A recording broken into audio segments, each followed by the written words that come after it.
Race number 1. Truggy. Game 8. Got about 2 minutes till we start race number 1. 2 minutes till we start race number 1. If I could get the guys from, where are we stopping today? 14. Truggy D Main. If I can get you guys to come out in turn marshal for me, that would be amazing. Tyler, Walker, Austin, Jaden, Doug, Carson, Evan, David, Dylan, Philip, and Jeremy. If I could get you guys to come out and turn marshal, that would be super helpful. Got about 2 minutes till we get this race started, guys. 2 minutes.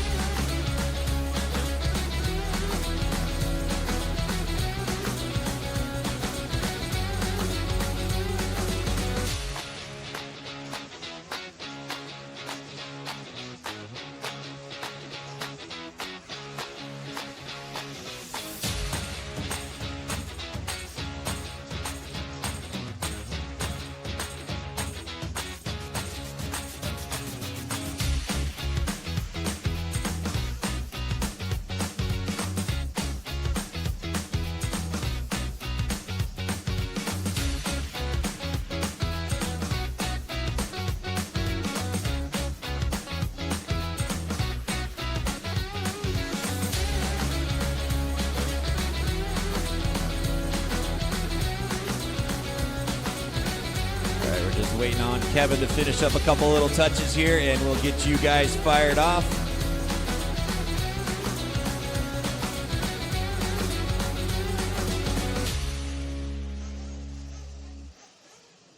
Gonna need my drivers from race 14 come out and turn on race 14. If you guys come out and turn marshal.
So starting procedure, guys, like we talked about in the break.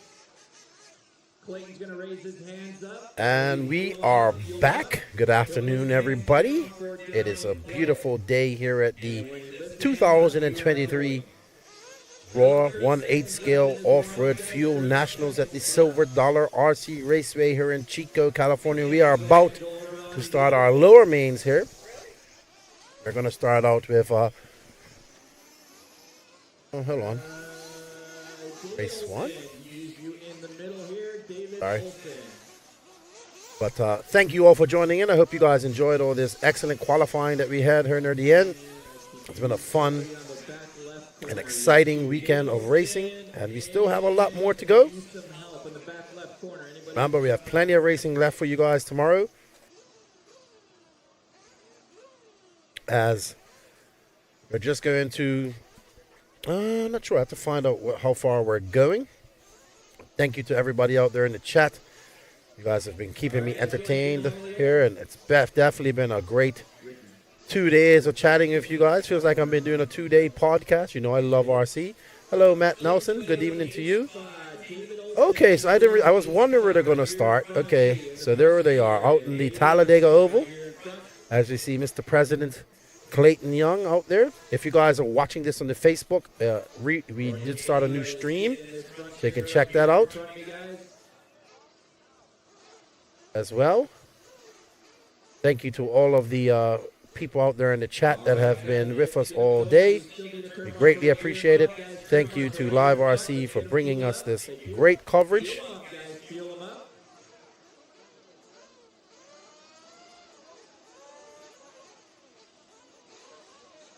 Here we go. Get them fueled up, guys. Fuel them up. Down and quiet. Here we go. Nope, there we go. Oh, and what a bad. Oh, not a good start for that guy. That red truck got out to a very good start. Donnie Whitworth, I assumed who that was. But he got out to a great start as we saw all the trucks behind him just crash into each other. We have a 15-minute main here. These guys will have to come in and get some fuel as we see that red truck of Donnie Whitworth getting out to a great lead there on the jump of the start. See who that white truck is when he comes by. As we see that, and he gets it all wrong going over there. Coming over the line, that blue and white truck right there, that's Mike Pavia making the trip down from the northeast to come out here and race. Met him today. Oh, that red truck of Donnie Whitworth also made a mistake. These guys, nobody wants to win this race. That was rough. That was aggressive. That was very aggressive. But that's all good for Mike, for that red car. Donnie Whitworth out there. He's out there to a good lead. But remember, we have 14 minutes to go. These are the lower mains of the 2023 Raw Nationals. What's up, Tilly's Stick Burner Barbecue? How you doing, good buddy?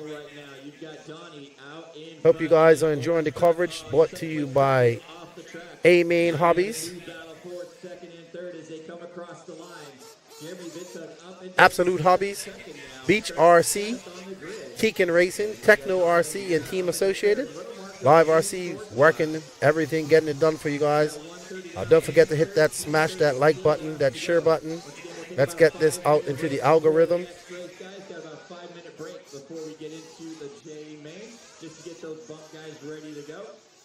What's up, Colton? How you doing? Hello from Tilly's Stick Burner Barbecue. Thank you for joining in. All right, so Donnie Whitworth in that red truck out to a great lead. Jeremy Vitug, my lift. That's Jeremy out there in that all-white car. He's the guy who brought me up from San Francisco. Got to know Jeremy over the last few months.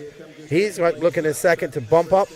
I forgot to ask how many bump up. I have to go ask when I go back outside. But there we are, Donnie Whitworth out there with Jeremy Vitug, who gave me a lift up from, getting it wrong. Oh no. That's going to allow Jeremy to go by. Jeremy's probably super nervous up there, shaking. And Whitworth flames out. Oh no, oh dear. You cannot win races like that. Jeremy just has to keep it calm, don't make any mistakes, and he can come home and bump up to the next race and live to race again. Jeremy out there in that all-white HB. He comes up here quite often. He's from the San Francisco area. Avid RC racer. Very good, Jeremy. Keep up that good work, man. Keep it on all fours. You don't have to finish first or second. You don't have to finish first. You just have to be in that bump position. I believe they're taking 3 bumps. So Donovan Vieira out front, followed by Jeremy Wittig, followed by Little Marco Nopari, Ed Smith, Mikey Pavia, Rod Whitley, our leader Johnny Whitworth flaming out early after a big mistake. As we see these guys racing here. Little Marco jumps out in front now. Little Marco out to front. These guys probably coming in for some pits. Where's Jeremy's done in second? Great guy, Jeremy, giving me a lift up here. Marco, the son of Mark, Team Mark over there. Great pits. Very nice people. Probably has one of the best pit trailers I've ever seen. Thank you all for tuning in to the 2023 Raw Fuel Nats here at Chico. We got people from Australia. Hello, what's up, Chris Nunez? How you doing? Your boy Tebow looking pretty good out there, man. Looking very good. So here we are with Little Marco, Donovan Vera, Ed Smith, Rod Billy. Oh no, what happened to Jeremy? Oh no, Jeremy, what happened? Did he flame out? I missed it. He must have broke something. He's not on the track. Poor Jeremy. So excited to come up here. But we are on tap with Little Marco, who just made a mistake. He just needs to keep it on all fours. They have 10 minutes, 33 seconds left to go in this race. Donnie Whitmore's back. He's trying to make up some time. Lost some time with that flame out. That's little Marco right there below. I believe he's that with that yellow front right there. Nope, he's in front actually. So we're on board with Ed Smith in second. There's Marco right there in that all orange and red car. Hello, Tony. How are you? Looking forward to you guys' coverage coming up here in July of the Asian Buggy Challenge at the Pine Hills Dirt. Hello, 6Q. He's joining us from Barcelona. ¿Cómo está? Y Vale. Barcelona, beautiful city. When I get there one day, Robert always tells me I need to come visit and try out the food there. So I know Robert likes good food. Need to get out there.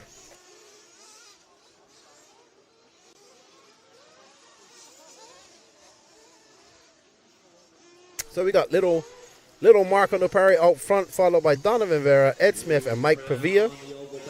Second and third, Donovan Vieira in second, Ed Smith in third. Coming up into the burn turn, Ed hangs up onto the pipe. Donovan given a chance to breathe just a little bit. And Johnny Whitworth's actually quite far back. So little Marco Nopari is just out there. He's just threw down a 40.3. He's on rails. He's looking to go out there and bump up. Him and his dad are racing here together. And there we are on board. Oh, wow. Donovan needs to just calm down. He's in second. He's got 8 minutes and 47 seconds left to go. I'm sure he's going to bump up.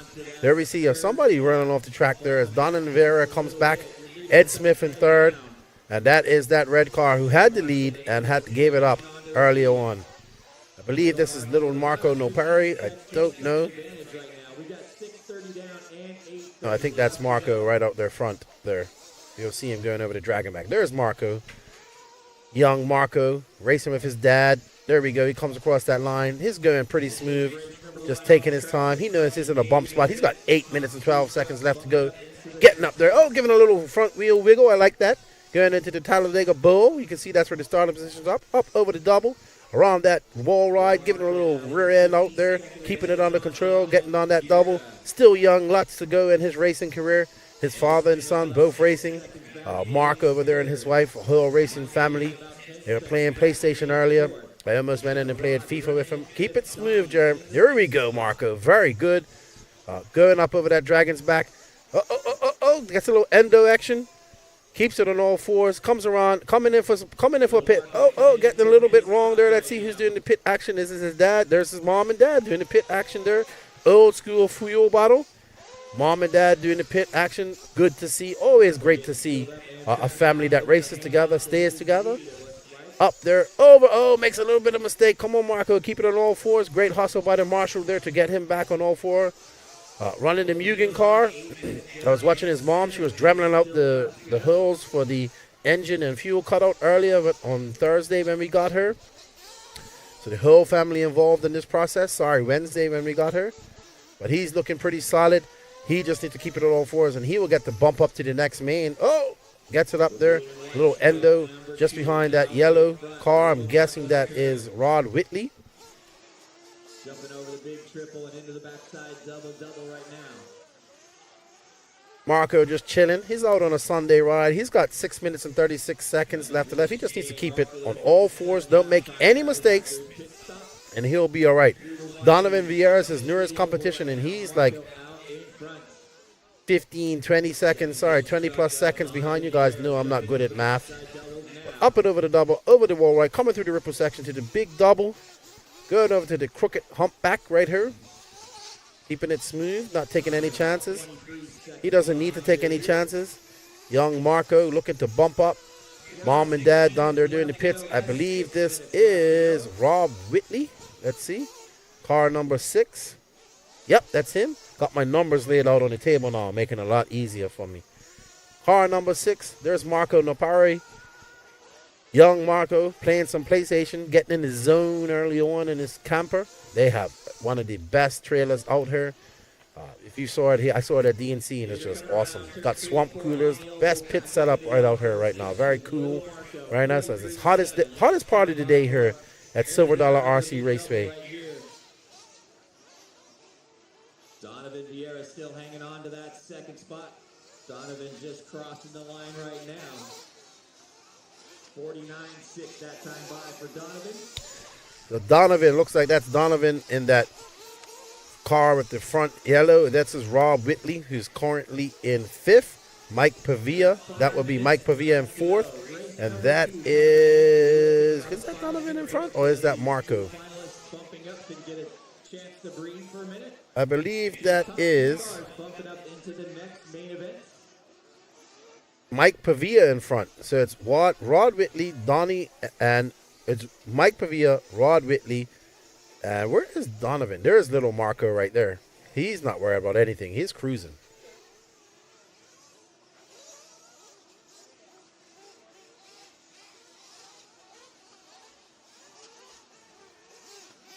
We're on board with Rod Whitley.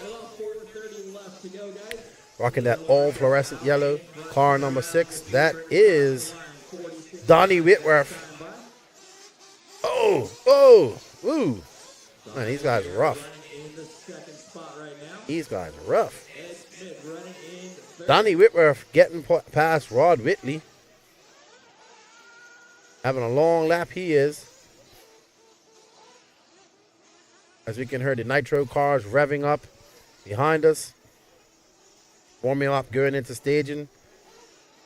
I believe that's Mike Pavia. I'm all lost. Ed Smith. That's got to be Ed Smith because that is Donnie Whitworth behind him. Car number 4. That's Donovan Vieira. So he looks to have a lap up. Yeah, he's a lap up on Ed Smith and Donnie Vieira. Little Marco having a long lap there. Oh, wow. Number 2 jumping into the oval right now. 47 flat last time by. Donovan Vieira still about 3/4 of a lap back in that second spot in that yellow and blue truck. Coming over the table into the big triple right now. And then in the third spot, you got Ed Smith. Ed coming into the big doubles right here in the center. Got about 3 minutes left on the master clock. Once again, top 2 cars bumping up into the next main, which is the next race right after this. On board with Donnie Whitworth has moved up to that 4th position. Started out, had a flame out early on, but started to a good start, then flamed out, had an accident, flamed out. You can't finish first if you first don't finish. Yellow truck, you got to stop and go coming into when you come in front here in the box right in front of the driver's stand. Again, Yellow truck has a stop and go. First one I've heard all day, I think.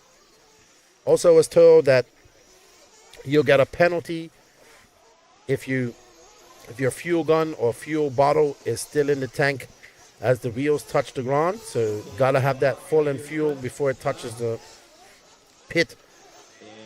The pit lane. Ooh, that was a hard tumble out there. 2 minutes go. Rod, just go ahead and stop real quick. And go. Thank you. Your leader, the blue and white truck, coming into the oval section right now. Little Marco Naperi out in front. He's got about a half, just over half a lap advantage on Donovan Vieira. Ed Smith about a half a lap behind him in third. 1:30 left on the master clock. Gonna need some volunteer turn marshals for the next race. Anybody that would like to help us out for the next race, I could use all the help we can get for the next race. Once again, anybody that could jump out for the next race, I would truly appreciate it. All right, we got 1 minute 14 seconds left to go. Hit that like button like Rimfire says. Hi all from Wisconsin Dells.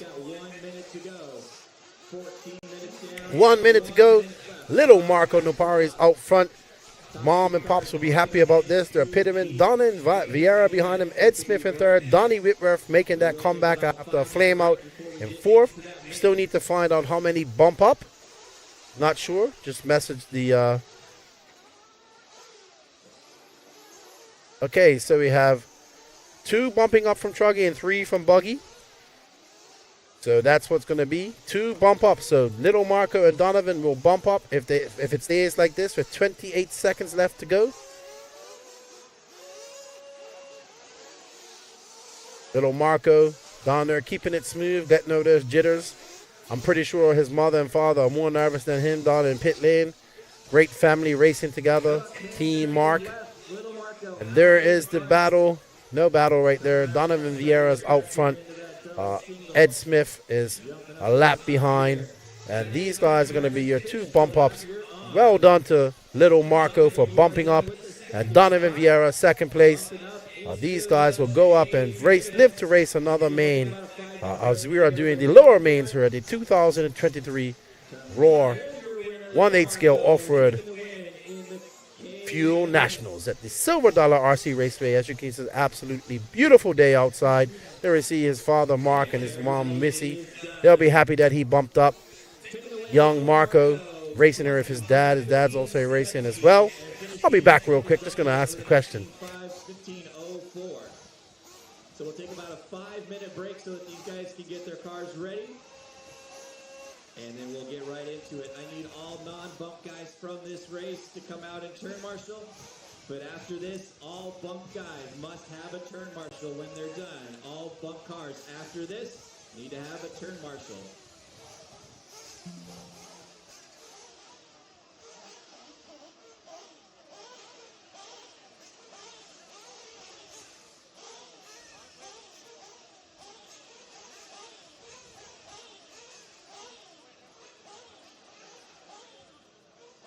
Once again, guys, we will take about a 5-minute break before we get started up. Race number 2. Jamie.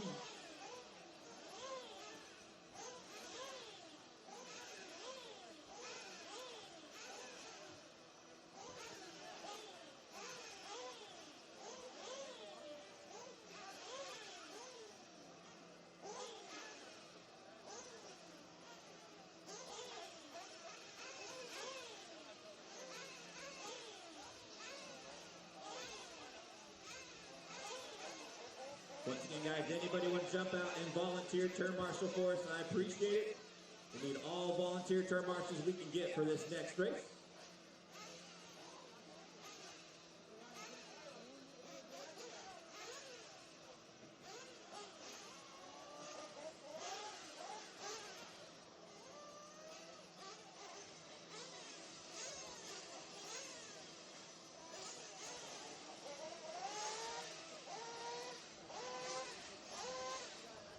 Once again, could use some volunteer turn marshals for this next race. We're going to get the warm-up started in 4 minutes. 4 minutes. I appreciate you, man. I don't care what anybody says. You're okay. Go. Yeah, so take a spot. It doesn't matter. Just fill any seats. Yeah. Yeah.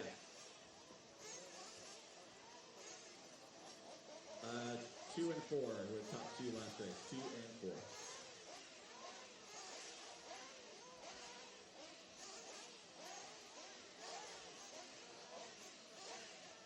Just Just a reminder, guys, once you guys are done, make sure you take your cars to tech. We still need to get all cars, non-bump cars, to tech.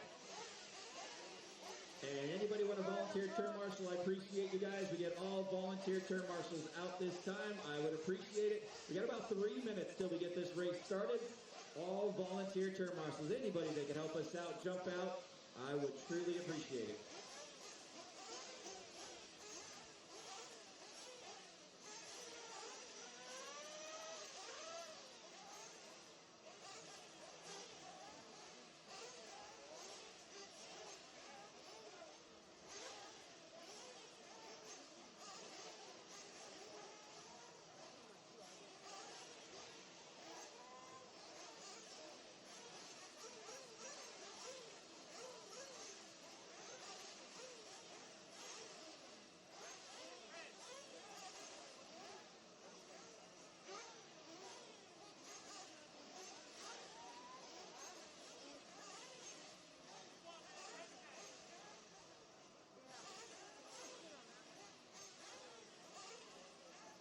We got about 2 minutes till warm-up, guys. I can't get this warm-up started till we get some volunteer turn marshals. Need some turn marshals out here, please. Anybody that can come out and help us.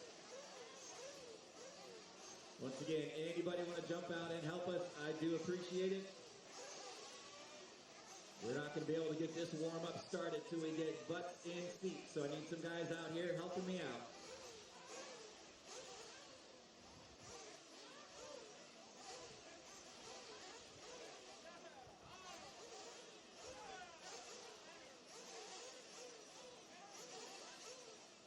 Can you round up some people in here? Just yell at them. All right, guys, I'm back. Just have to go step out and find out where we're going to race. We're going to race 14 today. 2 will bump up from Buggy, and 2 from Truggy, 3 from Buggy. Good to see Charlie Mack finally join us. Been missing him all day. Where you been, Charlie Mack? And the first thing he asks is about headlights on Truggy and Buggy. You know what, Charlie Mack? Let's accept it. Truggy isn't truck anymore. Okay? It's Buggy from now on. What's up, Randy Canoops? Great tracks. He's from Holland. I think Scotty's over in Holland right now at the ETS. Thank you, guys. I appreciate you guys. Let's go ahead and get this warm-up started. Race number 2, warm-up. Get this. Shut them down, guys. Mike Wood says if Captain Carl Vucenek bumps up, he'll buy him a steak dinner tonight. Can I go out to dinner with Captain Carl as well? And you can buy me a steak dinner? Be great. A-Main Silver Dollar Raceway in Chico, California. Absolutely right, BJ.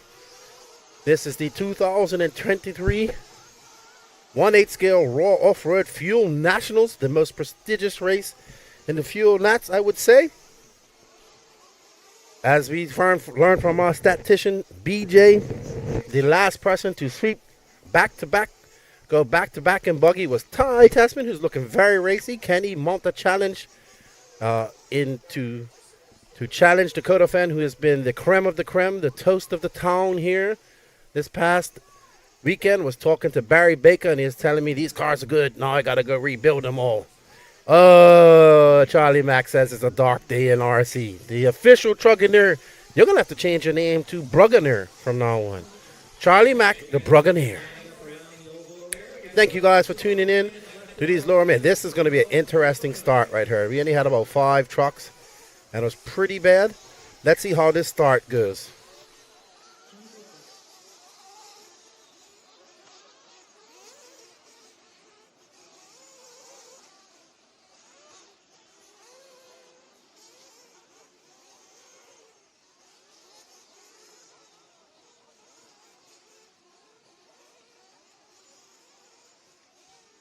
Got a dead truck over here on the left side. No, we're good. Thank you all for joining in. Thank you to, thank you all to Live RC for their awesome coverage. Thank you to these companies for their support and bringing to your stream. They are A-Main Hobbies, Absolute Hobbies, Beach RC, Techno RC, Tekin RC, and Team Associated. We actually have Kendall Bennett, the owner of A-Main Hobbies, in this race. Not sure if he's the tallest guy in the stand. My buddy Axel's about as tall as him as well.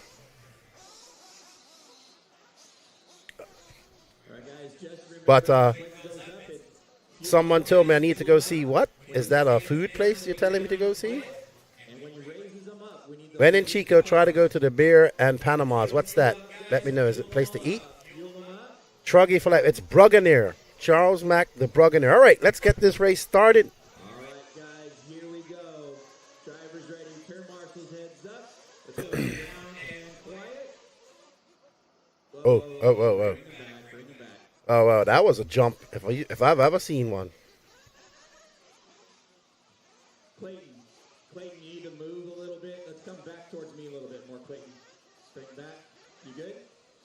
Mr. President, Clayton Young, hands-on. Been busy since it's been here. Everyone getting fired up. Hang on 1 second.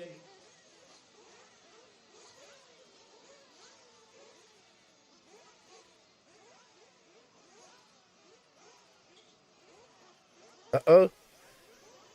Charlie Mack says, no. Truggener and Trugger are trademarked through Truggy Inc. and Truggy LLC. Bruggener from now on, everybody. Down and quiet. And they're off.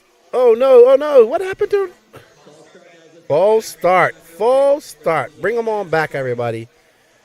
The official Bruggener, Charlie Mack. That's what I'm going to call him from now on. Oh, Beer and Panama's are bars. Man, we haven't had much time to do any of that. I've been talking all day. I'm going home, go sleep after this. I hope we really got a good meal tonight. That'd be great. All right, let's see if we can get this right this time. Kendall Bennett, Axel Owen. All right, so looks like Kendall Bennett, Axel Owen getting out to a 3 clean start. There's 3 trucks. And then we see 3 more trucks behind them. That was a pretty decent clean start. Not as bad as the first start that we saw. So looks like Kendall Bennett out there in that red and orange. Going real wide. That's my good buddy. Those are the 2 tallest guys here. Kendall Bennett and Axel Owen. Yes, they are taller than Ryan Lutz. As we see them come across, Kendall just getting it through. Axel just going through in that green truck right there. Funny by Johnny Drakeford, Anders Rydstep, both from the Northeast. Doug Graham, Eric Todd, Will Whitworth, Carl Vucenek, Donovan Vieira, Chris Clark, Sean Nimino, and little Marco Napari. So back-to-back Truggy mains. So bumping back up. Axel there in that bump-up position right now. Oh, and there goes Kendall. Flips over. Uh-oh. Remember, top 2 from Truggy. Top 2 from Truggy, bump up to the next main. There's my good buddy Axel Owen. We're actually staying together here. Team 1.0. And he's looking smooth out there. But Kendall Bennett, really aggressive. The owner of this track, owner of A-Main Hobbies, getting back into racing here. But Axel just keeping it smooth, not making any mistakes, hitting his lines perfectly, going up and over the wall ride, just landing on the wall ride right there. Doesn't want to do that. Killed all his momentum. Coming down the double, wants to keep it out of that dust there. But I know Axel, he's probably running some medium-sized knobby tires. Ooh, who's that just come in front of? That's probably Johnny Jakeford in that white truck. He's from the Northeast up there racing. Makes a lot of trips over to Puerto Rico to race with the Puerto Ricans down there. Been a long time since I talked to my Puerto Rican friends. Yep, Johnny Jakeford, Axel Owen, Kendall Bennett, Eric Todd, your top 4. Remember the top 2 go through there. The race right now is between this green car and that orange car. As we see Johnny Jakeford getting out to a good lead on these guys. He's looking a little fast. Probably not happy with his qualifying. He's pretty fast racer. Reminds me of Axel Bundy. Yeah, Axel is my good friend. He's probably 6'10", 6'11". He looks like the number 1, and of course I am 0. But there we are, Axel in that techno truck, all green. Came up here to the warm-up. He lives in Sacramento, so this is like his home track. But just got to keep it smooth. Uh-oh, keep it off that pipe. But Kendall Bennett right behind him. Just about 4 seconds behind him as they slide and slip and slide. And we can see up forward there that Johnny Jakeford's getting in some lap traffic. That's going to be an issue here as these guys catch up with lap traffic, letting them by, as you see right there. Johnny Jakeford trying to get by. Driving that HP car, as you see, he gets by that lap traffic. Axel keeping it smooth up there, not taking any chances. There we see Kendall Bennett, super aggressive back there and making those jumps. Going a little wide right there, putting the heat on Axel. These guys will have to come in and pit. We have 11 minutes and 44 seconds remaining. This is the J Main of Truggy. Two of these drivers will bump up and go continue their race today. You see Axel just trying to fend off an aggressive Kendall Bennett. He's looking super racy out there. Kendall just threw down a 41.5. So did Axel, so identical times. But Johnny Drakeford's out there. He's throwing down a 49 on his last lap. He's in cruise control. He's probably just trying to get some space between them, maneuver his way through traffic. Oh, and Axel makes a mistake. That's going to cost him that second place lead in that bump spot. Now he's going to have to push the issue and catch up Kendall. Not that Kendall get too far in front of him. And there Kendall makes that mistake. He's made that mistake quite a few times, getting out in that loose dirt. And that's going to allow Eric Todd to come by. I'll get close. And Kendall making another mistake going wide out there. So it's Drakeford, Axel, Kendall. That's your top three. Eric Todd just behind them. Remember, this is the battle for the bump spot. You see Kendall going a little bit ballistic out there trying to catch him.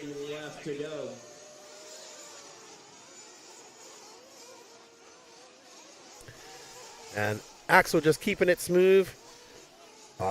Kendall pushing, getting very aggressive. They do have some lap traffic right behind them. Oh, that traffic's going to just have to move out of the way. Move out of the way. Move out of the way. These are the leaders coming by you. Good job. Good job. As you see Axel come by, that was a 42.4. And Kendall Bennett for 42.6. Drakeford just out front. He's on a 23.5, 25. Uh-oh. I was good. Waiting. Good sportsmanship, Kendall. Waiting. Caused that mistake and waiting for Axel. That's what we like to see. Good sportsmanship here. So, good job. That means the referees are doing their job. If you're seeing that happen, they know that it's fair racing and that's fair of a penalty. But this is the battle for the bump up spot. This has been going on for the entire... Oh, Kendall just gets it wrong there. That's going to allow some breathing room for Axel. Oh, no! And Kendall flames out. Kendall Bennett flames out. It looks like... Or something broke on his truck. That's going to give Axel some breathing room. Not sure what happened. Uh-oh, he broke it. Oh, no. Kendall's not going to be happy about that. In the battle of the tall people, Axel has won this battle. And little Marco Naperi up into third. He's going to look to chase down Axel and take that second place from him. He was really fast up there, wagging that tail in the air, whipping it up in the ground, whipping it up. There we see Drakeford out front, Axel Owen in second, little Marco right there behind him. They're about separated by about 7 seconds at this moment. Marco looking really fast and aggressive. Axel's going to have to find some speed, probably come in and get a pit right about now. Would be a good time. Carl Vucinic, Captain Carl up to fourth. Well done, Carl. Having a good race this weekend. He's having fun. Got his children here, his older children. They're all racing together. Captain, a very good friend of mine. We have long conversations about RC sometimes. Uh-oh, little Marco getting it wrong there. That's going to give some breathing room to Axel. Little Marco just has to keep it cool. I know he has to push the issue and catch up Axel, but he can't do it that way. Got to keep it smooth, good little buddy. He's now...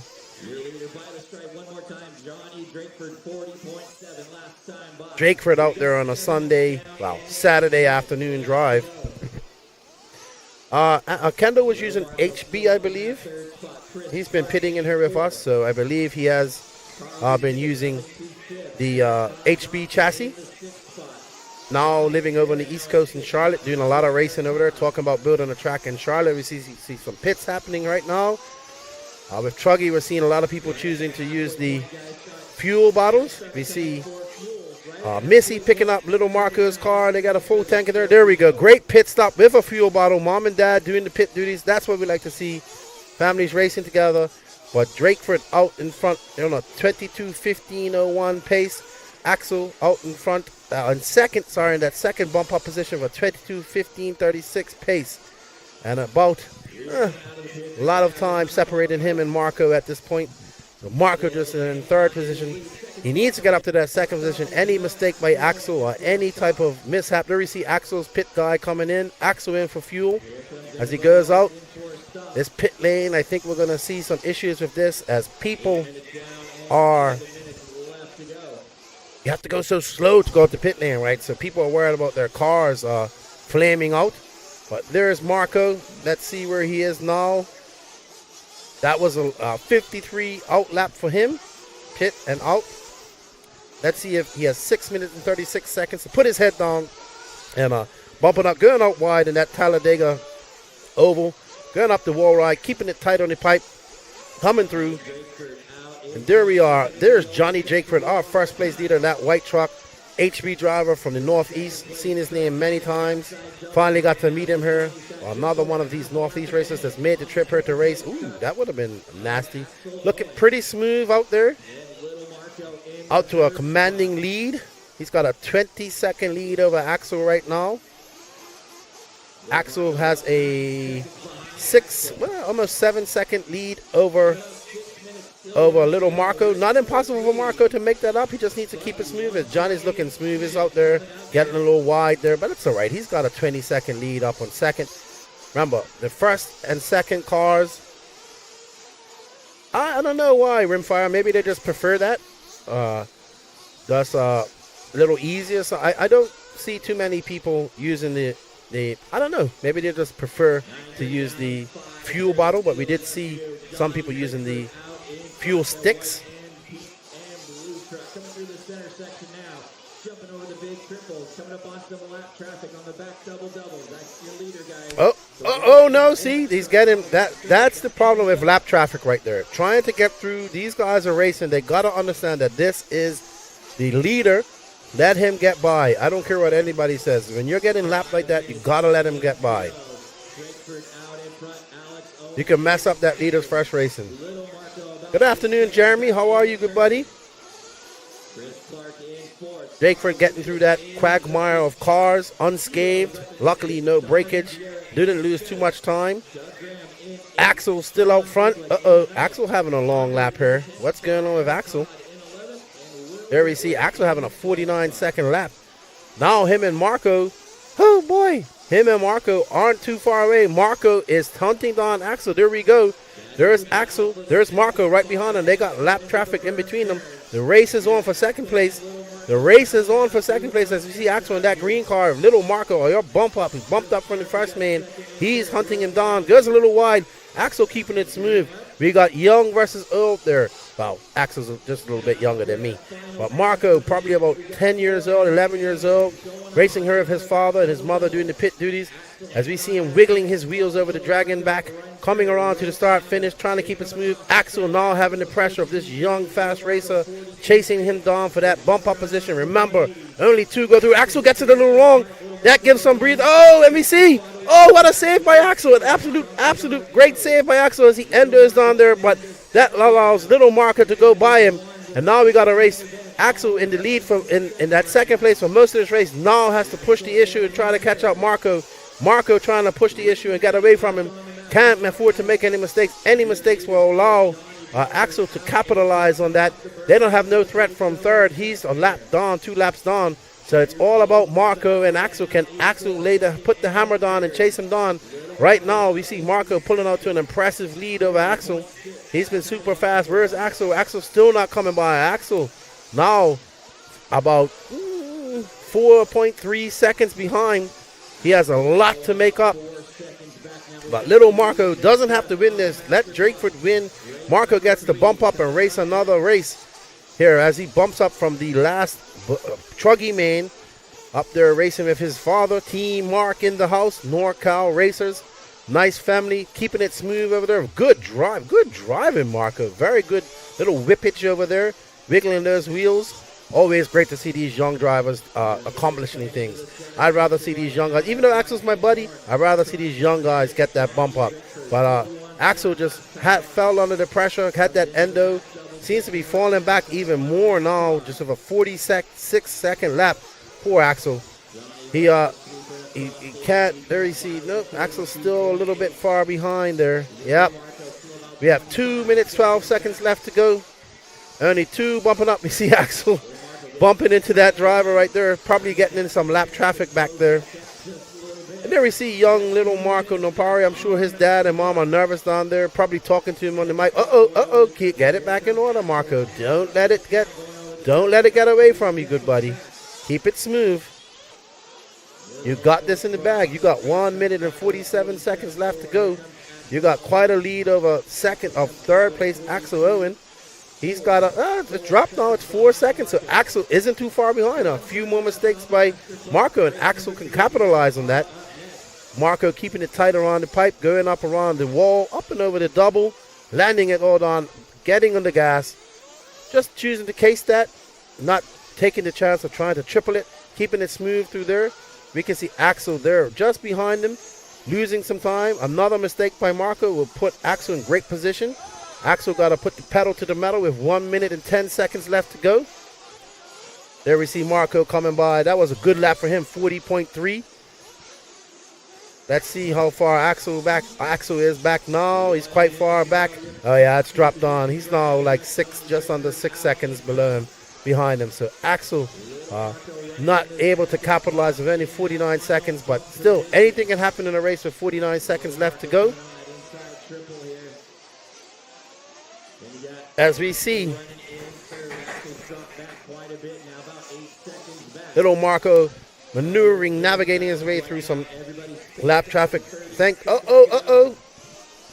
Don't get it wrong on it. In the last 26 seconds, Marco, you got 1 lap to go. Remember, to finish first, finish second in this chance and bump up, you must first finish. Little Marco getting his flow. Had that 15-minute main earlier. He's now driven 30 minutes today. Very good, little Marco. Barring any imminent failure, he will be your second bump up as Drakeford just walked away with this. See, this is why these guys need to stop racing. These guys, he is in no position to overtake or do well. Let this young man by, and don't wreck somebody else's race. Little Marco comes by to take the win in the J main event. Well, little Marco, congratulations. He actually, he took it. He took the win. He got past. Oh my gosh, Drakeford must have flamed out. I missed that. What's going on here? Oh, wow. I missed that off camera. Looks like Drakeford had a bad lap or didn't finish or flamed out or something. But little Marco Nopari will take the win. And Axel Owen getting a gift. Was in second for most of the race. And Marco got by. Well done, little Marco coming all the way from the back of the pack. Good job, Marco. There we see his dad right there. Well done to my good friend Axel Owen. Unfortunate for Johnny Drakeford. He was in the lead the entire time. So unfortunate. 1 second, guys. Once again, little Marco and Axel, you guys will be in race number 4. All right, guys. So we have about 5 minutes in between heats, I believe. So we are going to go to an interview. Congratulations, little Marco. What's up, Rick? Good to see you, man. How you doing? Going to an interview right now. All right, race number 3. Let's get him warmed up. Race number 3, get him down. I am here with Brent Dashner, the owner of Beach RC, importer of S-Works. He's here. He's having a good time. How are you enjoying Chico? I'm loving it. The facility is world class. The track is awesome. A lot of fun. Just everybody here has been real, welcoming, and the weather's perfect. So it's like the perfect storm. Everything's going really good. All right. So you're here in the S-Works camp. We saw Spencer was looking really good, and Truggy just now. We got Joe over there. We got Camden, who's been on fire as well. S-Works is growing here in America. It's really good. Talk to us a little bit about that. Yeah, I mean, the team right now is very strong. B Rose is right up top as well. Unfortunately, Tanner Denny couldn't be with us this weekend, but yeah, everyone you mentioned, they're doing real good. They're picking up their pace. As far as S-Works right now in the U.S., it's really strong. The cars are really good. The product holds up. Very, pretty easy to get right now, and everyone's enjoying them. So far, it's been a really good venture for us to bring in the brand. Yeah, for sure. I'm seeing lots of regional drivers. This brand's been in America for quite some time, but I haven't really seen it grow as it's growing now. It's great to see. I know Tim Lime's working his butt off as well. Yeah. I know you are. You got a great community here. Just had a big win over in Europe with Canas, who was flying. Like I tell you, this car looks super good. I know you guys are constantly working. Max over in Europe is also really deep into this. How's that going and the communication with him and dealing with the guys over in Europe? The whole company is really good. I mean, it's been a pleasure to work with them. The communication back and forth has been great. They listen. They're willing to make changes. The U.S. is way different than European racing. We all see that all the time. So they're very used to doing very well over there. I mean, S-Works has a lot of the market share in Europe. And so obviously that's what we're trying to do over here, but we have different kind of tracks. Although today and this weekend's going to be very European-ish, so it's hard for our guys who have kind of developed this American-style kit for the U.S. and the S-Works cars, now trying to make the car more European and work like that. But yeah, so far everything's really good. And you're racing, so how's your racing going? Way better than I expected, that's for sure. Haven't had the time to put in time to get good, but I'm having fun, and my goal is always top half. If I can get close to that, it's a win for me. All right, well, let's plug Wheel and Trigger, your podcast. You're doing the good stuff. Watch your live the other day, putting out content. I love it. We got your big race coming up here later on next in August, RC Pro-Am. Just touch on this real quick. Yeah, so we've got RC Pro-Am, new race, A-scale race in a covered arena in August on the 25th through the 27th. That's going to be really cool. We've released a flyer. There's a Facebook page for it. Wheel and Trigger's been a lot of fun, as you know. You've been part of No Name for a long time, which you've done a fantastic job. So if you guys like listening to podcasts, check it out, wheelandtrigger.com or on YouTube at Wheel and Trigger. Just give us a like, subscribe, watch some videos. Hope you guys enjoy that. But yeah, and then Masters of Dirt in October is our big off-road race, and Dixie Nationals, and also in October for our big oval race every year. Cool, man. Well, thank you for all the support. It's good to see you out here. It's good to see you having a good time. And I'll see you around. Yeah, absolutely. Thank you. All right. All right, and we are off. This is the first race of Buggy Race 3. This is the 128 even main. Remember, this is ladder mains like IFMAR style. So out front is Drake McElroy, Gary Ellis, Will Smith, Chris Clark, Nicholas DeLuke, John Sherrill, William Walker, Mike Pavia, Rod Whitney, and Woody Garwood. Buggy number 1, Drake McElroy. Drake McElroy getting out to a good lead. Uh-oh, we had a little touchage there. A little bumping and grinding. Uh-oh, oh no, ooh, oh no, oh no, that's not the way, that's not the way. And that marshal's out there with one arm, that's not good. Oh man, guys just need to calm down, calm down. Remember, 3 will bump up from this into the next final. And we will have the odd final coming up next here, I believe. Or maybe we'll have a Truggy final in between, we'll see. We're going to race 14 today, everybody. Race 14, and this will be for our lower mains, and then the big enchiladas tomorrow. Tune in early. We'll be starting at 8 o'clock, I believe, for the finals day here at the 2023 Raw 1/8 scale Off-Road Nationals, held at the beautiful A-Main Silver Dollar RC Raceway here in Chico, California. Absolutely beautiful track, beautiful facility. Drake McElroy up front, Gary Elias second, Nicholas DeLuke in third, John Sherrill fourth. Top 3 will bump up from this. I'm assuming that yellow car is... Yeah, that's Drake McElroy. He's running that red number 1 plate, and that's Gary Elias right behind him. We have a battle for 1 and 2. And we have a warning issued for rough driving. These guys don't want to see, this is what we don't want. These guys are in bump positions. Yes, I understand you want to win, but you don't have to win. You just have to finish in the top 3. Oh, and he sends it. Awesome pass. Not able to make it stick. As they go up over the dragon back. Ooh, that could have been dangerous. Drake McElroy going wide. Coming on, Gary Elias right behind him, not too far behind him. He's...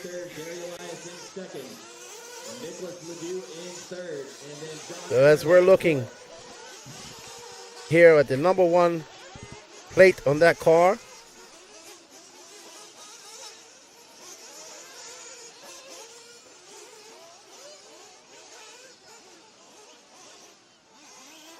Oh, and it looks like Gary makes a mistake, and that's going to allow Nicholas LeDuc by. Nicholas LeDuc looking to take off that. Oh, that was a hard crash.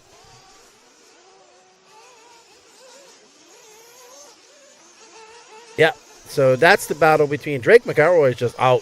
He's got a 6-second lead on these guys. So right now that white car and that yellow and orange car is the last bump up stop. That is Gary Elias, not this car. There we go. That yellow and orange car is your 3rd place, and he's got that white car with that pink wing that is John Sherrill, I assume, right behind him. As these buggies are flying now. Uh-oh, he's caught up to Gary Elias. Gary Elias made a mistake, and these guys just keep getting in their way, and that's going to allow John Sherrill by Gary Elias is going to have to put up some time to get past these guys. This is the battle for Uh-oh. That's Bill Walker, I think. Yep, that's got to be Bill Walker. That's a Coyote show. Let's see when they come by. Yep, William Walker up to second. That's Bill Walker in that white car. Brian Lutz's pit man making that mistake. This is the battle for second and third. And remember, second and third go up. First, Drake McElroy is going off to a good start. He's out to a great start. He's not having any trouble whatsoever. My buddy just come in here. He bumped up. Axel Owen, battle of the tall guys. But there we see William Walker chasing down second place, which is Gary, Nicholas DeLuke, I would say right now. No, that's Gary and Nicholas right there.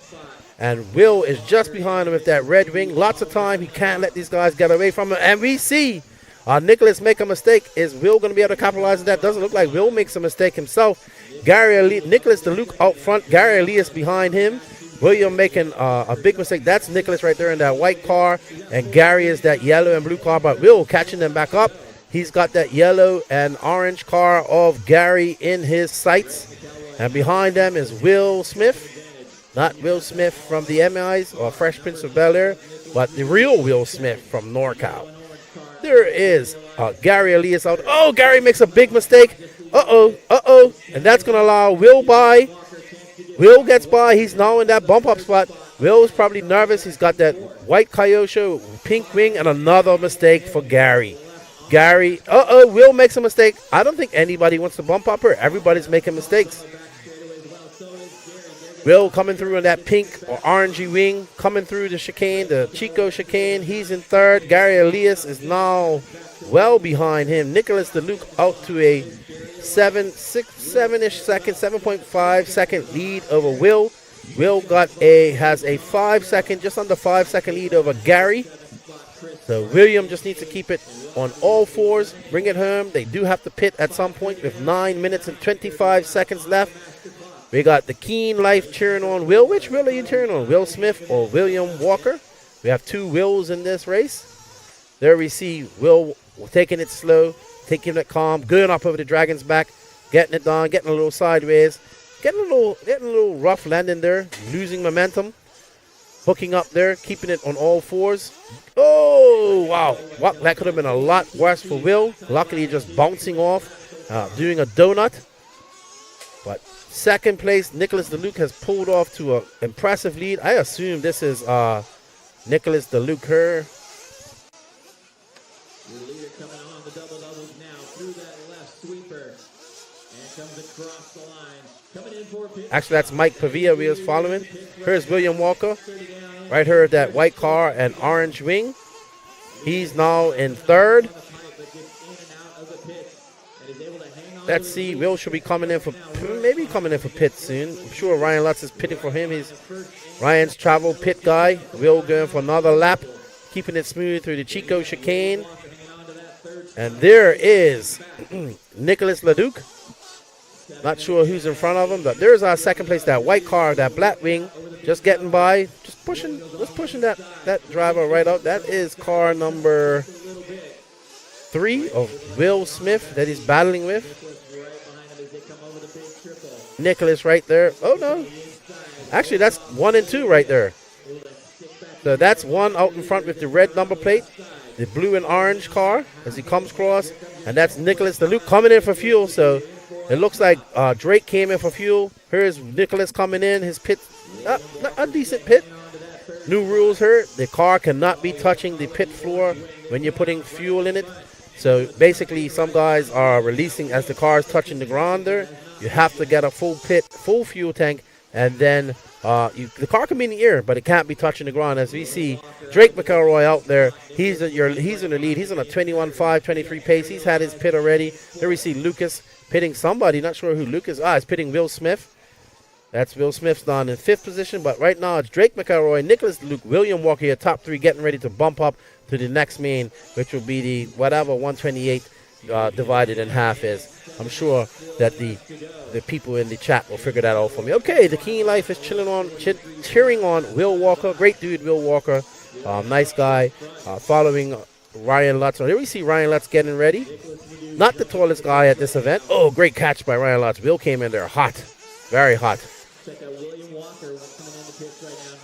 Uh-oh. We see our leader making a mistake. Is that going to allow for Nicholas DeLuke to come by?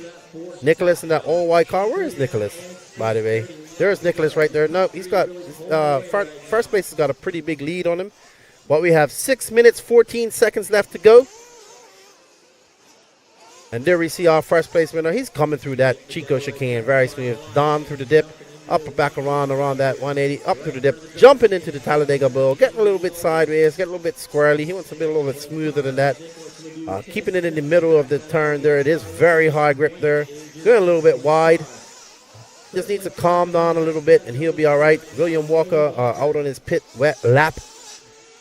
Still got an impressive lead on fourth.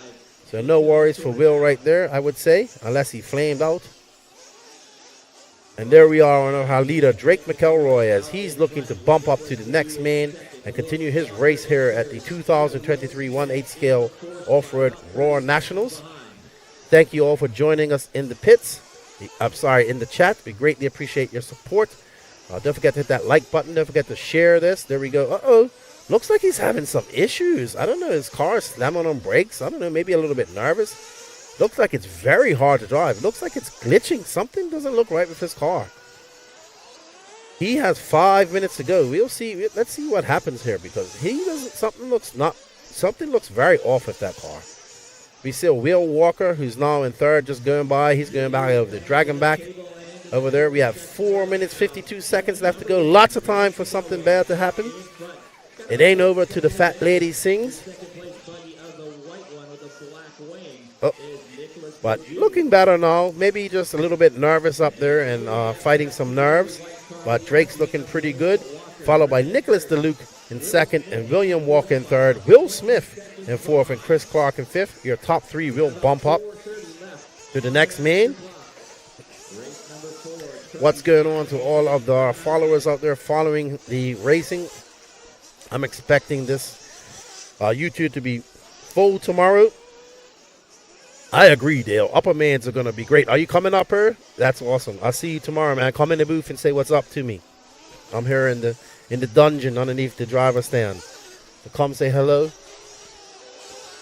Really enjoying my time here at the Raw. Whoa, what a big mistake by Drake. He just needs to keep it calm. He doesn't want to break his car. He is already in a great transfer spot. He's got a great lead on second. He doesn't have to worry about that. He doesn't have to push the issue. It doesn't matter how fast he wins. He's still going to bump up if he just keeps it in one piece. We've seen many people lose races with 10 seconds to go. This can happen to him as well. But right now we got Drake McElroy, Nicholas Luke, William Walker, your top three. They're looking to bump up to their next main and continue their Royal Nationals. As we are on board with car number one, rocking that red plate. He's looking to go to the next main and continue his weekend here. These guys will want to try and make it to the Sunday show like motocross, except that it's not the Saturday Supercross. It's not the Saturday show they want to make it to. It's the Sunday show they want to make it to. So Saturday, you don't want your last day to be Saturday here at the Royal National, but it has to happen to somebody. So we can't all win. As Drake McElroy whips it back up, looks a lot more composed here going through the Talladega Bowl, keeping it smooth. Car looks a little bit hard steering through there. We have a flame out here. Not sure who that is. But Nicholas Leduc in second. William Walker looking to bump up as well. Ryan Lutz's pit guy. Will's a great dude. Very nice guy to talk to. Yeah, it looks like it's having some issues, right? I thought so, Rimfire as well. It looks like when it gets over to that left part of the track, that right side of the track in the bow, it's like it's having some radio interference or something. So no idea what's going on. Definitely doesn't look as good as it does on the left-hand side of the track. Shout out to Rick Rodriguez. He's also a former NorCal guy. Used to have Empire indoor track up here. Great dude. Hope to see him at the races again. Miss that guy. Awesome person. I think he's living in Oklahoma now. Gotta make it to Oklahoma. Check him out. Drake McElroy in second. First, Nicholas Leduc making up some time on McElroy. Actually, he's only 3.3, just 3.2 seconds behind him. So Nicholas making some mistakes. I mean, Drake making some mistakes, allowing Nicholas to catch him up. But like I said, he doesn't have to really worry. He just needs to finish in the top 3. But let's see how far Nicholas is back. Nick Leduc having a long lap there. Nick, 45 seconds, lost some time, dropped 5 seconds back. 7 seconds back. So he was catching them up, but lost that lead just now with that long lap. 45-7 to Drake's 42. Will Walker just in cruise control in the back there. Actually, might have some company with Will Smith coming up here soon. As Will Smith is on the move, I'm sure if Will bumps up, I will go over there and never heard the end of it. But he'll be super happy. Good friend of mine, Will Smith, as well from up here in North California. Let's see, William Walker having a long lap, 44.9 for him. Uh-oh! That's car number 4. No, okay, that's not our pick. That's not our number 1 guy. It's car number 4 of Chris Clark. Nicholas Leduc having some very long laps here. Not sure what's going on there. Another long 57 seconds for Nicholas right there. Drake McElroy with 25 seconds left. There's second place right there. Nicholas Leduc, Will Walker, and Will Smith actually having a battle at the moment for that third spot. Will making it up some time there. Let's see when they come across the loop what it looks like here. You can't see him on camera as we're following second. He looks like he's having some issues too. But, okay, Will Walker able to just edge out a little bit and edge out a 4-second lead on Will Smith. But Drake, that's Nicholas Leduc. That is number 5. That's second right there. He's having, oh no, look at that turn, Marshall. Get him. No, the wrong side. That's, you know what? There should be a rule. Leave those cars right there. There should be a runner coming out to get those cars. As a turn marshal, you should not be bringing those cars back to pit lane at all. There should be runners out there, or mechanics have to run out and get them. We cannot see this. This is going to ruin somebody else's race. We need to have a meeting about this right away, because these turn marshals need to leave these cars there on the side and let the mechanics come out and get them. Nicholas Leduc, Will Smith will take second. Nicholas Leduc is he flames out at the end. I know I feel bad for him that happened, but you have to leave them in that position, because the turn marshal can't leave their position. It's going to cost somebody a race here if that happens. So we need to have runners. Usually at these races, they have people that are dedicated to run out there and get those cars, and that's what we need to have here, because we can't have these marshals leaving their spots and running across the track to do that. Sorry, rant over. And it's not the marshal's fault. They're just doing what they naturally know. It's got to be some rules. We got to have runners. The pit guys have got to be out there. Should have a runner for each main. That's how it was. That's how it is in Europe. Sorry, just had to compare. At the Worlds, we had runners. You had a designated person. The pit guys stay in there. They don't go out. The turn marshals have to stay in the position. They put that car by the side, and the runner goes out and gets them. We're going to have to talk about that. Exactly. Leave it on the side. Let that pit guy come out. They usually have runners to come out. I know the marshal's just doing what he wants, what he thinks is right. Don't flame out. Well, that happens too. You can't say don't flame out. You never know what's going to happen. But usually they have runners. You have runners on the side of the track. They run out there. You pick one each time, a different person. They run out there. They get that track, and the mechanics stay in the pit lane. Just got to have a little better organized and have some rules here. All right, enough of that rant. We're on the man. This is race number 4. We got 10 races left today. I agree, Derek. I agree. I saw you guys talking about it yesterday, but that was just too bad. Too bad right there for that guy. And that guy's race is over. He's flamed out. He's not going to be able to get it back. It's done. Anyway, we are on the main of Truggy, Ophir, Kamarian, Deanna Eichenberger, Cade Burnett, Anthony Nguyen, Mark Nopori, Daniel Vucinic, Justin Lomer, Eric Morrison, Boris Morales, Nick Cahoon, Mark Robson, Little Marco Nopari, Axel, and can Little Marco bump up one more time?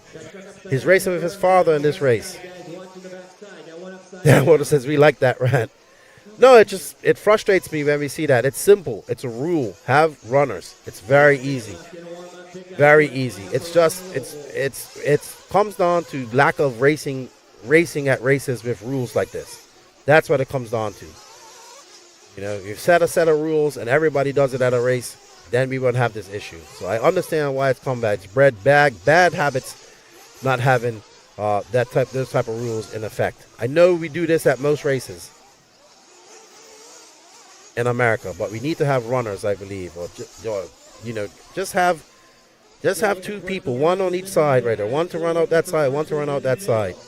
I know we can say don't flame out, but you cannot do that. You cannot do that. You will cause somebody else's race to be wrecked. Thank you, Gary. All right, as we see mechanics getting lined up. Little Marco Napari bumped up twice. Can he do it again? He's be racing his father here. He drove a very good race here to bump up. He's got 30 minutes of track time. I would love to see this young man bump up another time. It'd be great.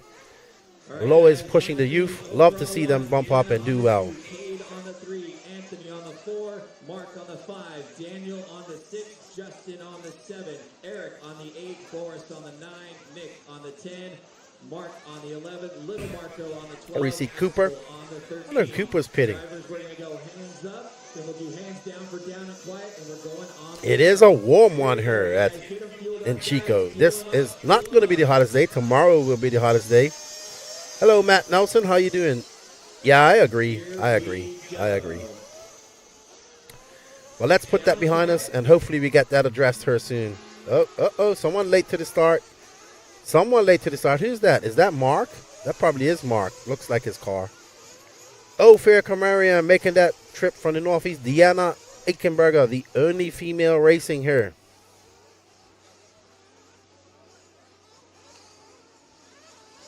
This is race number 4, the Truggy I main event.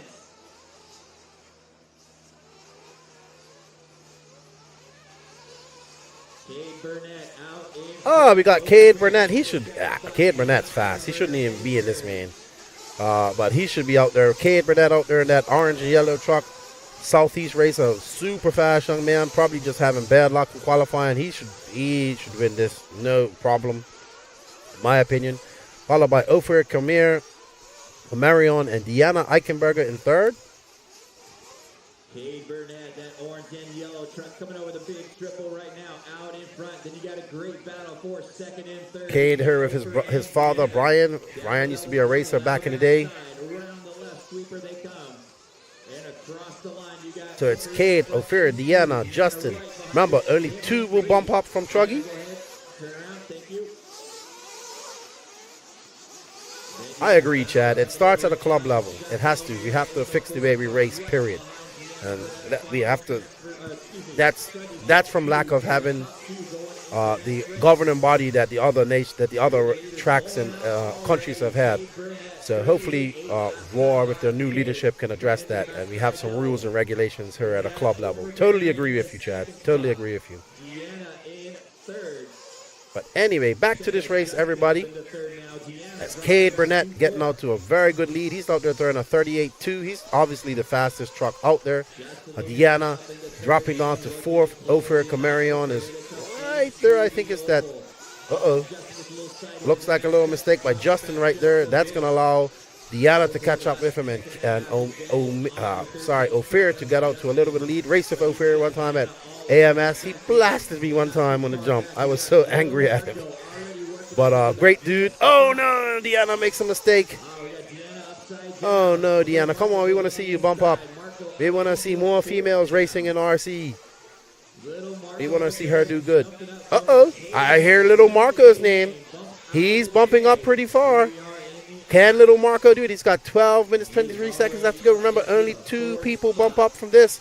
You see Ophir followed by Justin. Little Marco. Oh, Little Marco is there. He's not far behind. Come on, Little Marco. Let's do it.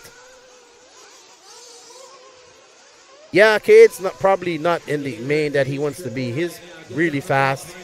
Probably just had some issues. See, making mistakes like that. That will cost him. But there we are. We are on board right now. That's Little Marco, actually. So Little Marco not too far off. We got 11 minutes and 52 seconds left to go. That's 3rd place right in front of him. But he needs to get up to that 2nd place. Ophir Camarion.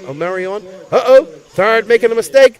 Third making a mistake. That's going to allow little Marco before him. No, he needs to set his sights on that car of the antenna tube right there going into that bull. Can he do it? Little Marco good looking to bump up. 45 minutes of race time under his belt.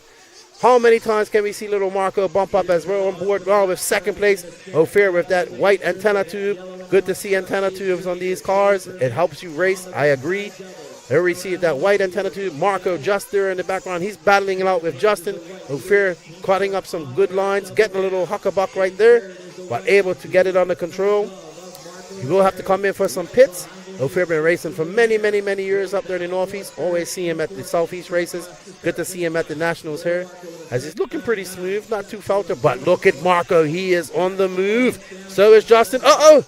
There's a mistake by Ophir. That's going to allow little Marco a little bit of breathing room as he's chasing him down. Can Marco bump up one more time? He's actually going to beat his father if he does that. We see Marco looking very good. He has 30 minutes on this track. We have a great battle for fourth right behind him. That's third right there, Marco. But that doesn't mean anything. He wants to catch that second place truck right there in front of him because he wants to bump up again. Makes a little mistake there. Keeps it under control. Getting a little wing high. Keep it. Oh, good save. Great save by the young Marco. Oh, that PlayStation helping him out a lot. But that allows Ophir to just pull out just a little bit of a lead. And Ophir not too far. Justin getting into him. Let him go by. That was not right. But a good move by Justin. As we see Ophir just in the sights of Marco, setting his sights on Ophir. Ophir has now become the hunted. He's going to have to defend or push as Marco has some clear air in front of him and some time. Goes a little wide there. Can't be making those mistakes. Got to keep it tight, Marco. You have 9 minutes and 52 seconds left to go. We see Justin Lorimer trying to get across him as well because they know that they have to catch up that guy right there. They need to work together and try to pass Ophir. Ophir now becoming the hunted as we see him go by. Marco making a mistake right there. Ophir allowing Ophir to get out just a little bit. Ophir going to come up with some lap traffic. There's Justin, just had an accident. There's Diana right there with them. So Marco has some clear air. He doesn't have to worry about who's behind him. He just needs to focus on chasing down Ophir, who Ophir has to deal with some lap traffic just ahead of him. You should see there's Ophir going up over the double. Marco losing some time to Ophir. Nope, there's Ophir right there, sorry. So still has a lot of time to catch him up. 9 minutes, we have a pit stop to go. Come on, Marco. Everybody in the chat's cheering for you. They want to see you bump up again. Ooh, that was close. Very close right there. Marco coming by. He's now 5 seconds behind Ophir. He can see Ophir as Ophir's jumping into that bull. We see just behind them Justin Lorimer coming into the picture. But Ophir keeping it steady. He's been racing for a long time. He has some experience. He knows how to keep it smooth. He's just out there on a Saturday. Ophir making a mistake. Ophir makes a mistake. That's going to allow Marco to get by. Marco gets by. Ophir, no problems out there. Just makes a mistake. Crosses the camera. Can Marco hold on to it? Oh, no. Ophir flames out. I think I heard him stamp on the driver staying up below. I heard someone just a big thud. Ophir flames out. Unfortunate. That's going to give the lead to young Marco Nopari. We see Ophir coming over again. We see Cooper going over to pit the tournament, but it's a little too late as now Deanna Eichenberger moves up to there. She's going to set her sights on Marco, but right now Marco in great position to bump up. I think that's Deanna right behind him. I think that's Deanna. You'll see when we come by. Cade Burnett walking away with this. Little Marco trying to bump up for the third time. That will give him 45 minutes of track time. Right behind him, I believe that's Deanna Eichenberg. We wouldn't be mad to see the only female racer here bumping up as well. I believe that is her. That is her. We have a race for second right here. Remember, third doesn't matter. It's just for show. Second gets you to the... Oh, she makes a mistake. She can't afford to do those type of mistakes. We have to see a pit her. We're going to see a pit. I'm pretty sure Marco is going to come in for a pit now. Nope, that's not Marco. Nope. Deanna up into second. Oh, she must have got by. I'm not sure what happened there. I think that Justin actually got my numbers here mixed up. Marco got 7 minutes to go. If he wants to get up into that bump position. But no, I believe this is Justin racing with Marco right now. I missed it somewhere where he got past him. And that I think that's Deanna out front in that yellow, that blue truck. Let's see when they come by. I will let you know.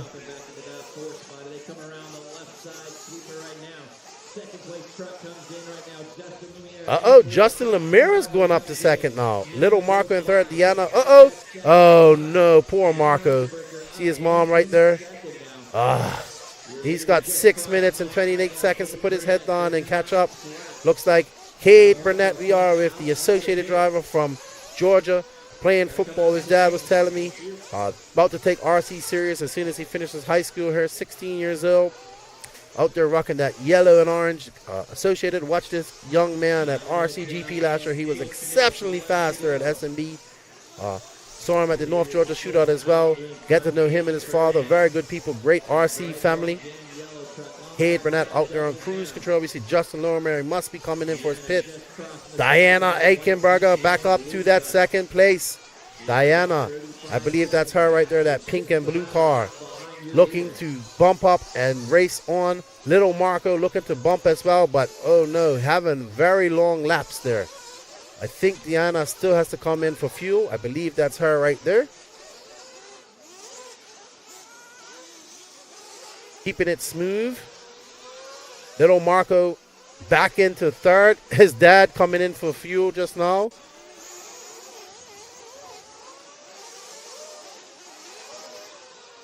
There we see Deanna coming by. She's in a comfortable position. She's got quite a lead on third. Little Marco Nopari. I do not know if she has to come in for fuel. You see Cade Burnett coming out to put her a lap down. Cade obviously probably having some issues in qualifying. That's why he's in this I main. This is the I main of truck. Little Marco has bumped up twice. Can he do it again? He has 5 minutes and 53 seconds to put his head down and click off some fast laps as we see Cade Burnett just out there on a Sunday drive, getting some practice. 15 minutes of practice, getting some traffic. We see Deanna just in front of him maneuvering and navigating through that traffic. As we go up in heats. That could have been ugly. Well done by Cade, being smart with his driving. Pumps cross. Throws on a 40.6. Diana still got a great lead on Little Marco. Little Marco has 4 minutes. He shouldn't give up. He should put his all into it because you never know what will happen. We saw this in the B in the previous Buggy main. Nicholas was out front and flamed out near the end. Never know what can happen, but there we see Diana right there in front of Cade Burnett, I believe. She's coming around. There we are with the only female racer here at the Raw Nationals, which is a shame. We hope to see some more females getting into RC and racing here with us. She's here racing with her father. As Deanna looking to bump up and keep her race day going. And Little Marco trying to catch her up, but he's now a little bit too far away. He's almost 23 seconds behind. He would need something to happen to Deanna. And there we go. We're going to make up some time right now. We're going to make up some time right now. That is some time she can't afford. That's 2-3 seconds. If Little Marco could just put his head down. I think that's Little Marco coming up over the wall ride right there. Just out of the corner of my eye. Deanna having a long lap, 46 seconds. Let's see what Little Marco can do. 3 minutes left to go. This has been a fairly exciting Truggy main. Hopefully we want to see if Little Marco can catch up. He had it in the palm of his hands, but made some mistakes. He wanted to bump up for the third time. Little Marco comes by with a fast 40.6. Now he's looking at a 12-second lead. Just under 13-second lead over Deanna.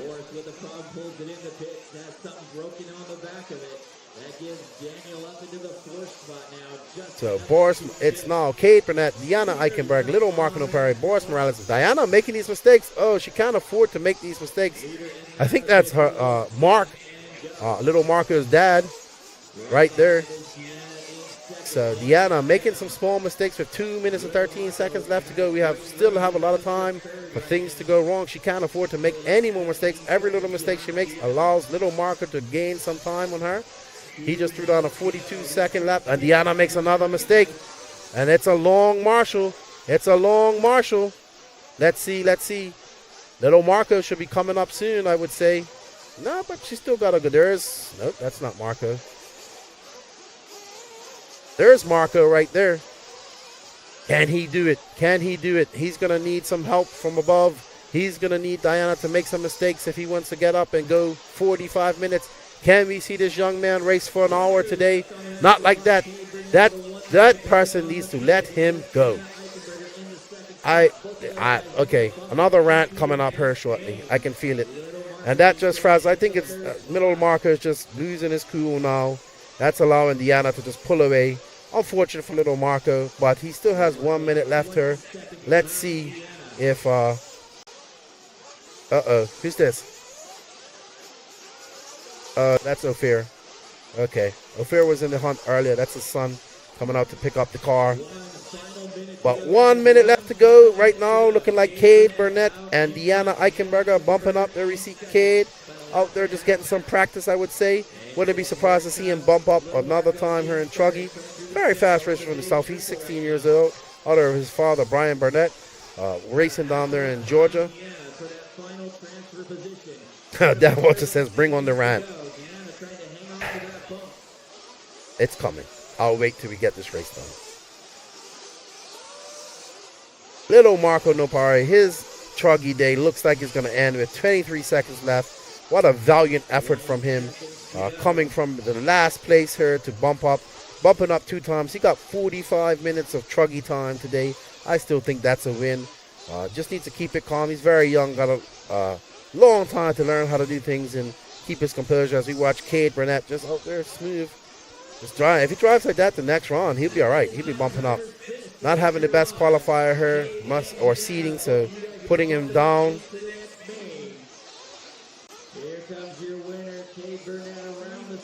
Well done, Cade Burnett. Good bump up for you. Bring that Truggy in, get it shut off, let that motor cool down. Joe, there it is, Deanna. Well done, Deanna. Good job.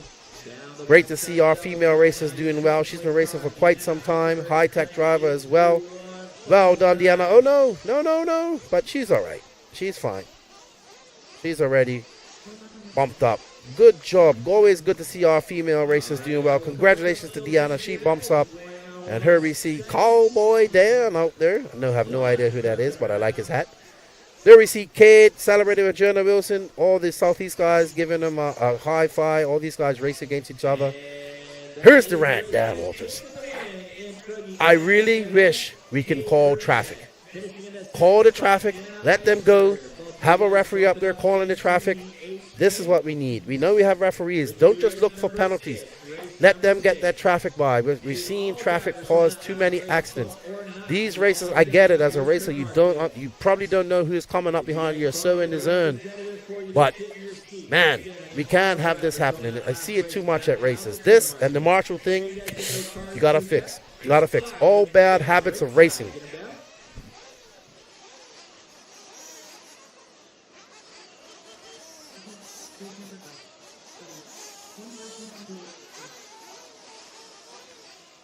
All right, we're going to send it over to Jared Wiggins. He's going to show, for the new people out there, the difference between the Buggies and the Truggies.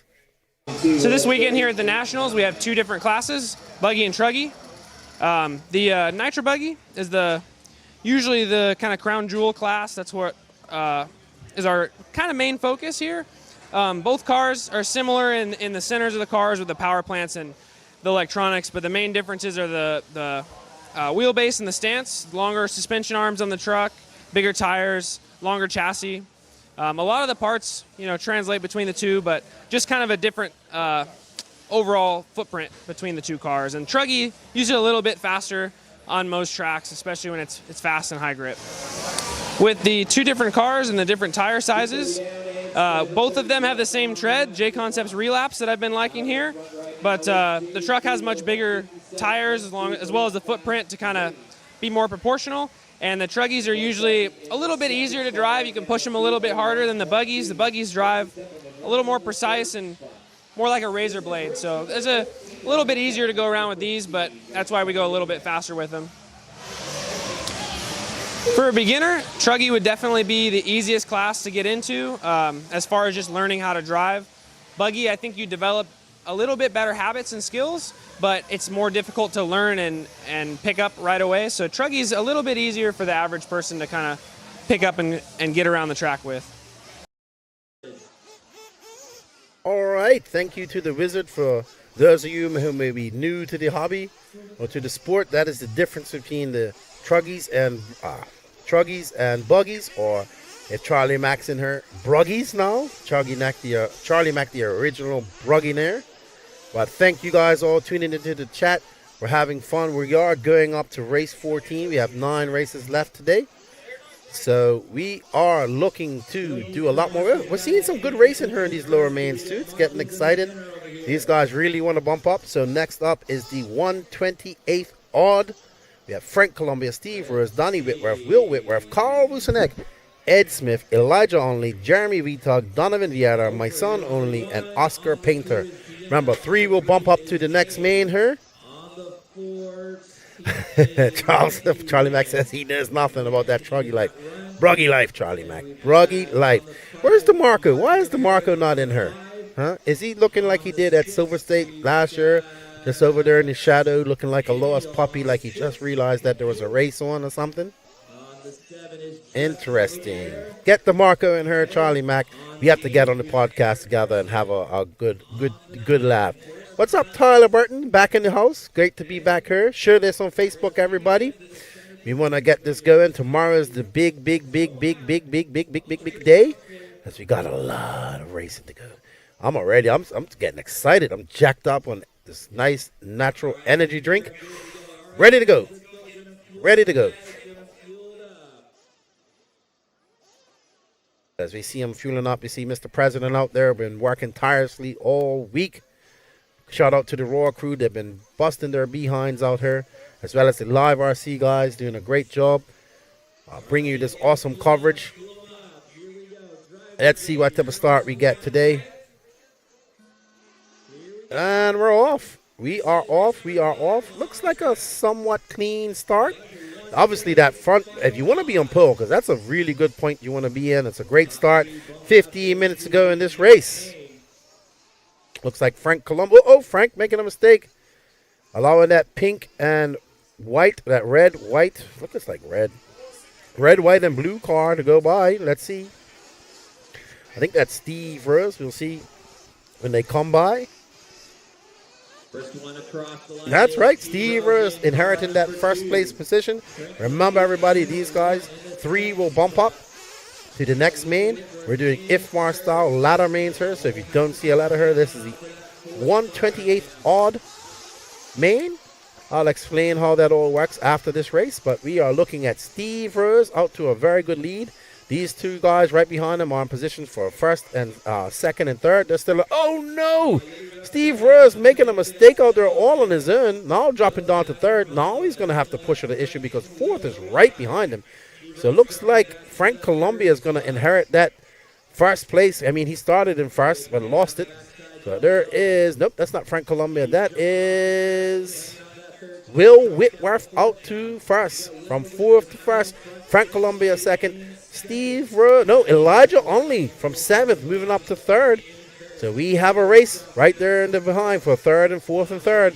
That is the race right now. But right now we are on board with Will Whitworth, who's looking to stretch out the lead, have a comfortable lead, come in for a comfortable race.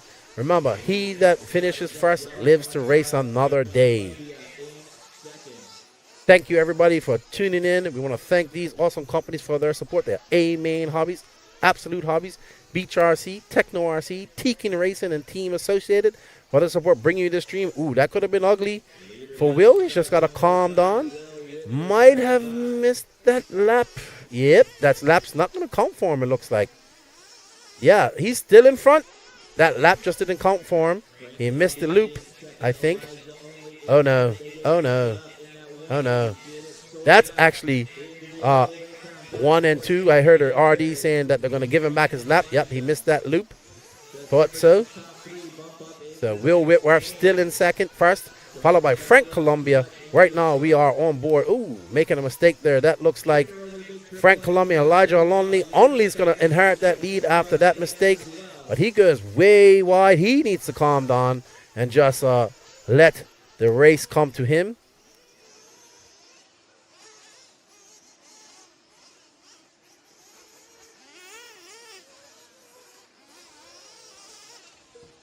Elijah only up to front. I don't know if that's right.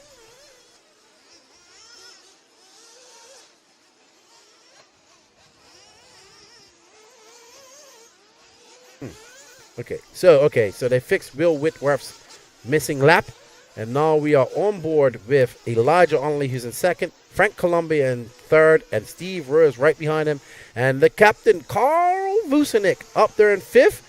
If the captain bumps up, I am going to go out there and give him the biggest hug possible. Captain Carl, good friend of mine, loves RC, 65 years old, still out here racing RC with his sons. And no, don't do it like that, Elijah. Don't want to do it like that. Oh no, Elijah going from bad to worse there. Come on, good buddy, get it together. There we go. Now he's gonna be in third because that's Frank Columbia that just got by him. Oh, still in second. Frank hitting that pit lane entrance. So Steve Rose and Carl Wusenek getting at it in the back there. Elijah just needs to take it easy. These guys are in the bump position. Will Whitworth is out front and cruise control. Rimfire says, I'm starting to rethink my thoughts. I'd probably be last if I was racing. Oh, my God. Oh, my goodness. Alrighty. So we are on board with Elijah. He's got Frank right behind him. Frank starting on pole. Made a mistake early, and that allowed Will Whitworth to get by. Will Whitworth. That might be Will Whitworth right there. No, maybe not. But Will Whitworth. I think that was him that just disappeared going up the wall there. But here is the battle for second, and there is the person looking to catch them up and get pip one of these guys, because the top three will bump up to the next race. That looks like Steve Rose just sticking.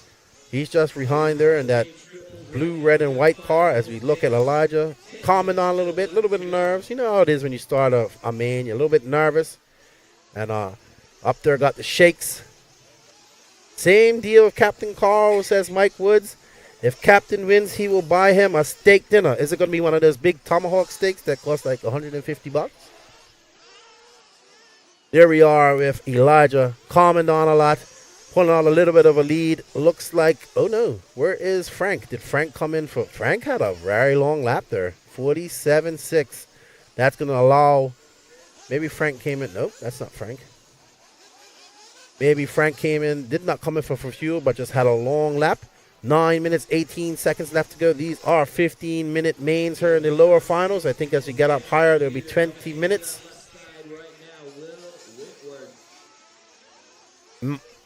Mike says, yes, one of those big tomahawk steaks for Captain Carl if he gets up there and he bumps up. Carl now down in 6. He has 9 minutes to put his head down. Hopefully praying for somebody to have a mistake as we're on board with Elijah, who's in the flow. He's all right. He's got nobody in front of him. Nobody. It can't be. That's what. As soon as you get those front tires out into the dust, that's going to happen. It's so slippery. So much traction inside that line. But as soon as you get up into that dust, it's just like a holiday on ice.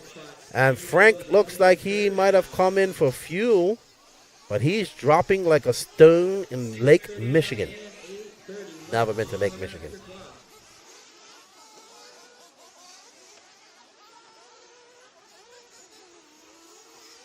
Whitworth. Don't try to confuse me, Kirkman. Whitworth. Will, that is actually a hard name to say. Will Whitworth. You did make a big tomahawk steak at DNC. I remember that. All right, so Will out in front. Elijah having a problem. Looks like he flamed out in pit. That was one thing he was worried about. Going out of pit lane very slow is going to make you flame out. Got to clear that car out. No, they had a, looks like he broke something. Oh, no. The chant, what? That was weird. No idea what happened there. No idea. All right, well, Will Whitworth still out front, followed by Elijah Only, but who looks like it's going to be falling back. Steve.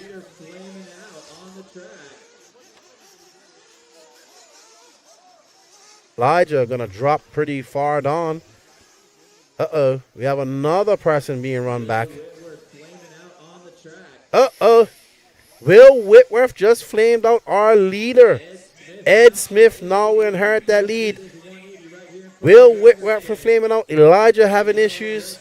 Frank Columbia off pole, so to back up to second. Will Whitworth dropping. Elijah not getting back up. Steve Rose inheriting that third spot. And the captain is in fourth. The captain is in fourth. Will we see Carl Vucinic bump up? Will he get that tomahawk steak from Mike Woods? Let's see. Go, Captain Carl. Go, Captain Carl. Steve Rose out there in that third position. Carl's going to want to chase him down so he can bump up. Carl's looking to get that steak dinner that Mike Woods promised him. And let's see what happens here as we are on board with, I want to say that's car number, let's see when it comes around. That's car number 1. That's Frank Columbia. He's in second right now. Steve Rose right is behind him. But the battle is on for third place between Captain Carl Vucinic and Steve Rose. Steak dinner on the line for Captain Carl if he bumps up. Mike Wood said he's gonna buy him a steak dinner, and no, Carl drops down. I think he came in for fuel. Captain Carl came in for fuel. Let's see how it works when he gets back out on the lap. 65 years old, loves RC, calls me and talks to me for about an hour. Lots of rants, I love it. Listens to the podcast, big supporter of the podcast. Oh man, would love to see the captain bump up. Love it. All right, so Ed Smith out to the front. He's on a very comfortable pace. He doesn't have much to worry about. Looks like he's coming for his pit, his gas as well. Frank Columbia inheriting that lead as it looks like Ed came in for some fuel. Steve Rose moving up to second. Donnie Whitworth in fourth. Elijah Onley back on the track in fifth. And Ed Smith dropping really far. That was a long lap. Maybe he flamed out 106. Looks like he might have flamed out. Oh, that was, if not, that was a very, very slow pit. Very slow pit. But Donnie Whitworth now inheriting that third place. Yeah, I like Carl. He's cool, dude. Frank Columbia back up where he started in first, where he probably should have been if he didn't make that mistake. And we are on board with car number 1. Oh, no. As soon as we put it on there, he makes a mistake. Oh, no. And he flames out. He makes that mistake and he flames out. That's car number 1. I think that's our leader. He's going to be out. No, that's not our leader. That's Steve Rose.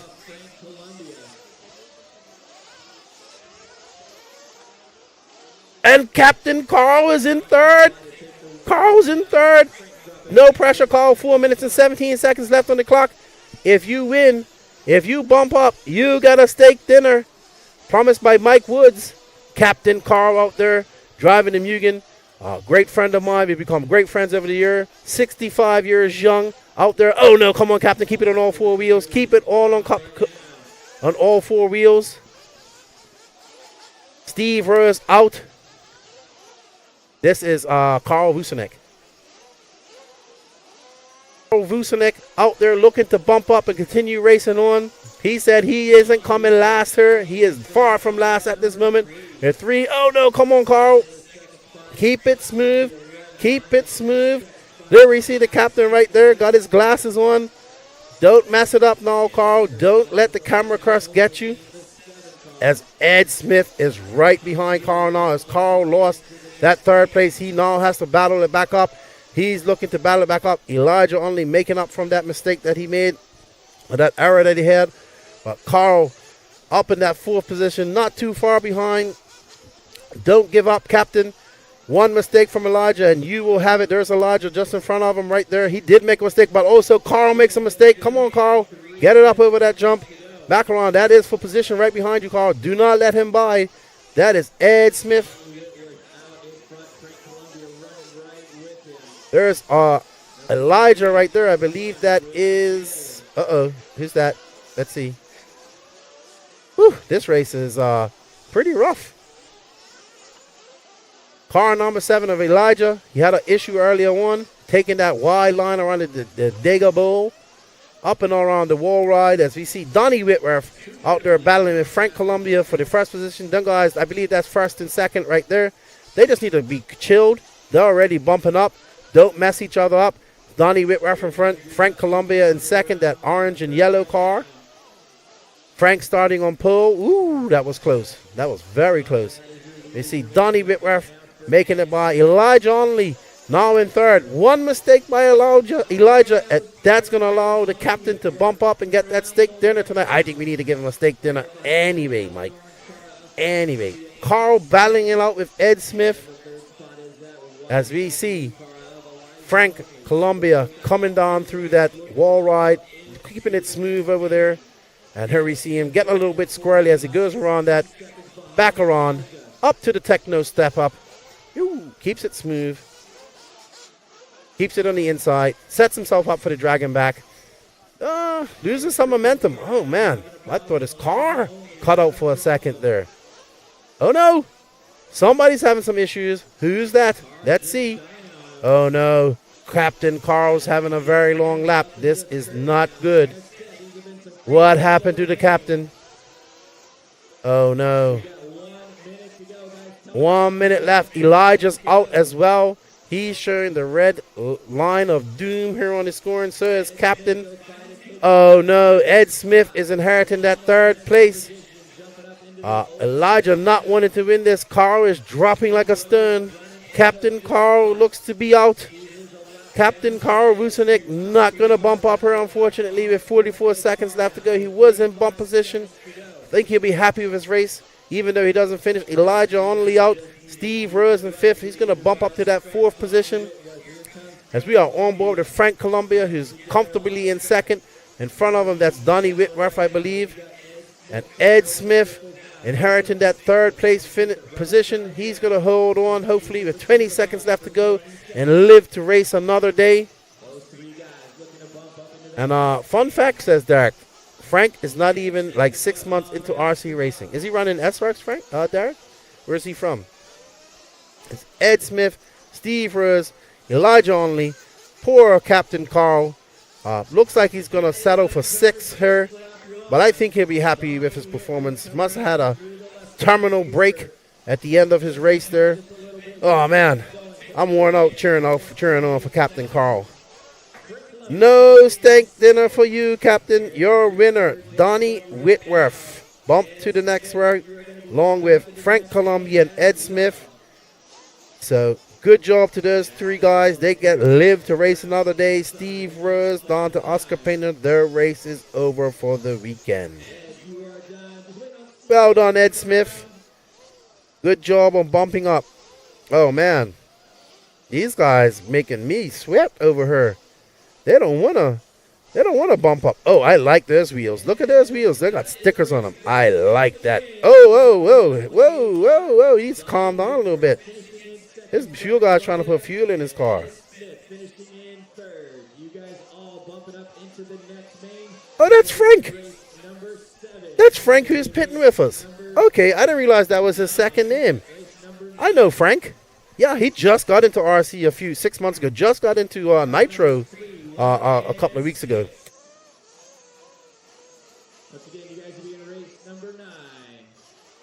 All right, so here are your results. Donnie Whitworth, Frank Columbia, Ed Smith, Steve Rose. Well done, Frank. I'll give him some congratulations when he comes in here. He's going to be pumped.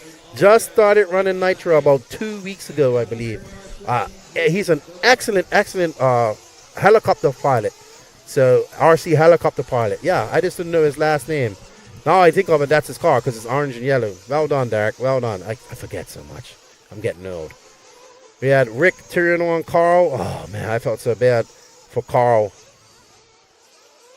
So bad for the captain. What a great run from him. All right. Race number 6 of the day. We are looking at 5 more races today. So it's now 5:16. And this is our H main of Truggy.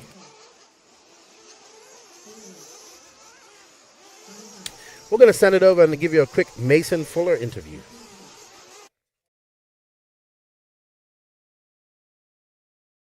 All right, so we're here with Mason Fuller, a.k.a. Iceman, who I made the mistake of calling his brother just now. But, hey, man, great performance at Silver State. Completely different track here. Any changes you're making from, obviously you got to make a lot of change from Silver State. Yeah, I mean, it's like 40-degree, 100 or 50-degree temperature difference. So definitely going up on the oils. I mean, we got like unlimited grip here, no grip at Silver State. So completely different track, yeah, for sure. What's your favorite part of the track? I don't know, the left side, it all like flows together really well. It's one of my favorite tracks actually I've ever been to. So, What are you finding the most difficult part of this track? the triple double I think in the center is like really hard to, because there's like a 180 right after the triple, so it's kind of hard to hit the tight lines. Thoughts on the pit lane and exit? You definitely want to be at the end of pit lane, you know, because I mean, you make a 180 right after it, which is something different. We'll see how it is in the races. I don't know. So you was in the B-main at Silver State. You had a bump up. You come from dead last on a track that was very rough, very hard, difficult to finish third. What type of, obviously in Buggy, everybody's got to race in. We got to do semis and stuff like that. How do you prepare yourself mentally for starting in the B-main, starting last, and then coming up to third like you did at Silver State? I mean, in qualifying in Silver State, I just had so many wrecks. So, yeah, I mean, you got the semi, you just really can't wreck, and you should be up at the top if you're not wrecking. Well, good luck to you and your brother, and we look forward to seeing what you do. Thank you. Okay.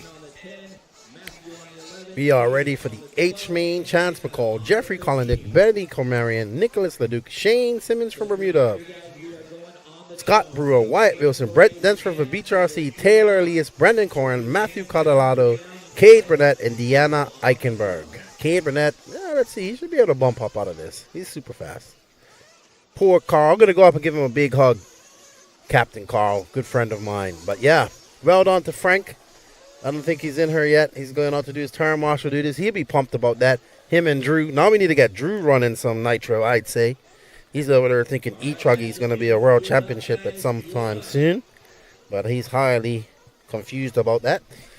But definitely good to see these guys getting into RC racing as we get ready to start this H main of Truggy. Hang on, guys. Hang on. Let's start that all over, guys. Start them all over. Had a lot of false starts.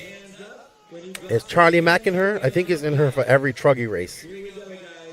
Drivers ready. Turn marshals, heads up. We've got one guy wait. Here we go, guys. Watch Clayton. Down and quiet. Alrighty. Let's see what type of start we got. Oh, fairly clean. Fairly clean. Oh. Little bit of a cluster back there. As you see Cade Burnett trying to force the issue, starting back in last. Just about last there. He'd be looking to quickly bump up. Cade got impressive speed. Now he's going to have to put it into effect. As we are now on board, looks like Chance McCall still out to your number one car, getting out to a good lead. You can see that red number one plate. As he comes across there, it's Chance, Jeffrey, Benny, Nicholas, Shane, Taylor, Shane in 7th. Cade moving all the way up to 8. Big move for Cade. He's going to get up there as fast as possible. Probably shouldn't even be in this race here. Where's Brent Dancer? Brent not having a great start. Deanna looking like she's not started. Don't know what happened to Deanna. She bumped up from the I main. So no idea what happened to her. As we are on board, I believe that's Jeffrey Collindick in front. Yeah, that's car number 3, of Benny Comarion. Jeffrey Collindick, who's now in first, followed by Chance McCall, Benny Comarion. Remember, only 2 bump up. Big mover, Cade Burnett, from second to last to third in 1 lap. I told you, Cade was too fast to be in that main, and he's just got a look. Great pass by Cade Burnett as he's flying down with that yellow and orange associated, giving us a little whip, showing us a little style up there. He's, you know what, Cade's gonna have lots of practice here, lots and lots of practice.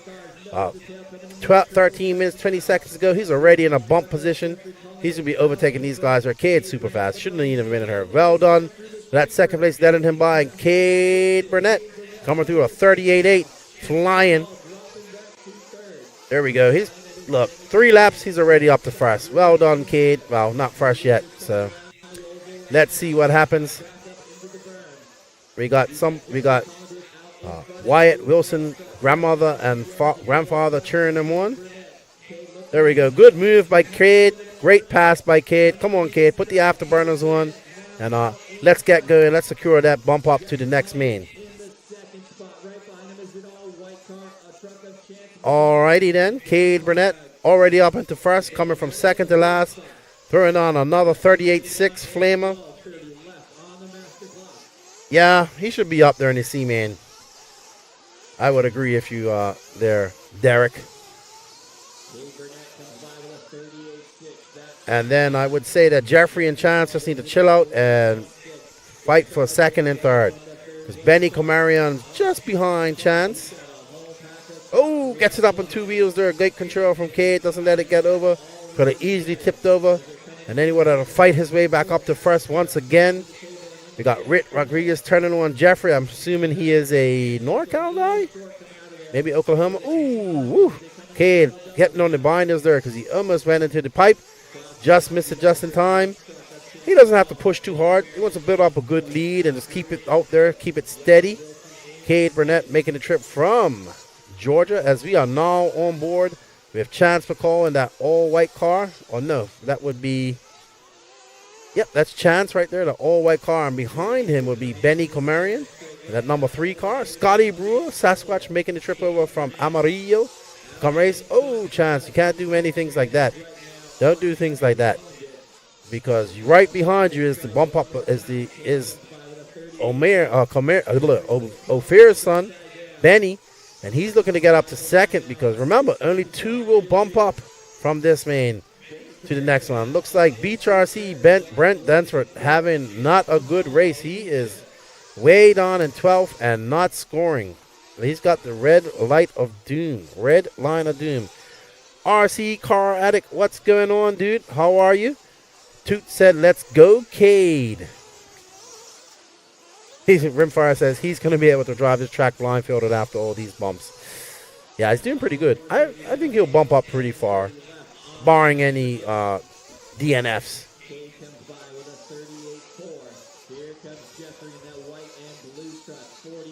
Brent is showing the red line of doom. I think his race is done for the day. Cade Burnett out to a comfortable lead. We're looking right now. I believe this is car number 4. That is Chance McCall. Oh no, going all wrong for Chance right now. Car number 4. Sorry, that is car number 4 of Nicholas Leduc. Second answer, separated by about 2 seconds right now. That's the final transfer position to move up to the next main.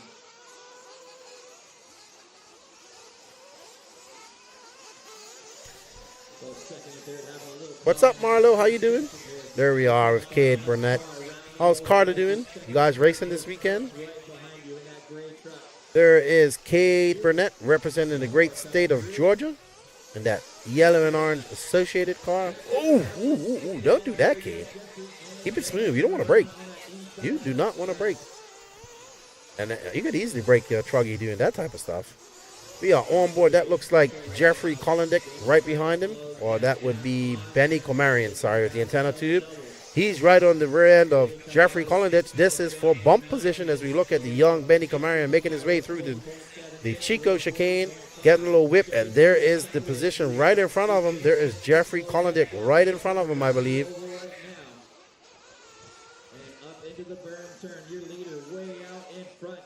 Yep, that is the battle for the bump-up position right there.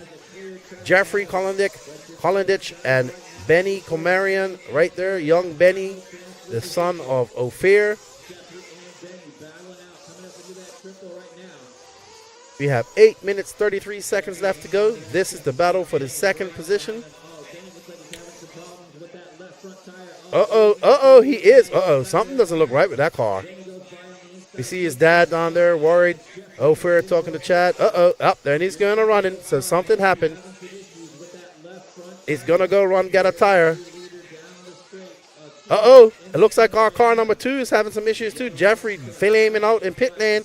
That pit lane claiming another victim. We've seen that happen quite a few times. His pit guy's having a hard time getting his car started. That is going to not be good. That's going to allow Wyatt Wilson or Benny Comarion to get up there. Benny's coming in for a pit stop. Oh, no. I would just keep him out there with that tire at this moment. Tell him take it easy. 7 minutes, 37 seconds. Don't even bother changing it. It's still on the rim. It's all right. It's driving fine. Tell him take it easy. Bad luck for Jeffrey. Couldn't get his car restarted. That's the issue. Shane Simmons, my fellow Bermudian, up to third. Definitely. I wouldn't mind seeing him do well. I'll go out there, give him a... Oh, Benny, keep it on all fours. Keep it on all fours, Benny. Yeah, I wouldn't even worry about changing that tire. Leave it on there. Drive it to the rim as it comes off the rim. No, don't change the tire. I would not change that tire. No, don't change the tire. It's going to lose too much time. Well, maybe not.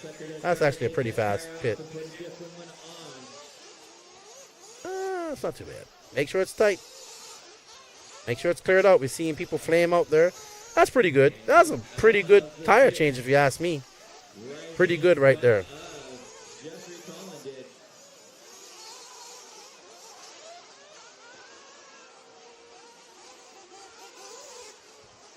Cade Burnett out to an impressive lead. Benny Comarion, let's see what happens when he comes by. See if Shane Simmons inherits that lead. Shane battling it out with Wyatt Wilson for third and fourth, but that doesn't matter. Remember, they want to get into that second position because that will be to where they continue their race. But Benny looks like he's now flying with that new tire change. Great tire change from his pit guys as he comes by 59.3. And that still allows him to stay out front. He just needs to chill out, and he is going to be bumping up to the next race. F1 style tire change. Yeah, almost. Few seconds slower. But Cade Burnett out there on cruise control, just throwing on some low, high 39s. He doesn't need to really push the issue. He is out there flying. He's got a great lead on him. Save that truck for the next bump up. Don't try on anything stupid. Just go out there and keep it on all fours. I wouldn't even be jumping too much stuff, as we are on board with car number 5, I believe. That is Shane Simmons, my fellow Bermudian, now residing in SoCal. Upper with Adam Drake, doing the pits for Adam Drake. And we see Shane, going a little bit crazy there. Something kind of rolling by right there. I don't know what that was. Looked like it might have been a wheel or something. Oh, come on, Shane. Don't bump the leader, dude.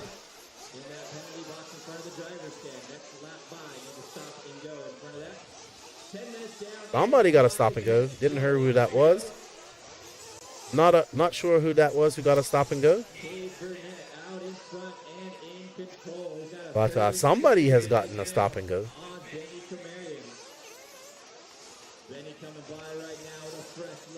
We are on board with the young man from Georgia, Cade Burnett.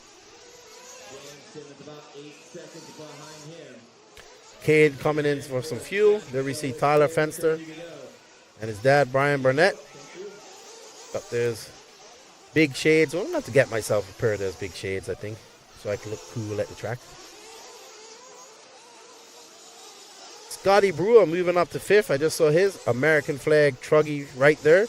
No idea where Charlie Mack is. Ain't seen him and her rooting on the Truggineers. He's not a true Truggineer. He's not watching all over. He's not watching all the Truggy racing. We'll see. Is this the Mars Over race? No. Rover race? Nah. This is the 2023 Raw 1/8 scale Offroad Fuel Nationals. We are on race 6. Almost halfway through. Less than 4 minutes to go for these guys. Race number 7. You guys are coming up next. The 164th even main coming up next. 164th even main coming up for Buggy. We have 3 minutes, 31 seconds left in this. Cade Burnett's out there in cruise control. He's got a 1-lap advantage over second place. But anything can happen with 3 minutes and 22 seconds left. What's up, Riley? How'd you make out? Where'd you go racing at the Plex?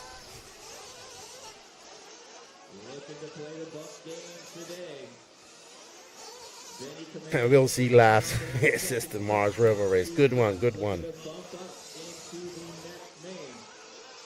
What's up, DeMarco? Where you been all weekend, man? Man, you tell Charlie Mack, just because it's now called Brugginer and not Trugginer, that he has to stay in the chat and watch every Bruggy race from here on out. DeMarco Pendarvis in the house. Cade Burnett out to a comfortable lead. Benny Comarion there in second. Shane Simmons is quite far away, about 11 seconds behind him.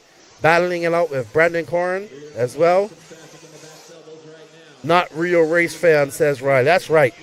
No Truggy fans in her. The ultimate Truggy fan has left the building. Charlie Mack. DeMarco, get on your phone. Tell him get her in the chat. As we look, Cade Burnett just out there getting practice now. Having bad qualifying. Bumping up. Yeah, I agree, Rimfire. It's very fast, man. Very fast. I watched him do very well at races. Definitely has the pace. Just probably had bad qualifying, bad seating, and that put him down. But out to a comfortable lead. Benny Comarian after that tire change by his dad was a very quick tire change, I would say. I guess I would have just left him out there, but it worked out for him. Shane Simmons not able to capitalize on that, but anything can happen. Shane in great position. If anything's to happen to Benny and take over that bump spot. Got 1:30 left on the master clock.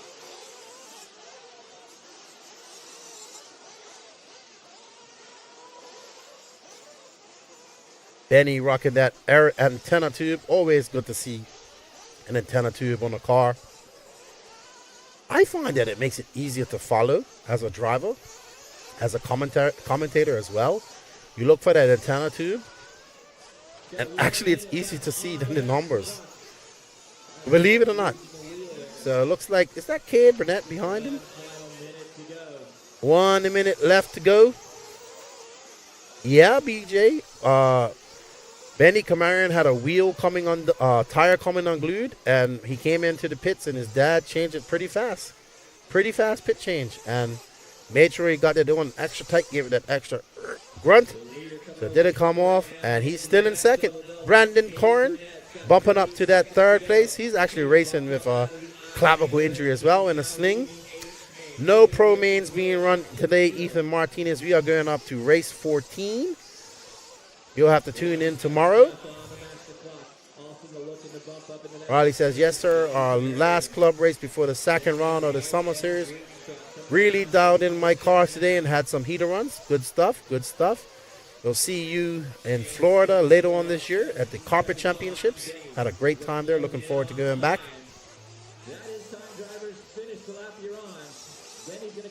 Benny, well done, Benny. With a tire change, you will bump up. Well done to Cade Burnett. His second bump up now has 30 minutes on this track. Probably got another 15 minutes as well. Yeah, I don't know if they have the a long antenna in there as well, Rimfire. Probably just the Spectrum one. But I just think it helps with sight. Cade Burnett, Benny Comarian, Shane Simmons, Brendan Corrin, Matthew Caldado are your top 5. But only 2 of theirs will bump up. Good job to Cade Burnett on his second bump. Yeah, not tire change. Okay, yes. Sorry. Right, Danny Santos. Extra. Is this Danny from Portugal? I think Danny tuned into our feed in Portugal and actually came to the track. So, not a tire change, but yeah, wheel change with a tire on it.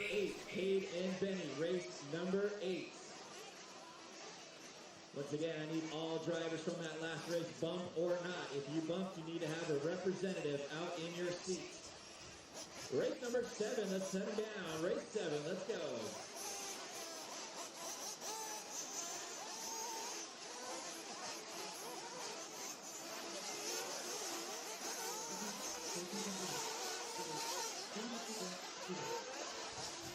Yeah, they're probably still running the short antennas that they have. It might be out of the box as well, but I think they just do it for sight. I know I do on my car. Have a little antenna tube. Yeah, you're just able to see them, I think. The Mega FCC. Ooh, it's getting hot here in the booth. I'm starting to sweat. We need to close that door and let that AC blast in her, I'd say.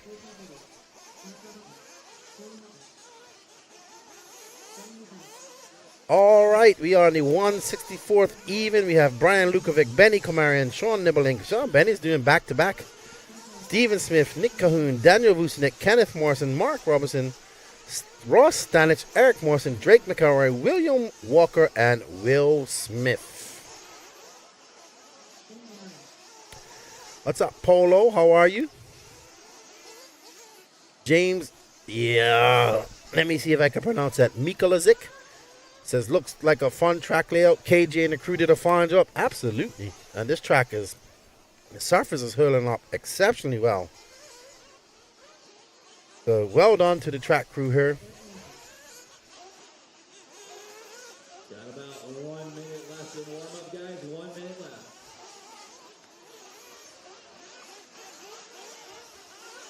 No, I did not end up trying the Francina, actually.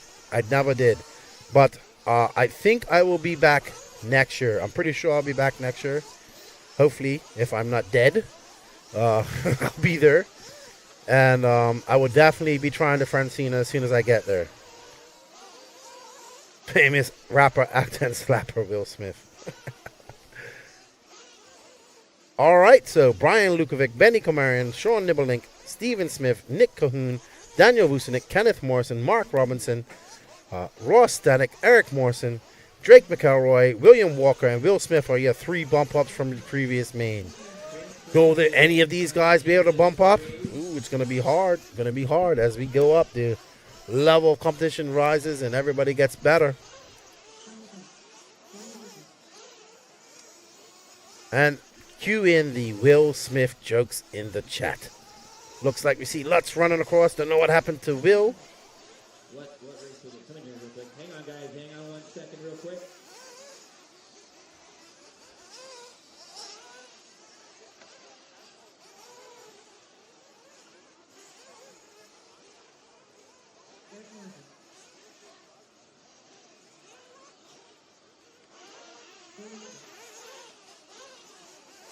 All right, guys, go ahead and take them to your pit man. Take them to your pit man. Lined up here, we see Pit Dads. We see Ophir. Benny doing double duty. Just bumped up in truck. He's going to be busy. He's going to go. Oh, so he's going to be racing 3 races back to back. Oh, wow. Benny's getting lots of track time. If he bumps up, it'll be back to back to back to back. Let's go, everybody. Hit that like button. We only have 82 likes. Share this if you can. Get ready. This is race 7. We got 7 more races to go today.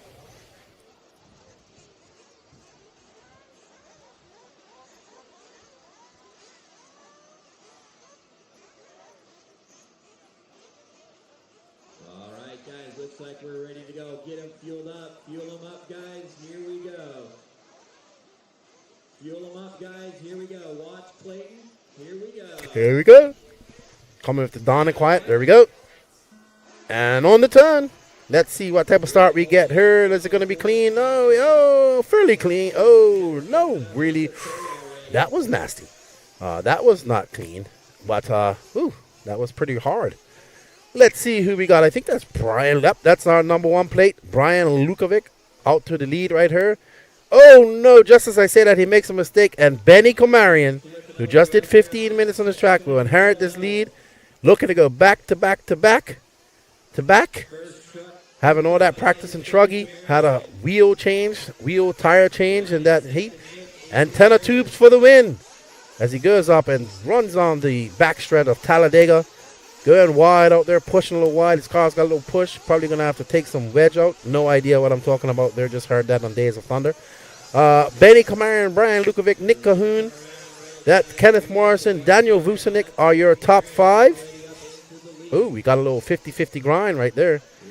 But it looks like Brian Lukovic isn't too far behind. Remember, 3 will bump up here. Top 3 bump up to the next main. This is IFMAR style. As we go through, up and over. Benny having lots of practice. Don't need to make mistakes like that because that is first. Now he's in 3rd. So that is Nick Cahoon, actually, I think, who's out in front. Nick Cahoon. Uh-oh, what has he got on the front of his car? Why was he going so slow just now? Looked like he had something on the front of his car. Maybe it was just my eyes. We got Tony Schumacher cheering on Brian. There's Brian out front now. Red plate, Benny right behind him. So we're back to, looks like it's Brian, Benny, Nick. William Walker, our biggest mover, our bump ups. He's up to the 8th position. Benny, good. Oh, Benny should have waited. Benny should wait. Benny should wait. Should have waited. Don't need to make those silly mistakes. Still young, very young racer. Uh-oh. Getting caught up on that pipe. There we go. Lets that position go by. He had to wait in the end. Now he's got fourth right behind him. That looks like Kenneth Morrison. Ken Morrison right behind him as we got Nick Cahoon out in front, followed by Brian Lukovic and Benny Komarian.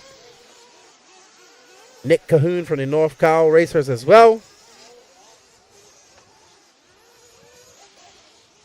As you can hear, we got our guys there talking about their race in the back there as we go by. Sorry, Brian Lukovic is in first, followed by Benny Komarian, and Nick, Kenneth Morrison's. What happened? Nick Cahoon must have missed a lap. He must have missed the loop. I could have sworn that was him. No, he didn't. He just had a long lap. All right.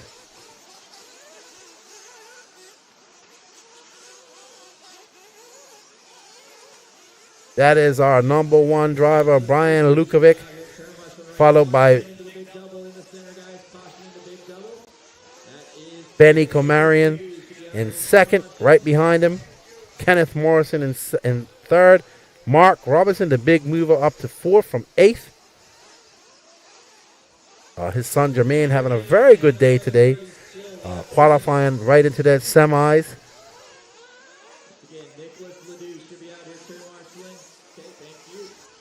There we go. First, second, and I believe this is... Oh, and Brian must not want to win this race because he keeps flipping over. Giving up that lead. Benny takes it over again. Benny looking to go back to back to back to back to back. Probably got too many backs in there. But who is keeping count? I'm not. Brian Lukovic, now not in first. Benny Komarian taking over that lead. Looking down, coming around her. Here we see him pulling a little papa wheelie as he comes by the loop. That will be a 41-1 for Benny. This will be 30 minutes driving for this young man. He has 10 minutes, 43 seconds left to go. Brian Lukovic in that last bumper position in third. Mark Robinson in fourth. Nick Cahoon back and doing laps, I guess, in fifth. We are on board. Oh, great save by young Benny, but then throws it away right there. Oh, good. No harm, no foul. He looks like he's got a big lead. Probably came in for fuel. One of those guys. I don't know why they come in for fuel that early. But, or just having long laps. As Benny comes back around the track, he's out in cruise control.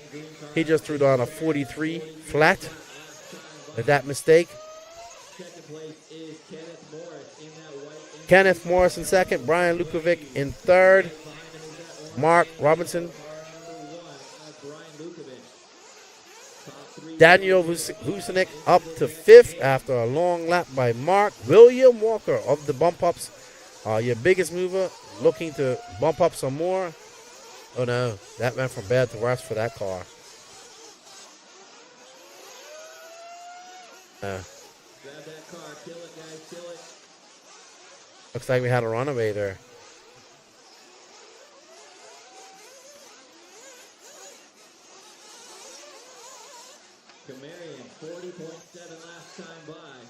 We are on board with first place driver Benny Komarian, young, making the bump up in Truggy, now looking to bump up here in Buggy.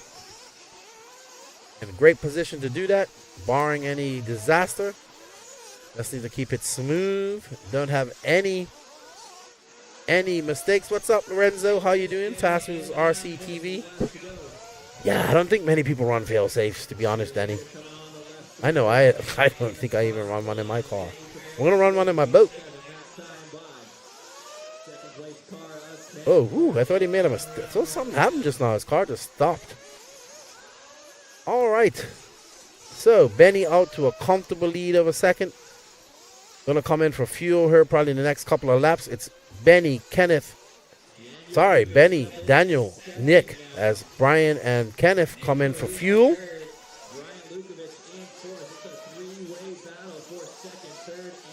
Just like our guy said, it's a three-way battle for second, third, and fourth. You got Mark Robinson, Brian Lukovic, and Nick Cahoon all racing each other very closely here.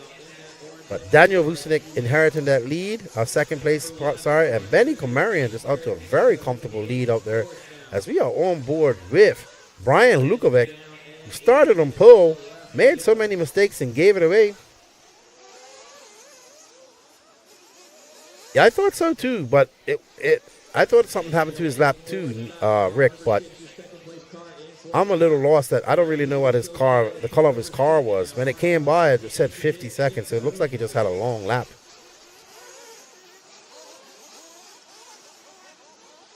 There we see Will coming in, Ryan Lutz snatching that car up.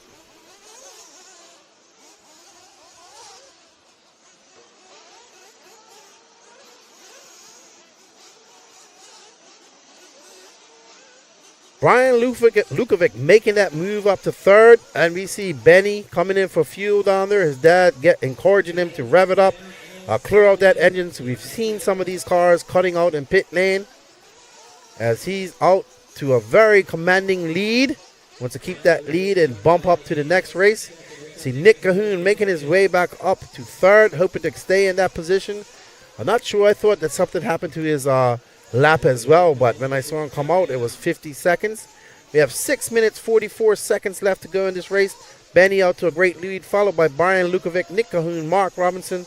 Old Mark looking to move up. William Walker bumping up from the other man, looking to improve and capitalize on any mistakes by Nick and Mark and inherit that third position and bump up once again, live to race another day or another man. We got people cheering on. I have no idea who Arika Bethe is cheering on, but Benny Comarian out there in front. We heard that Benny is having an issue. We can't see him. We don't know what's going on. I just heard our announcer talking about it. Don't know what's going on with the car number 2 that's in the lead with the antenna tube. This isn't him, is it? No, that's Lucas coming in. He must be pitting for Will Smith. There we see Benny. Not sure what type of issues he's having. He's looking pretty smooth out there. He's got 5 minutes and 42 seconds left. He's coming into pits. Another tire change for Benny. We saw this happen in Truggy. 2 tire changes. Oh no, they dropped the wheel nut. Oh no. He's gonna have to push it now to get back in. Oh, I hope he doesn't cut out in pit lane. Please, they should have. Oh, no. Going bad from West. Come on, get him. Let's go. Well done, Brent. Well done. Come on, Benny. You can do it. He's got 5 minutes. Just needs to keep his composure. Let's see where he comes out after this. Mark Robinson up to second. Nick Cahoon in third. Mark's probably going to bump up to first, but Benny's going to have to put his head down and click off some fast laps if he wants to get back up and go bump up again. Unfortunately, they probably have some bad tire glue. That's 2 tires, one in Truggy, one in Buggy coming loose. Exact same tire, exact same side as well. Fire the tire guy. Exact same front left tire coming off. Let's see. Wow. That dropped Benny down to 4th. Mark Robinson inheriting that lead. Brian Lukovic, Nick Cahoon, but Benny right behind Nick. Didn't lose too much time. He has 4 minutes and 26 seconds to make up some time right now on Nick. I think that's Nick right in front of him. Car number 3. Car number 5. Sorry, no, that doesn't look like Nick. I can't see the number. That's car number 2. That's Benny. No, that's not Benny. Why have these guys got the wrong numbers on their cars? Oh, wow. Car number 3 is Sean Nibelnick. We're following the wrong car there. Let's see. Car number 3 is Don in 8th. We don't need to be following him. We need to find car number 5. There's Benny right there. Maybe he doesn't have the right number on. I don't know. Okay, so we say this is third place, so he doesn't have the right number on. But this is Nick Cahoon. He's in third. Not running the proper number plates. What's up, Russ? How you doing?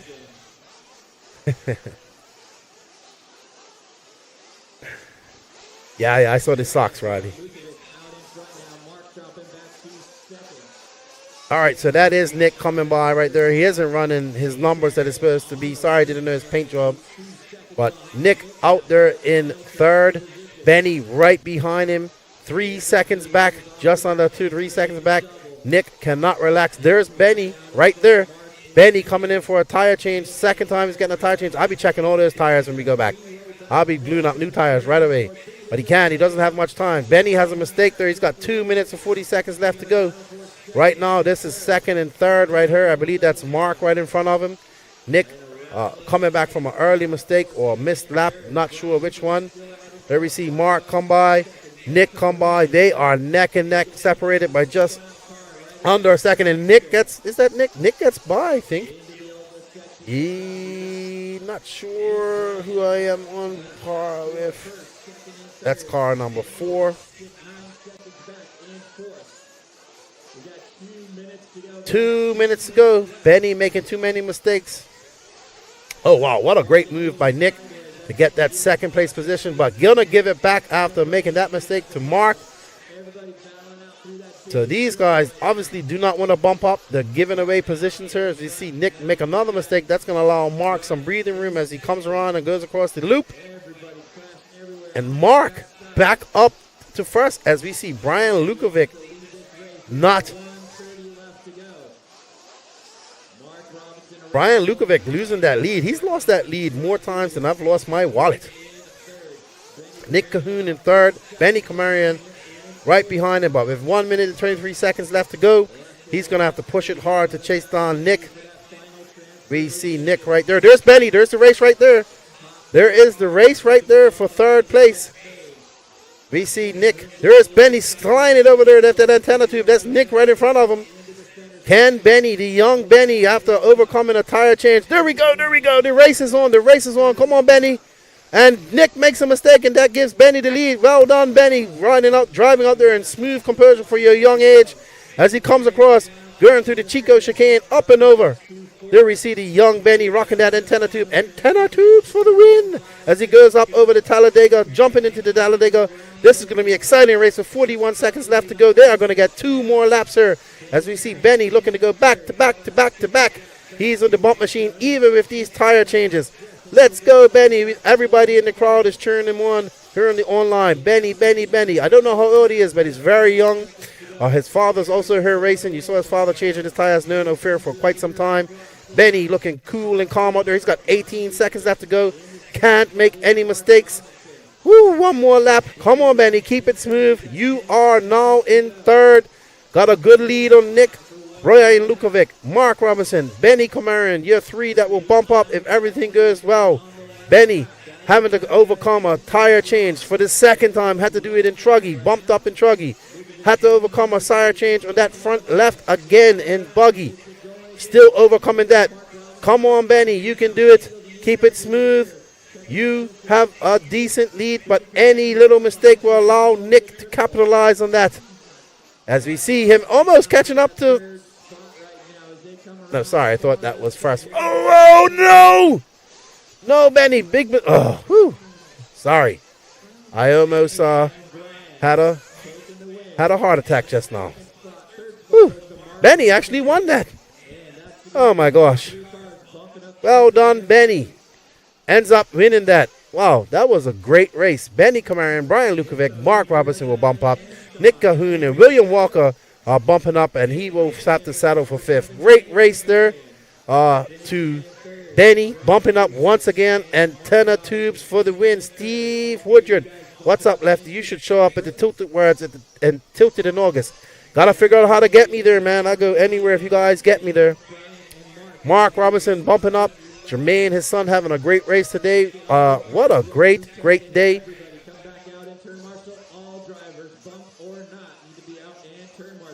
All right, guys, we have a special interview for you coming up here shortly. Just stay tuned.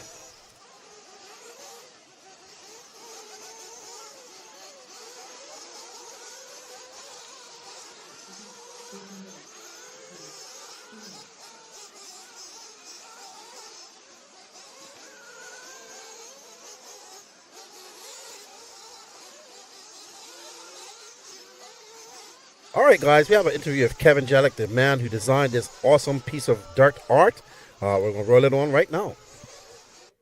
All right, we're here with Kevin Jellick, the man who designed this beautiful piece of dirt art. beautiful track, man. Thank you. Thank you. Very jumpy, super crossy. When you build a track like this, what do you, as you're building it, do you make any plans or what do you try to do? I try to envision building a layout that's going to race real well, create good passing, be fun for the drivers to like drive and like feel like they're really getting around the track and hustling the car. So I really try to make it as fun as possible, as racy as possible, and as like good in conditions as possible. Yeah, I mean, the surface is holding up nice. It's super grippy. It's not breaking up. I know you have your secrets. A lot of people have been asking if you're sealing it or whatnot, but I'm telling everybody it's just compaction and water. No, it's a good old-fashioned sweat labor. We've been working hard. We do a lot of water press. We have the best track crew here in Chico. All the guys on the track crew, they understand the process. We got a good team. We all work well together, and we all kind of like think for each other, and we all really like make the track come together and really good and be like as best as possible. And we use no sugar, no sealer, and basically get it as good as possible. The aggregate seems pretty good too. It seems to be holding together. It has a wide line. It's dusty, but it's still got a wide line. There's been no watering, no blowing off today. It's been great. Yeah, that's a sign of the good work, I think. When you got a track that you don't have to go out and maintenance it, it has a race crew. Now the good thing about it is like you get the dust on the outside, so if you get off the line, it creates passing opportunities. So if I go out there and blow it every time, it's going to be just a super good track, and everyone's going to get around the track real good. But I like to like let it race. I let it groove normally, be a normal racetrack, and create good passing opportunities and good racing opportunities for drivers. Yeah, I love how you incorporated the oval. That looks great. It's like, a little bit of Daytona or Talladega. The pit lane has been a big discussion today, but it hasn't been too bad so far. Yeah, it's working out. I'm not disappointed with it. It slows people down. What was your decision to make the pit lane like that? So guys that wanted to do fuel mileage, it's going to be, I believe, a 60-minute main event. So guys that are going 10 minutes have a possibility to take advantage of that fuel mileage and get that reward for their hard work and tuning. All right. Well, we look forward. Thank you for all your hard work. You guys have done an excellent job. And we look forward to seeing how it develops over the weekend. Yeah, thanks, guys. Here we go. Hands up. All right. Here we are at that start. Let's see. And we are off. And we are off with the G main of Truggy. Can Cade Burnett bump up again? Not a good start for Cade. Props to Kevin Jellick and this awesome track that he's built. I know a lot of people ask if it's sealed. Nope, it's not. I know what a glue track looks like. This isn't a glue track. So here we are. Let's see who we are going to have up front. It is Ryan Moore, followed by Eddie Bernal, Michael Gordon. Ryan Moore, Michael Gordon, Brent Corin on the move, Cooper Phillips, Dennis Wilson, Daniel Fergueso. Cooper, Brent Corin, a good friend of mine. Cooper, one of our biggest contributors in the NNRC Discord. Let's see where Cade Burnett is. Cade on the move up to 9th. Benny right behind him in 10th. So there's some fast guys here. So it's going to be a challenge for Cade if he wants to bump up. Says we're on tap with car number 1 of Ryan Moore running that red plate. You see that green car is car number 3. That's Michael Gordon and Brent Corin right behind him. There we go through. That's a 40.3. Great lap from Ryan. Michael Gordon tapping that with a 40.1. Brent with a 40.3. Dennis Wilson, 44. Cooper, Travis, Daniel, Cade on the move for another 38.5. Cade got lots of pace here. Looking to bump up some more. Doesn't look like we have a start from Chris Morale or Ezra Antondo, unfortunately. There we see Cade making progress as he comes through. Cade saying, I ain't supposed to be in this main. I'm supposed to be up higher. I'm just here for the track time. There we see Ryan Moore flying it up over there, getting it nose high. He's got Michael Gordon right behind him, car number 3. Brent Corin just short, just a few yards behind us. They're coming through. These guys are setting on some heaters. 39.9, 39.5, 41.7 for Brent. Cade Burnett up to 4. Remember, 2 will bump up in Truggy. 2, just 2. Cade needs to get up in that second position. There we see the young man going to some white wheels. So they must have had some other white wheels glued up or borrowed some wheels, usually running yellow. Guess he doesn't care if white wheels or yellow wheels make him faster. But there we see Cade handling the backside of car number 3, which is Brent Corin. That's kind of what he needs to do. He needs to get up to second. He's got that green car in his sights. Woo! I told you guys Cade Burnett is fast. That's Dennis Wilson is in front right there. Sorry. That blue car of yellow front. Dennis Wilson running the wrong numbers, I think, because I'm pretty sure that his car is blue. Okay. No worries. So Michael Gordon, Cade Burnett, Brent Corrin, Travis Eider in fourth. Cade Burnett, fast mover from pretty much dead last to second. There he goes. Great move on the inside.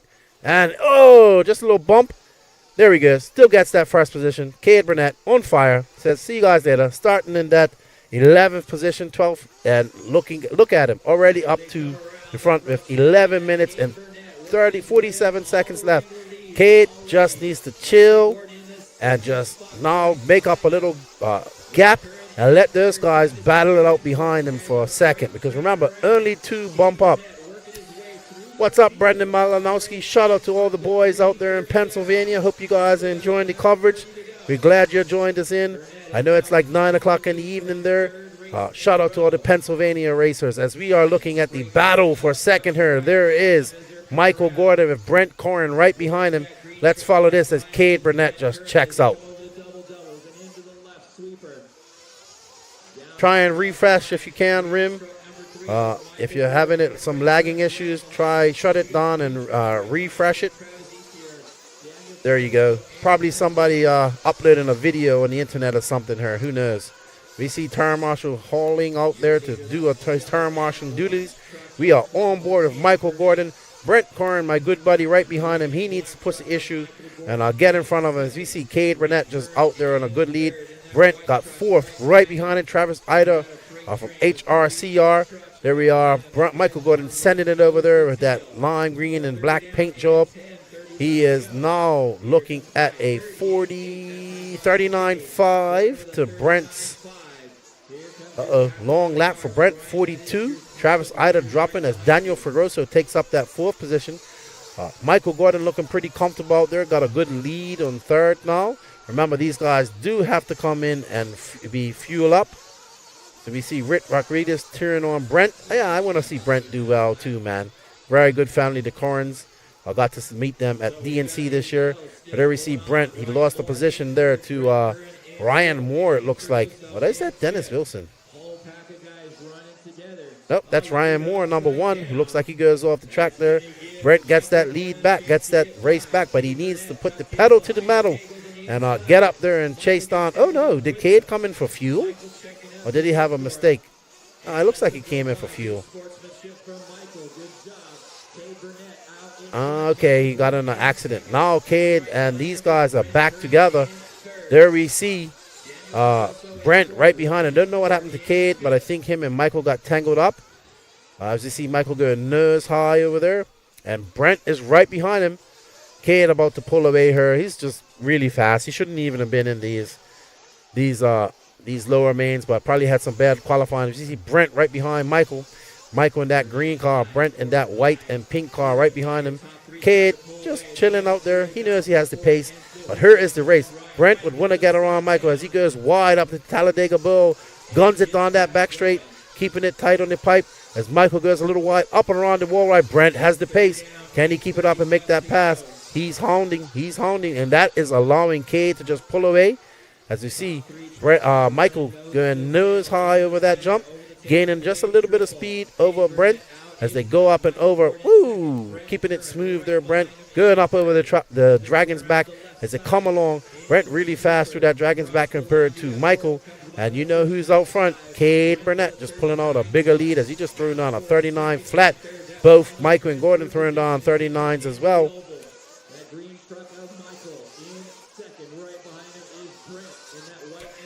One mistake by Michael and Brent will inherit that lead. One mistake by Cade and they'll both inherit that lead. But Cade's pulling out a big of a lead right there. As you see Michael defending. He has to defend. Remember, only 2 will bump up. We have 7 minutes and 57 seconds left in this race. As we see Michael getting a little bit sideways over there. Is gaining a little bit of a lead there on Brent. As he'll lose some time coming around this next lap. As we see, and they come in for fuel. And that Brent, we see Brent going, continuing on. Trying to get some space in between him. And I don't believe it. But we see Ophir getting ready to change another tire. Will that be 3 mains for Benny? And 3 tire changes? No, don't tell me this. This can't be another tire change. As we see, oh my, that is not fun. Not fun at all. Oh no, it's getting bad. Oh no, Benny flames out. Benny flames out. No good. Think that ends your day, Benny. Brent Corrin in second. Cade Burnett coming in for fuel. Brent coming in for fuel. Oh, great catch. Great catch right there. Chris Morale. No, that's not Chris. As we see Benny going out. Great fuel stop for Brent. Sorry. Michael Gordon. Let's see what Brent can do. But looks like Brent's still going to be in the lead as Michael comes by with a 56.5. Slow lap for him. Brent still in second. Cade Burnett out front. Brent looking to bring it home and bump up to race another day. 6:30 left to go. Cade Burnett came in for some fuel, looks like, but threw down a 38.4 prior to that. Let's see how it works out here all in scoring as Brent Corrin is still in second.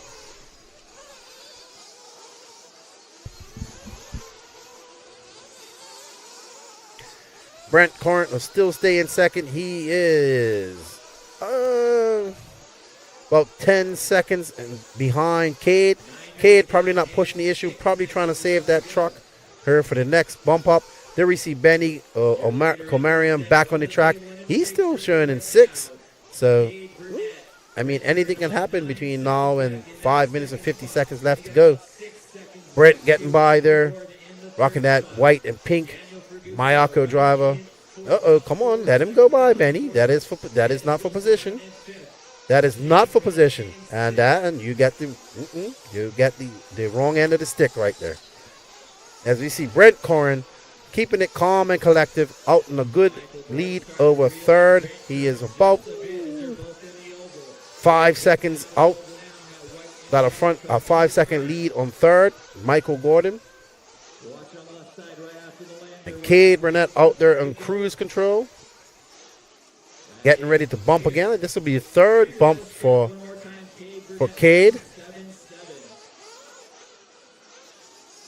I don't know what you mean by sandbag much, Bobby. I mean, he probably just had a bad qualifying. I don't think anybody purposely wants to beat on this far. There's no classes here.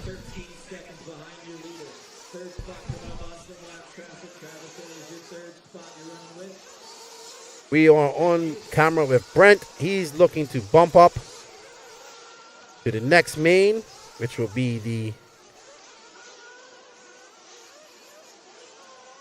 E main of truck. Remember, we are going to race 14 today. And then we will start all over with the mains tomorrow.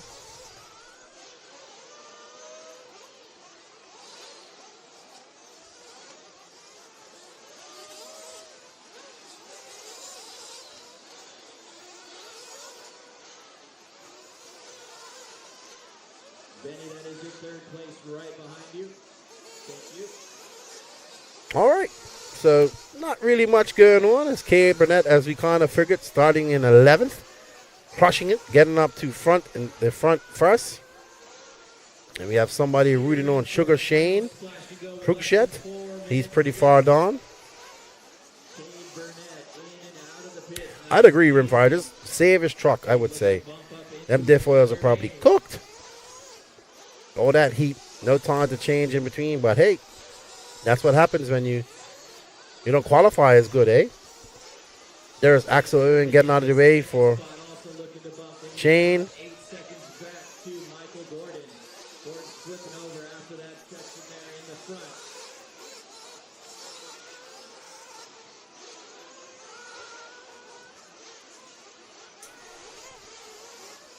Race 8 of 14 we're going to today.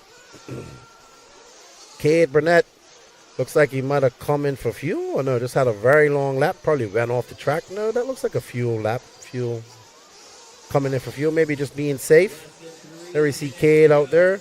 We are on board with Brent, who's driving a great race. I think that's third right behind him. Let's see. I think that's third. Nope, that is not third. My mistake. Ryan Moore is no, that's new. Ryan Moore is about 10 seconds back. Ryan Moore up into the third spot. Brent Corrin just needs to keep it smooth and keep it on all fours. Don't make any mistakes. And he will bump up to the next main. I know he'll be well happy about that. Ooh, wow. Oh. That is actually third behind him, if I'm correct. No, that can't be. These guys don't have their number plates in. That's car number 2, sorry. That is not. That is, no. I have no idea who that is. Oh, that's Axel. Axel didn't change his numbers. Sorry. Axel's down in 9th. That is not for position. Brent is out there looking smooth. His Techno truck looking very nice out there. That all white, that square body. I like the Techno body, to be honest. I've always liked it. And all white truck. Always like a white car with pink and purple and yellow. Very good paint job on there. There's Benny Comarion. Not going to bump up again, unfortunately. But he has another buggy main to go. There is Brent just avoiding an accident right there, keeping it smooth. His Techno truck looks really good out there, to be honest. He's driving really well. Not getting affected by the bumps much. Cade Burnett got a big lead. Just out there in cruise control. We got 52 seconds left. Brent looking to bring it home and bump up to another main and continue his race day. We'll go right into the, I believe we're going into the buggy mains here. 162nd main, which I don't know if Benny is in that. 30 seconds left. Good job to Brent. Barring any terminal problems, he will bump up.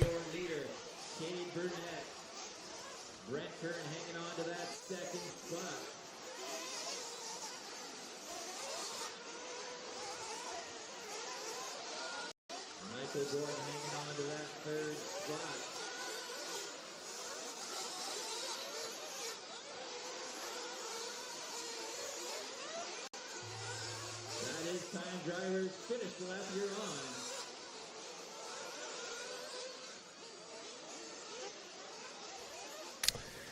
Alrighty.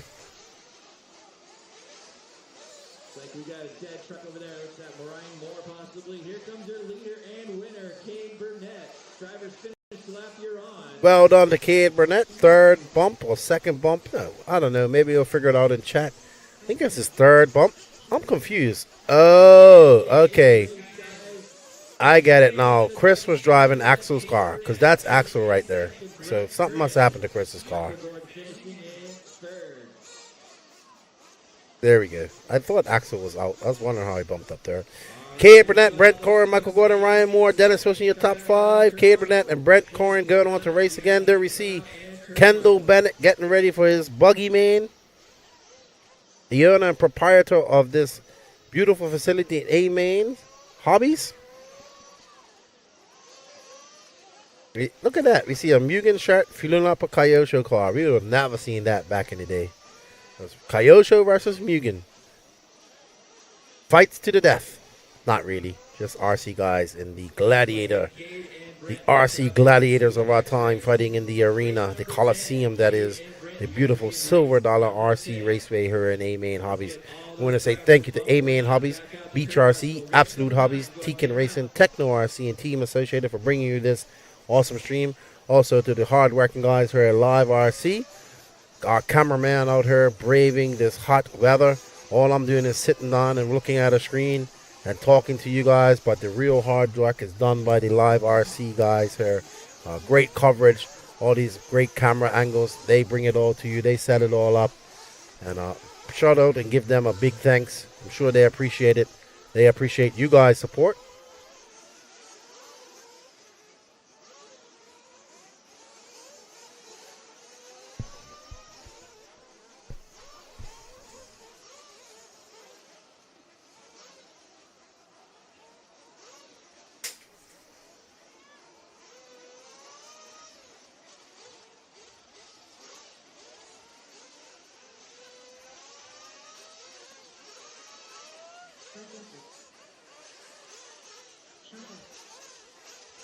Cooper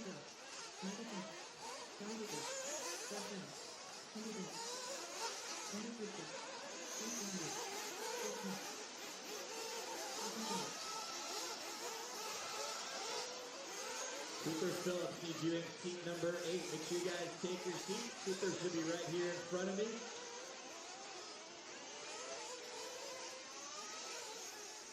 Got about 1 minute left in warm-up, guys. 1 minute left.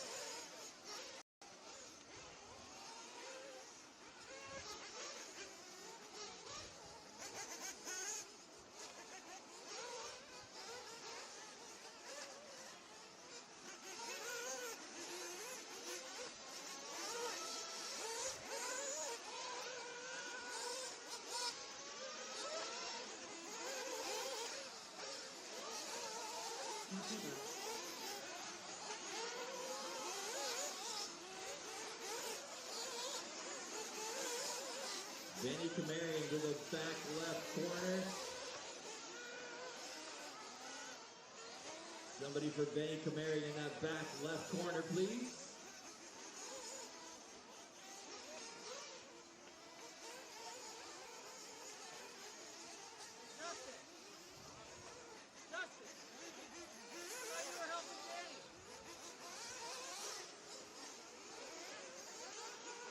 Once again, I need Benny Kamarian in that back left corner to turn marshal. Let's go ahead and bring him in, guys. Bring him in.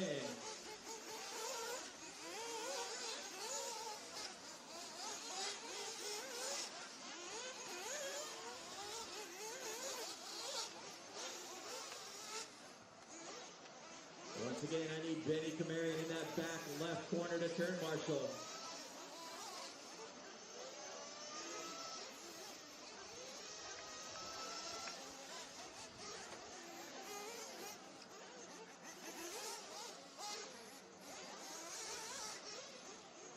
Benny Kamarian, back left corner for turn marshal spot, please. I'm holding this race up for you. Let's go. Benny Kamarian to the back left corner to turn marshal. No. Thank you.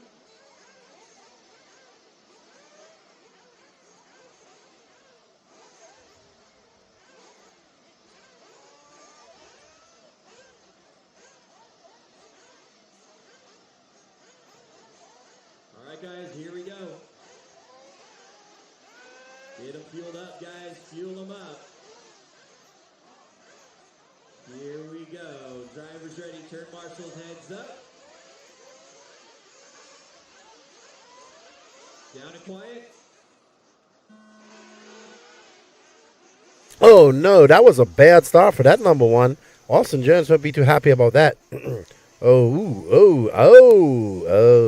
Not good. Not good at all. This is the 164th odd main. Austin Jones losing that lead on the first corner. We've seen that. That's the first time we've seen that happen. But as we come on, let's see who, as they come across the line, somebody making a mistake there. Not sure who it is. Can't see. That's first, second, and third right there. That's your bump spots. Brent Dansford getting out there. Brent skying it up over there. Mark Napuri, Jason Bell, Austin Jones. You can do it, Brent. Don't get nervous. You can do it as he goes up and around driving that S-Work. Brent Dansford. Oh, come on, Brent. Just as I say your name, calm down. Don't get excited. Brent Dansford making that mistake. We see third making that mistake. He just needs to get second or first or third if he wants to bump up. Drive a smart race. He doesn't have to win. Let that. If it wins, it comes to him. Don't do that. Ooh, that was close. That was very close. Luckily for him, it seems like nobody wants to inherit that third spot. Mark Napuri up in front. Jason Bell second. Brent Dansford third. Austin Jones first. Austin Jones starting on pole. Kendall Bennett in fifth. I think our chat died. Nobody's talking in there. Oh, that was close too. Looks like Brent's going to get that second place back, or maybe the lead. Let's see. Nope, second place. There's Mark out in front of him, I believe. And there is Austin Jones. Case Edwards turn on Jones. Yeah, he bumbled that. bubbled that start. Man, he got too excited and traction rolled his car right there. Mark Nopari, Jason Bell, Brent Dedsford, but Brent is now moved up to second. We are on tap with Austin Jones, that number 1 plate.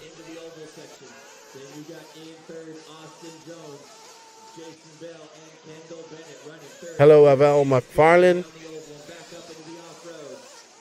Still Yosh versus Mugen. It's a lot more cars now, Rick. A lot more cars now. Austin Jones getting a little wide there. Sorry, that's not Austin Jones. That is 4th place. We see Brent taking the challenge to first there. Mark and Brent having a battle there for first. Oh, no, it looks like, who is that? Brent? I can't tell. No, that's Brent making a mistake. Brent just needs to calm down. He'll be all right. Where's Derek when you need him? Derek, tell Brent to calm down. He's not in the chat. Brent Denford in second. He doesn't need to win. He just needs to come second. Keep it calm, good buddy.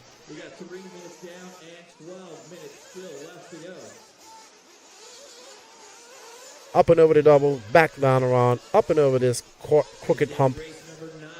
Keep it smooth, Brent. Keep it smooth. Don't make any mistakes. There we go. He seems to have calmed down. Jumps a little wide, a little far on that. Got to get right on that down green.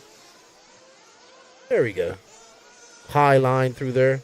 Getting a little bit squirrely. Brent throwing down a 42.8. This is your 164th odd. It is Mark Napari, Brent Densford, Jason Bell, Austin Jones, Kendall Bennett, Doug Graham, Danny Ferguson, Anders Rysat, Donnie Whitworth, and Michael Kuntz in your top 10. Frank Columbia, one of your bump ups, and Ed Smith is a bump up as well. Donnie Whitworth, I want to say, was a bump up as well. As we are on board with Brent Densford, he's doing everything he can to not finish third, I would say. He's going to probably go back and listen to this and say, lefty, lefty.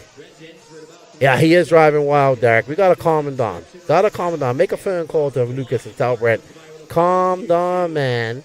You don't have to win. You just have to come second or third. But we're on board with Mark now. Team Mark, his son, Little Marco. Oh, no, just as I say that, Mark makes a mistake. But Little Marco bumped up 3 times in truck. He got 45 minutes of track time today.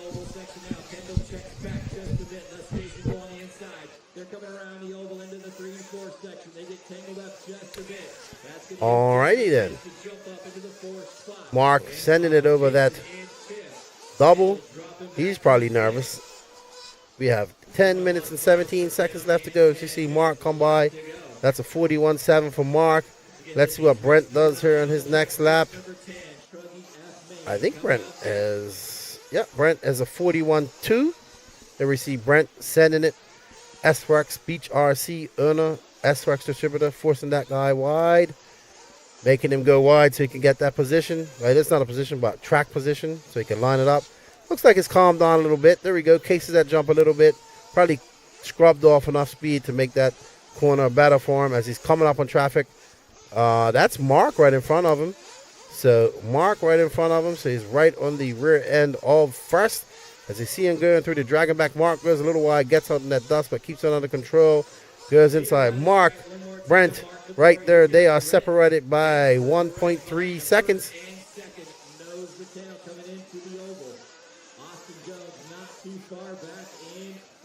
Austin Jones not too far back. He's looking to capitalize on any mistakes they may make, but he doesn't have to. He just needs to keep that third position, and he will bump up because 3 buggies go through the main, 2 in Truggy. After this, I think we'll have the Truggy main, followed by Truggy final, followed by another buggy final. That will take us to 11, and then 3 more races after that. 8 minutes, 46 seconds left to go in this final. We are on board with Mark. We see Brent making a mistake back there. Just got to keep it calm, Brent. Don't break your car. Don't do anything that's going to do some terminal damage to your car and cost you your race. You're in second. You don't need to be in first. See that Kyosho coming in for fuel. Not sure who that is.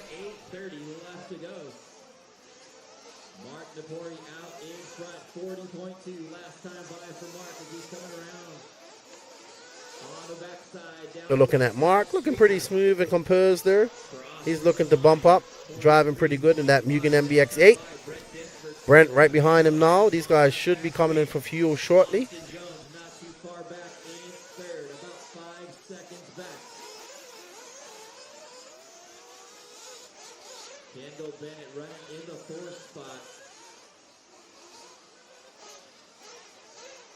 What's going on, Stokes RC? Right now, this is, I'm not sure what this is, who we're following right now. But right now, this is the battle for first and second there. You see car number 5 of Anders Rideset coming in for fuel. And here is Mark and Brent battling. Brent's coming in for fuel. Ooh, that's Camden Lime and Brandon Rose doing the fuel for Brent. Oh, no! That person should have looked before they launched that car down there. Asher Morales, what happened to Cody King? Does not race anymore. Does not do anything RC related anymore.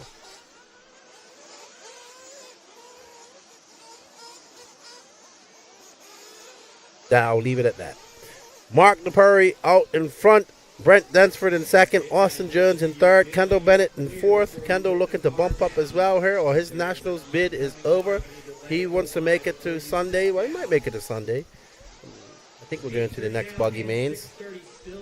Everybody's doing good, Stokes. Thanks for joining in. We hope you're enjoying the coverage. What's up, BB Cruz? How you doing? Tuning in on Facebook. Oh, no. Mark flamed out. They need to run out there and get him. That has been the big fear. Mark flames out coming out of pits. Very slow coming out of pits. It's going to cause a lot of problems like this. People don't. There's his wife. She got some refire. Can Mark still salvage a top 3 here and bump up to the next main? As we see Brent getting tangled up with a back marker there.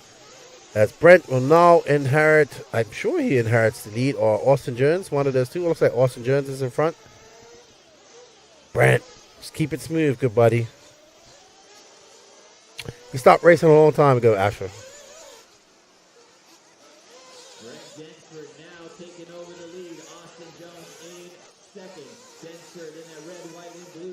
Densford now up to front. Beach RC earner. No pressure, Brent. No pressure. Don't mess it up now. You got 5 minutes and 30 seconds left to go. As an RD, I'd be calling that guy to give him space, to be honest. Like, he needs to give him some time, give him some space. Mark back up in third, but he's got a battle behind him with Jason Bell. Kendall Bennett right behind him, waiting to capitalize on any mistakes they might make. Eric Phelan, we are running IFMAR ladder style races. This is how they race the World Championships. They go down in ladder mains. You have odd and even. So the next race after this for Buggy will be 164th even, I believe. And then they cut that in half and it'll be the 132nd and so on and so forth till you get to a 1 final. CJ Jelen out of RC as well, unfortunately. They are in letter mains. The Truggy mains are being run like that, but this is how they race in the rest of the world. This is how they race at the World Championships. So this is how they race Buggy. Letter mains. If you want to know more about it, go check out the World Championship, World coverage that we did last year. That was done last year. This is ladder main IFMAR style because this is a World's qualifying year, and this is how the Nats always run for Buggy. In Truggy, they're running letter mains. This is ladder mains. Yeah, don't know what's happening with CJ Jelen out of RC at the moment. I hear he's working, but not sure. Yeah, it's not interesting. It was around before we had letter mains. Trust me, this is how they've been racing since the inception. But basically how it works is, and everybody has to race in. TQ is already secured a place in the final, and they have semifinals at the end, and the top 5 from each semi go into the main, and the top 2 fastest laps after that. Austin Jones not too far back in that second spot. Good job, guys. Your leader clipping the pipe coming into the big. No idea why Tyler Jones is here. Tyler Hooks isn't here. No sure. He's been focused on 10 scale lately. Not been doing much 1/8 scale, probably because they don't have a whole bunch of tires to, like, you'll see him at the East Coast races, as we're on board with Brent Dansford, who's trying to give this race away, I would say. Austin Jones probably going to inherit that lead. There's Austin Jones right there, I think. Yep, Austin Jones right there. Keep it smooth, Brent. I'll explain a little bit more after this race, Eric, about the ladder mains. Austin now taking over the lead. They come up into the burn turn. Your leader's coming through. Martin Perry still hanging on to that third spot. Kendall Bennett up into fourth. Kendall Bennett up to fourth. Mark Napari, who was leading this race, who had a flame out, still in third. Remember, the 3 people will bump up to the next main, which will be the 132nd odd main, and so on and so forth. I'll explain that to you in a minute, Eric, as soon as I get done with this race. Austin Jones, who kind of muffed it on the first start. He started on pole and flipped over right there. It was funny, he only got about 3 feet, and he made a mistake, and that dropped him down. But able to keep his composure and get back up. We see Brent Dansford of Beach RC. He's in second. They have 1 minute and 43 seconds left to go in this race. And the top 3 will bump up and live to race again. Probably racing in races 12 and 13, not sure. Trying, Bobby. Trying. Not sure why Tooks is out here, to be honest. I think, I don't know, probably had a prior engagement. Not sure. But we shall see. Brent Dansford having a long lap here. Know what's going on, Brent. 47.8 for Brent. You see Austin Jones throwing on a 39.9, showing that he had the pace to be up. We got Case Edwards turn on Jones after he had that big mistake right as he started. Kendall Bennett about 15 seconds behind Mark now in the 4th spot. So top 3 cars looking good right now. They still have to hang on for another 45 seconds. Austin goes by. Car Sure. number 1. No worries. Into that front section here, jumping into the oval. That blue and pink car number 1. All right, we are on tap with Austin Jones, who's looking to bring this home with 33 seconds left to go. He's out there in clear air. Brent Dansford's backed on. Looks like he backed it off a bit and just settling for second. Mark Napari is going to also, barring any big issues, will finish in third after a flame out and bump up as well. The top 3 will bump up and go on. Oh, that is the issue. That is the issue. Don't worry about him. Flip over him. He's the one who took him out. Oh, man, this back lap traffic is very frustrating. Very frustrating. Hello, Lander. How are you? Oh, you drove the Mayako today at Junji. I hope it went well. Do you guys have finals tomorrow? Okay, so Austin Jones, Brent Dansford, Mark Nopari will take the bump up to the next race. Kendall Bennett in 4th, Jason Bell in 5th. Speaking of Kendall Bennett, we are going to have an interview with him coming up very shortly. The owner and proprietor of A-Main Hobbies. Eric, I will quickly explain how the ladder mains work. So IFMAR, which is the governing body of the world of RC, they race in these ladder main formats. And basically it goes down by numbers. So it could go as high as how many finalists there is. There's be odd and even numbers going down. They go from, so now we're at the 164th. We go 132nd. The next one will be 116th. Then 116th breaks down to 1/8. Then 1/8 breaks down to 1/4. Then 1/4 breaks down to the semifinals, which is 1-2. And then you have the final, which is 1. So that's kind of how it works. But you have odd and evens, and then it makes for a lot more racing. All right, here is Kendall Bennett to talk a little bit about A-Main and the Nationals. I'm here with Kendall Bennett, the owner and proprietor of A-Main Hobbies in this beautiful facility that you built. Awesome facility. First time here. I love it. Oh, thanks, man. It's been a long time. We've known each other for about 20 years. Yeah.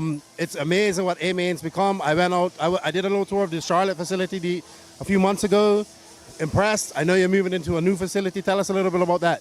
Yeah, so we're actually moving across town. It's only about maybe 2 miles away here in Chico, where we're going to have an indoor racetrack indoor carpet, and we'll be able to do indoor carpet on-road and off-road.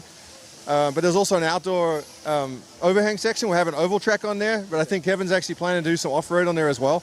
Because we've also got this track here, which during times when we're not doing like a national event, we usually have an A-scale track and an oval track here.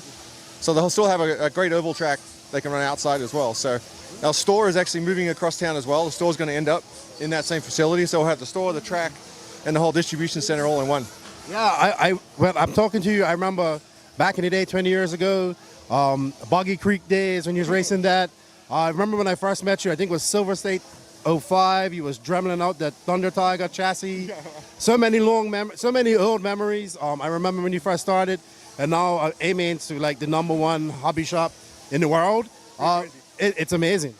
Yeah, it's just like, it's a wild ride. I mean, I feel so blessed that I've been able to actually have a business that I really enjoy doing. I love the racing side of things, and being able to do the software side of things, which I also do. So it was never in my intention to create this thing like this. We actually started this business as an incubator for my software company, but this thing just took off, and I'm like, we just did a really good job with it. So it's amazing. It's amazing. You're now over in Charlotte. I think you're residing over there. How you like it on the East Coast? I like it over there. It's different weather. It rains a lot more, which is part of the reason we moved there. But I like it. It's different. I'm actually got into motorcycle riding now, so I do a lot of track riding on my motorcycle. I'm riding up in the hills. I miss Chico for the better bicycle riding in the hills and stuff, because I can just go right up the hills right here. So I miss that. Charlotte's more rolling hills. So Have you done the Tail of the Dragon yet? I have actually done the Tail of the Dragon. I did that. We actually did like 300 miles that day on our bike, so it was pretty rad. Right, and I see you're racing more RC. I see your guys, Frank. I met Frank and Drew, and those guys are racing over on the East Coast as well. So it's good to see you guys out there racing and getting around the local crowds. Yeah, I'm actually going to build a track over there at some point, because we don't have any good tracks really in the Charlotte area anymore. So it's like a long way for us to go to race. So I got Frank is our helicopter team pilot, and we were going to a race in January. I think it was the Triple Crown. I forget exactly where it was, but anyway, we went to that race, and Shane said, "Hey, you got to come along." And then Frank's like, "Hey, I should come along and try a car." I'm like, "All right." So he tried one, and the next thing you know, he's got a Nitro car, and he's got a buggy, and he's got a truck.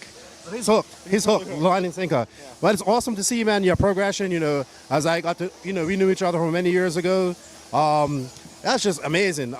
This facility, man, is beautiful. We don't get to see all this stuff on the camera. The track is great, and I think people are really enjoying themselves this weekend. Yeah, this is a really good, fun track to be at. The traction is actually kind of really good right now. It's not too crazy high. The high tire wear is not too bad at the moment. A little dusty. You get off on the groove, and it's a little slippery, but the fast guys aren't over there. That's where I am. So. So let me ask you this. You've watched a lot of racing. Tell us a little bit about what you think of how the racing's developed over the years and where we're at now. I haven't actually participated a whole lot in recent years. So I used to be a part of Roar, so I just kind of haven't really kept up with that side of things. But things are different. There's Buggy bodies now. I didn't even see that before. I mean, what the heck is this? So I realized I had to put some lights on the front of my car so I could qualify as a truck. But it's it's like kind of similar, but then different. And now we've got like little bands we've got to put around our tires, and it's like actually gluing tires is more work now, but it actually works pretty good. So, it's just changed over the years. What about seeing these drivers, what they're able to do with these cars now? I mean, back in the day, it was like if you wiggled your wheels, it was fun. But now they're whipping, the scrubbing, and they're going to the next level. What do you think about that? Yeah, because my skills are a little rusty right now. So in the old days, maybe I could kind of hang B main, C main, and now I'm like, dude, these guys are just like passing me like I'm standing still. Well, we appreciate you having the Nationals here. It's a great facility, and all that A-Man does for the RC industry. And man, it's really amazing to see what you've accomplished over the years. Yeah, well, thanks for coming out. We appreciate everybody's coming out, and I hope you have a really good time. All right, thank you. All righty there. We heard from Kendall Bennett. Got to know Kendall way back in the day when A-Man started in the back of his garage. And it's impressive, this facility. I got to take a tour of the facility in Charlotte as well. They're building a new facility. Looks awesome. Good to see him racing. As we start this, man, we got 13 minutes left. And Jared Costaleria, Jimmy Fishback the fourth, Tavian Cross, and Josh Hollyfield. The Taylor Wonders are your top 5. And our big mover is Cade Burnett. Can he make it 4 bump ups? The young driver from Georgia who is on a tear. This will make it 4 bump ups. Remember, only 2 will bump up from Truggy. And we shall see what happens here as we are on. That is Jimmy Fishback right there, I believe. In that yellow and black and red. Jimmy Fishback the fourth. Josh Hollyfield right behind him. And I think that's Cade Burnett right back there who's putting the hammer on. Cade showing why he was not supposed to be in that lower main. He's going to look to bump up and get to second. Showing incredible pace there. He's down to a 38.7. He's the fastest truck on the track at this moment. You see Josh getting a little bit wing high up there. And that looks like Taylor Wonders right behind him from the Pacific Northwest. We can see Cade just getting by that car. He's making moves. He's in fourth, looking to get up and chase down Taylor Wonders and Josh Hollyfield, who he races with quite a lot. They're both from the southeast. There's Jimmy Fishback giving a little whip over there. Cade Burnett on fire. This will make it 1 hour of racing for him. I think it's 1 hour rim fire. Let me know. You've been keeping tabs. Our statistician BJ is in here. As we see Cade coming back there, keeping it smooth. Hunting down Taylor Wonders. Whoa, what a pass in the air. He turned it sideways, got it there, gave us a little whippage, and got past Taylor Wonders, just coming up there. Now he's got Josh Hollyfield in his sights. He just has to finish first or second, but he would want to finish first. He's finished first in all his mains so far. Jeffrey Kaufman says he believes that Tyler Hooks is at his sister's graduation. Of course, family comes first. So congratulations to his sister on her graduation. And he isn't her at the Nationals, unfortunately. As Cade Burnett gets into second place, coming all the way back from 11th. This man has had some track time today on this track. He says, Ripfire says, I'm good with 1 hour. Well, he's looking to go 1 hour and 15 minutes, man. This will be his fourth bump. If he does it, 10 minutes, 36 seconds left to go. Jimmy Fishback out front. Jimmy got a, let's see, just under 3 second lead on Burnett.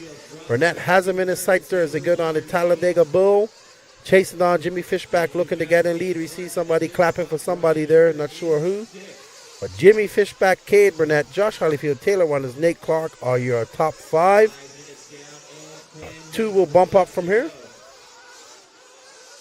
Leader over the triple right now, hitting that backside double. Jimmy Fishback out in front. Jimmy Fishback out in front as our announcer say. How many bump? Evan, 2 in Truggy, 3 in Buggy. This is race 10. We have 4 more races after this. And that will be it for today. Looking to be done here about 7:45-ish. I would assume. About an hour from now. Maybe later. Maybe 8 o'clock. Asher says he strategically qualified low so he could get more track time. We got somebody to come help me out here. Get my glasses there.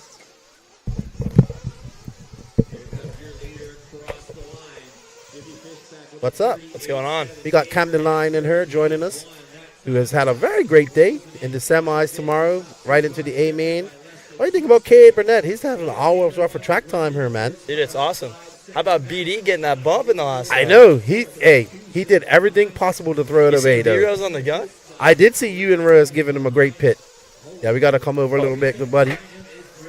As we are in this race, that's that. Man, I can't even think of your name right now. That's Camden how tired I am. Camden Line. How could I forget your name? That's the name. I know. I need another energy drink. Camden Line here, everybody. Racer for S-Rex joining me here in the booth. He's had a great day.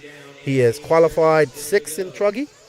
7. I thought it was 6, but the way they had the qual points, like before the mains were posted, it was I guess F-Rut or F-Mar. Okay. And then they did the Roar points or something, and Ty got past me in truck, but all good.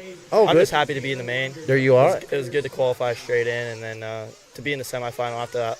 I had a bit of a rough first round today, but got it dialed in for the next run. And no mistakes. Just kind of put it around the track, make sure I get a top 10, put me at least start in the top 10 in the semi. Yeah, there you go. Very good run for you. Been very impressive for this year in 2023. As we're looking at Cade Burnett chasing down Jimmy Fishback the 4th. Cade's been on the bump tier. Probably not, Cade's really fast. Probably Yeah. shouldn't be on her. No, for sure. I was talking to his dad because I was pitting Brent in the same race that he was. And I was like, what the heck is Cade doing down here? He said he broke every single run of truck. That would do it. Yeah. That would definitely that's why do he's it. down here. Okay. And he said it was just like little, like it wasn't even Cade's fault, just doing little things that like you wouldn't expect, but it would only happen at the Nationals. Yeah. Well, there we have Cade chasing down Jimmy Fishback, another young racer from SoCal. They're both coming into pits, sir. Let's see what happens here. It's a race out of the pits. Ooh. Good stop from Jimmy. Ooh. Good stop from Cade. Wow, that was a close one there. That was. They almost got into each other just there. Got Taylor Wonders in third too. He's pretty good out there. Yeah, he's been doing good from the Pacific Northwest. Yeah. Oh no, Cade flamed out. Oh shoot. Yeah, but he'll be all right. He's got 7 minutes. Yeah, for sure. I think we're going to see a lot of that because getting onto that pit lane, you have to go so slow. There we are. What's up? How you doing? Let me fix my hair. I'm looking all shaggy here. Yeah, I'm just making sure I told Brent, like, when I come in the pit, just let me clear it out real quick before he throws me down. Make sure we're good to go. Very important because that pit lane's very slow. You can't get on the throttle too much. You got to be very minute with your throttle inputs. But let's see what happens here when Cade comes out of his pit lap. Taylor Wonders will inherit that, it looks like. But remember, only 2. Jimmy Fishback looking pretty cool out there. What you tell us a little bit about Jimmy? You know him? I love Jimmy, dude. He's one of my best RC buddies. Oh yeah. Yeah. He's like the 4th of the Jimmys. Yeah. That's pretty cool. I see you gotta start putting 4 on your last name. Yeah. Oh man, Cade's dropping down real far. I think that's the end of his bump game here. I don't know. He's still got 6 minutes left. He's got a fast truck. He's got haul up of the race right now too. So I think he could get up there. Oh, he's gonna be going frantic up there. I'm sure he gets pretty gnarly. Oh, I know he does. I've seen him get gnarly. But Jimmy Fishback out there been leading from start. TLR driver. How long has he been racing for? It hasn't been a while. Like, I have always knew of him, but like just recently he went to Adobe and we got pretty close while he was there. And then like since Silver State, we've just been pretty good friends, keeping in touch. He killed it at Silver State in the intermediate. Oh, yeah, how old is he? He's 18. He graduated this year as well. Okay, cool. That's good to see. Always see new talent coming in. And he's really good too. Oh, yeah. He's new too, so. Yeah, that's good. I've seen him in the racecraft commercials and stuff. That's how I got to know him.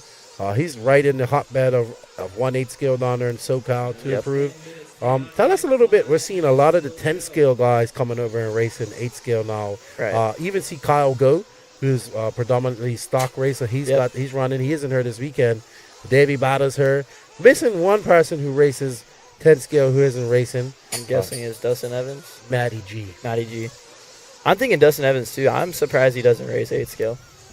Yeah, I think he just sticks to 10 scale. Yeah. But good to see these guys. Tyler Fencer. Well, Tyler's been racing for a while. Yeah, Tyler does more 8 scale now, I feel like, than 10 scale. Yeah. Mason Templeman as well coming over from 10 scale to race with us. So it's good to see. They realize that Nitro is the glory. See? It's the glory. That's what it happened. Tell us a little bit about S-Wax. B. Rose had a good run in the last round as well. We got, I think we had all 4 of us in the top 10 in the last. I think Joe got a 10 in the last round. Okay. So it was B. Rose, P5. Spencer Hecker got me by like 5/10. I got P7. I got P8. And I think Joe got P10. So our cars are good. They're racy. All 4 of us are in the semi. Me and Joe are in the truck main. I think Joe starts 11th. I start 7th. Spencer Hecker had a bit of a tough weekend in truck so far. And B. Rose, I think, is also in the C main. I think they're both in the C main. Okay. All right. Well, good stuff. Did you learn anything going into your mains tomorrow? What do you think? I mean, I don't think we'll be. Well, yeah. What time is it? I don't think we'll be racing this late tonight. No. I think we'll be done pretty early. We're going all the way to the 132nd in D main tonight, so we should be good. This is Taylor Wonders. I just saw Cade Burnett on the bottom of the screen turning into the 180. He's moving up to 6th place right now. He's setting low 38s while everybody else is like high 39s besides Jimmy. So I think Cade's got 3 minutes to get up there. I'm guessing he's around about 10 seconds behind second place. I don't know where Josh Hallfield is. There he is right there. Here we got Cade Burnett over the left side triple. Yep. I'm not sure who that is in front of him. Brent Corrin. That is Brent. And then that looks like Nate Clark. So that is 4th, 5th, and 6th. And then he's got to chase down Taylor Wonders and Josh Holyfield. Well, section is getting pretty hard because it's almost like it's kind of bumpy there, even though it's not.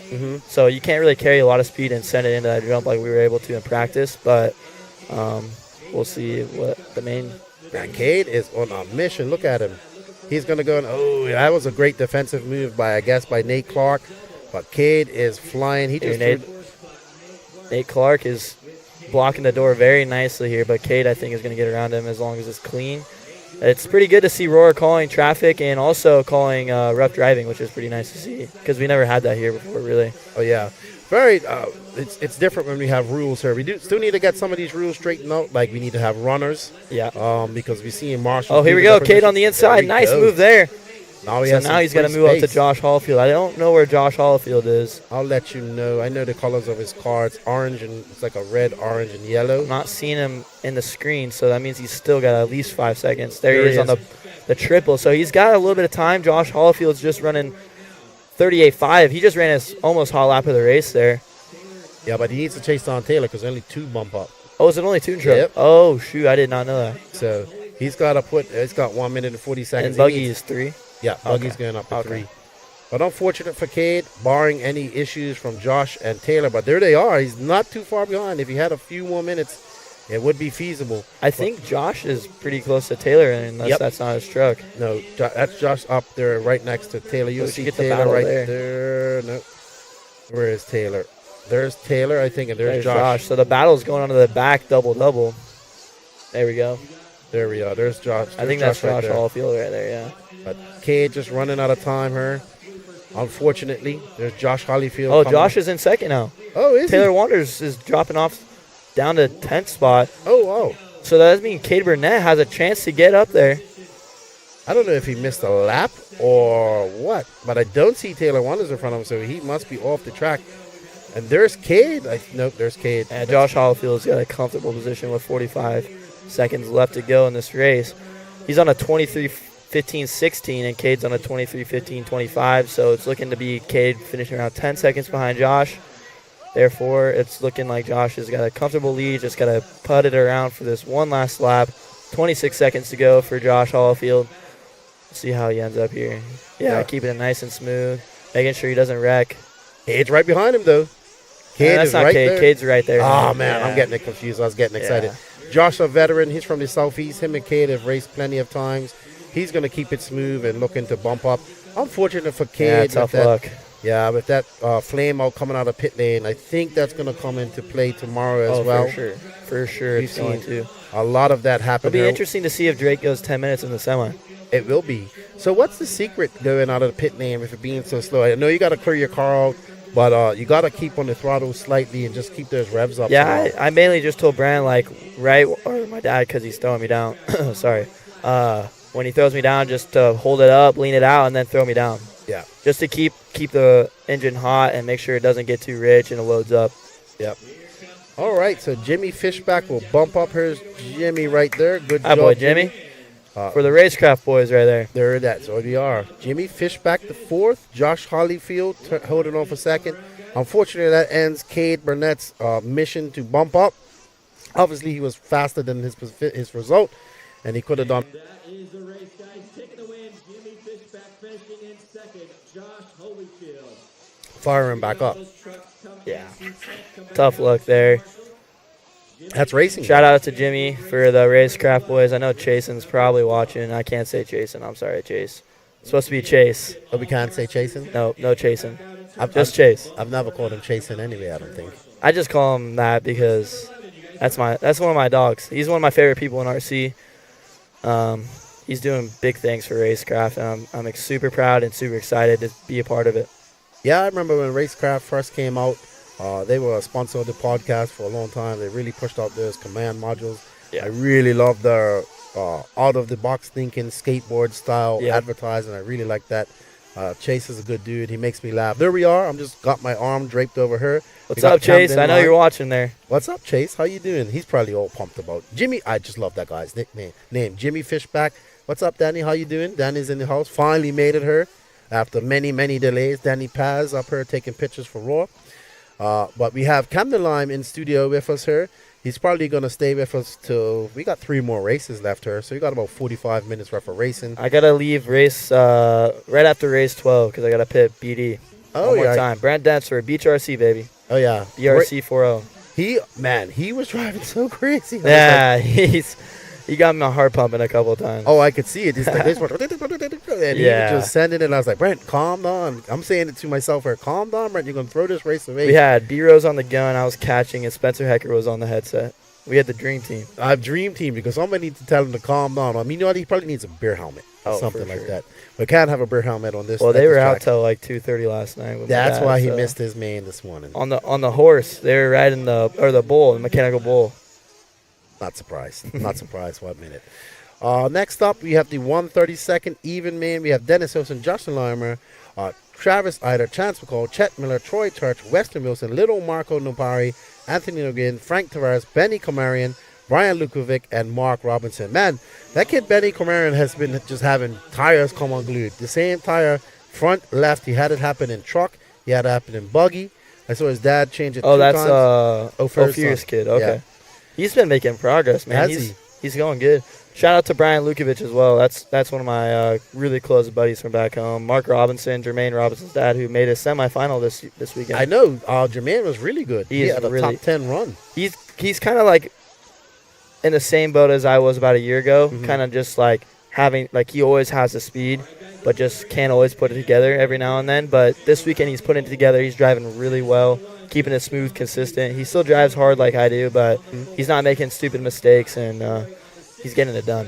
Yeah. Proud of him. Really proud. He's young too, only 16, so he still has some time. I think he's going to either be a junior or senior in high school. So that's good. It's about the same boat as I am, or most young kids. Yeah, but he's always been very fast. You know who I wish I would see here this weekend was Frankie.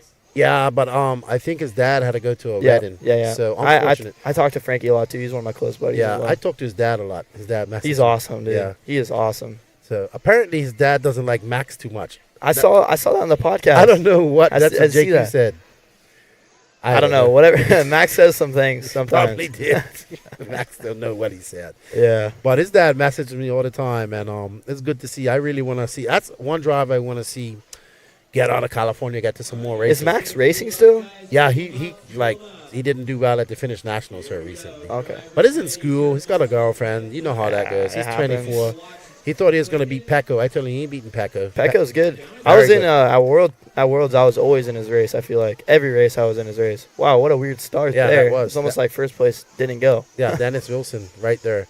We saw first place in the previous buggy just like go and just get too excited and flip over right away. Did you see Brent in his start? It was like he started 8th, and at the wall turn, which is 2 corners after the start, he was in first place. I know, because that first guy started, and he just got to the corner and just went bloop, bloop, bloop, bloop. Oh, okay. And that's what happened. But we are on tap here. Travis Eider, the big mover there. We're moving up from 3rd to... He's awesome. The HRCR. They're awesome. I was planning on going to the race, but I guess it's the same weekend as the Pro-Am. Oh, right. They built a nice track. It's beautiful. The Eiders are awesome. Jared Cook. I can't really say his last name. Yeah. Something like that. I love that guy. He's awesome, too. They do big things out there. And whoa, wow. Oh, that was nasty. And they both go upside down. Kate Burnett. Go, Kate. It's like, I'm not getting my ankles taken out. I play football. Oh, good move there. That high step in football.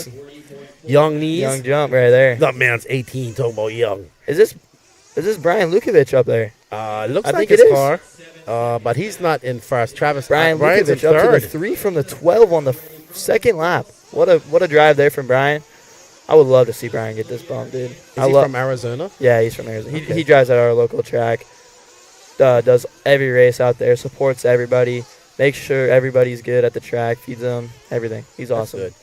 That's about it. Like as always, RC, you always have a great community, man. Yeah. That's one of the things that draws me there. Brian makes a mistake. Pulls it over right there. And Benny Komarian going, wow, oh, look, Kyle's busy. I mean, Cade is busy. Oh, that was not good. Not good. There's Brian Eider marshalling. Yep. And his son's in this race. Yeah. Someone's in the chair there. Let's see. Where is Travis? This is a crazy race so far. Everyone's going wild. I know. With 12 minutes and 56 seconds left to go. Travis right now is on pace to lap the field twice. So he's definitely got a little bit. He's got about a 2-second faster lap than anybody on the track right now with a 40.1. Next fastest lap looks to be a 42.1. So, yeah, 2-second faster lap. Just doing his thing, leading the race, keeping it smooth. Yeah, that wasn't smooth. No, that was not smooth. Watch his fingers. He went to grip it and must have got caught up in the wheel there. Peyton Heiser. Last time by, Travis Eider with his fastest lap of the race, 39.6. And then Dennis Wilson backs it up with a 38.8, so he gets hot lap of the race right there. Good lap for them. Troy Church making the move down from Oregon, or X-ray driver. I think we are on board with Dennis Wilson now. That's that red, I want to say red number. I think it's orange. Oh, the number is. Yeah. Yeah, it's a red number 1. See how I got my numbers laid out here, so I know. He went a little wild there, trying to get back on the track. Still hasn't got back. Brian's chasing him. Yeah, he said, all right, you do your thing, bro. Where is Travis? He must be out front. No? There it is. Just a little bit of a rough lap there. Okay. 41.8. I don't know his colors. That's the problem. Let's see. I think they're blue and white. Yeah. There we are. There's Travis. They race everything, too. 5th scale, on-road. 10th scale carpet. Yep. Great facility up there, HRCR. They're awesome, man. I love those guys. They make sure, like, when I'm at the race, I need something, they make sure I have it.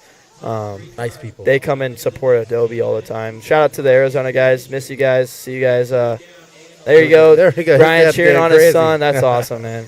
And they've been hitting the race scene very hard. They've been all over. Yeah, they're pretty awesome. Yeah, his dad's got a cool Ivan Stewart paint job scheme. He's got a like the old Toyota. Man, I saw his Toyota that he has, his Toyota Tacoma. Yeah. I love that thing, man. I want one of them so bad. I will say, this track is awesome. Yes. It's fun to race on. The racing is insanely close. Like, the third round yesterday, I got 4th for the round. Mm-hmm. If I would have went 5/10 slower, I would have got 9th. Really? That's impressive. That's impressive.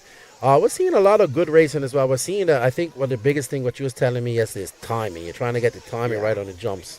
Yeah, I did that today in the first round where I just didn't have the timing. I was a little off in Nitro Buggy because we started off with Nitro Buggy today. Dennis Wilson getting it wrong there. And just casing little things, and when you case these jumps, you flip over. Yeah, and it also just kills your momentum going into that next. You case one jump here, you're a second slower lap. Yep. Automatically. People don't understand. It's just like Supercross. You got to time all these jumps.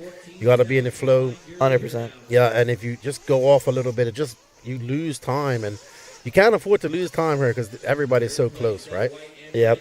Yeah, I'm pretty excited with how I've done so far. I'm not done yet. I'm gonna keep pushing to the top. Hopefully. Yeah. I'm excited. I don't want to say it, but I got kind of lucky on the semi I'm in. It's a little bit easier than the other one. I know. I think you saw that one. The names in the other semi is pretty legit. You got Cole Ogden, Ty Tesman, Ryan Mayfield. I'm forgetting someone else. Jared Tebow, Mason Fuller. That's all in one semi. We're looking at third place. He's in that third place spot. If he stays in position, he will bump up with 9 minutes, 32 seconds left to go. Chance McCall. Let's talk a little bit about that. Some of these people. Who's impressed you? I mean, Tasman's looking good. Jared Tebow had a very bad Silver State. Comes hers, TQ and truck, doing pretty. I will say Tebow is one of the ones that impressed me. Another name that's really impressed me is Jaden Tiu. Yes. This is his home track, so I hope he does pretty good. But to make the quarterfinals at his first nationals is really impressive. Yeah, I would say this, that all the Associated cars look very good this They look weekend. good. Jermaine Robinson. Yeah. Jermaine Robinson's impressed me. Mm-hmm. There's a couple other names. I think I've impressed myself. That's good. Always good to impress yourself.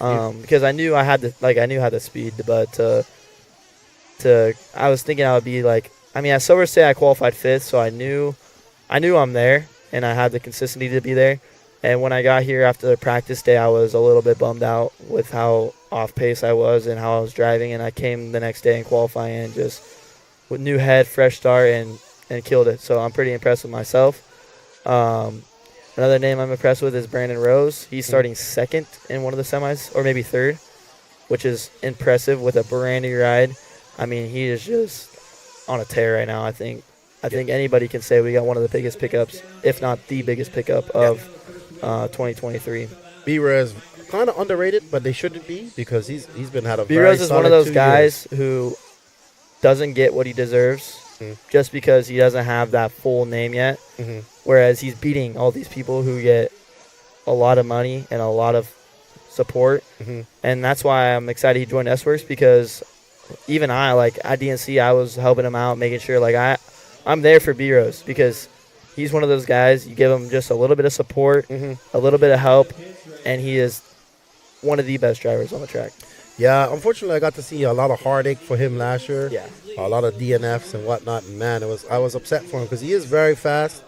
Very, very nice young man as well. He is very respectful. And I want to see him do well. As we got some pits coming in. There's that I think that's McCall. Yeah. There we go. Let's see. Proline stick. We got Jonah Wilson doing a pit stop there. He's very impressive, too. Yeah, he's a good driver. Very good. Very good driver. Let's see his pit stop here. Yeah, let's see how he's getting ready. He's doing a solo, too. Oh, yeah. Now, what do you prefer to do? You like a two-man team? I like two. Okay. Especially when it's the opposite direction. Oh, Jonah grabs it. Pick up. Little slow. Not that fast, but not too bad. Not too bad. For a single. Gotta catch that, and it's going to be one solid motion. Yeah. Like that. Yeah, that's why, like, when it's going left to right pit lane, that's when I like to have two people, just because it's easier to turn the car to the side, let the guy fuel, and then throw it down.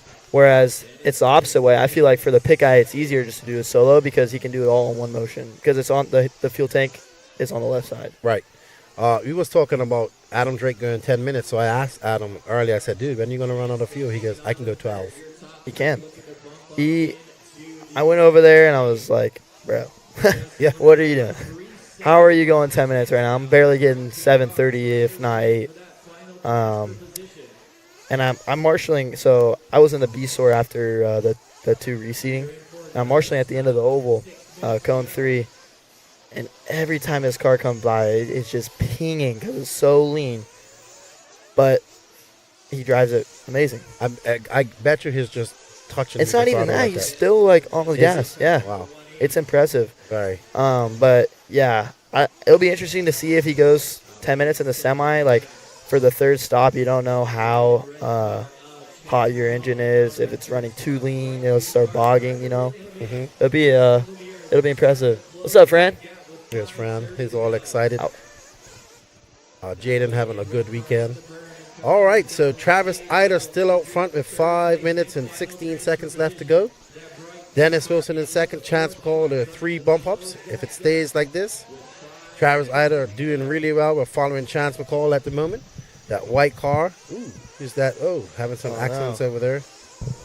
We are looking at Justin Loymer. That was the longest get back on the track I think I've ever seen. Yeah, that dust, you just slipping and kicking dust up all over the place. Justin Loymer with a very long lap. That is a 46.7 for him. He's not going to make any ground doing laps like that. But anything can happen here with 4 minutes 37 seconds left in this race. We are on board with Chase Chance McCall. That white, can't see what colors his car is, but it's white. Looks like red and orange up the front there.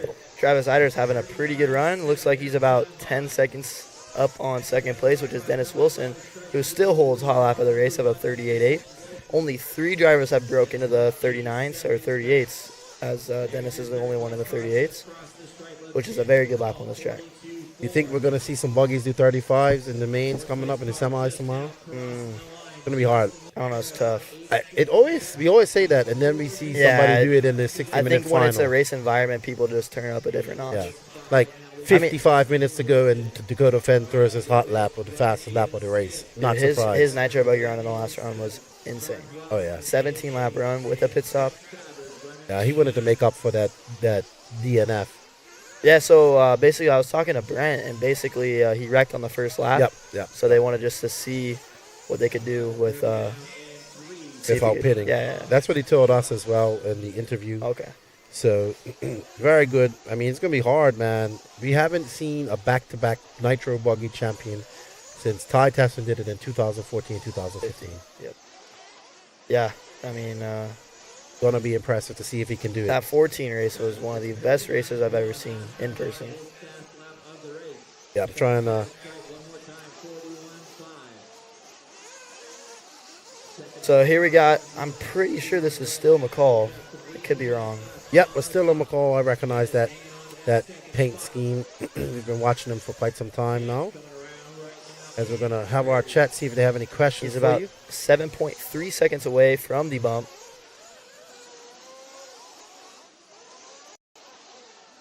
All right, so getting our chat back up here. Yeah, there we go. If we got any comments or questions, let me know. We have quite a lot. Let's see. What's up? We got Riley. He says, what's up, Camden? Tony Schumacher. Tony Schumacher, one of my favorite RC tracks to ever exist. CNC is amazing. It is good. And it's huge, too. Oh, it's beautiful. I wish we could have another nationals there, but it's kind of hard because it's literally in the middle of kind of nowhere. It's about maybe 30 minutes to a nearest hotel. Mm-hmm. Yeah, that's going to make it very hard. Yeah, so we got a few guys in here. Riley says, what's up? What's up, Riley? Kirkman says, Cannon Line wins the Buggy Man. Kirkman, Sean Kirkman. That's my boy, Kirkles. Yeah. Racecraft, baby. Derek says, tell Cam to tell BD not to drive like Derek. He'll know what I mean. I will, Derek. Thank you, Thomas. That means a lot. I appreciate that. I have no idea what he was doing, Riley. No idea. But Travis Eider still out front with 1 minute and 28 seconds left to go, followed by Dennis Wilson, Chance McCall out there. Had a long lap there. That might have been Chance right there that was looking at lap. Is this Travis right here? Yeah, that is Travis. I think he's running the X-Ray car now. Not sure. Yeah, he is on X-Ray now. Yeah. Or I don't know if he's sponsored by X-Ray, but they are running X-Ray. Yeah, I think they just run whatever they want because they are a hobby shop, so they're just trying out all different cars.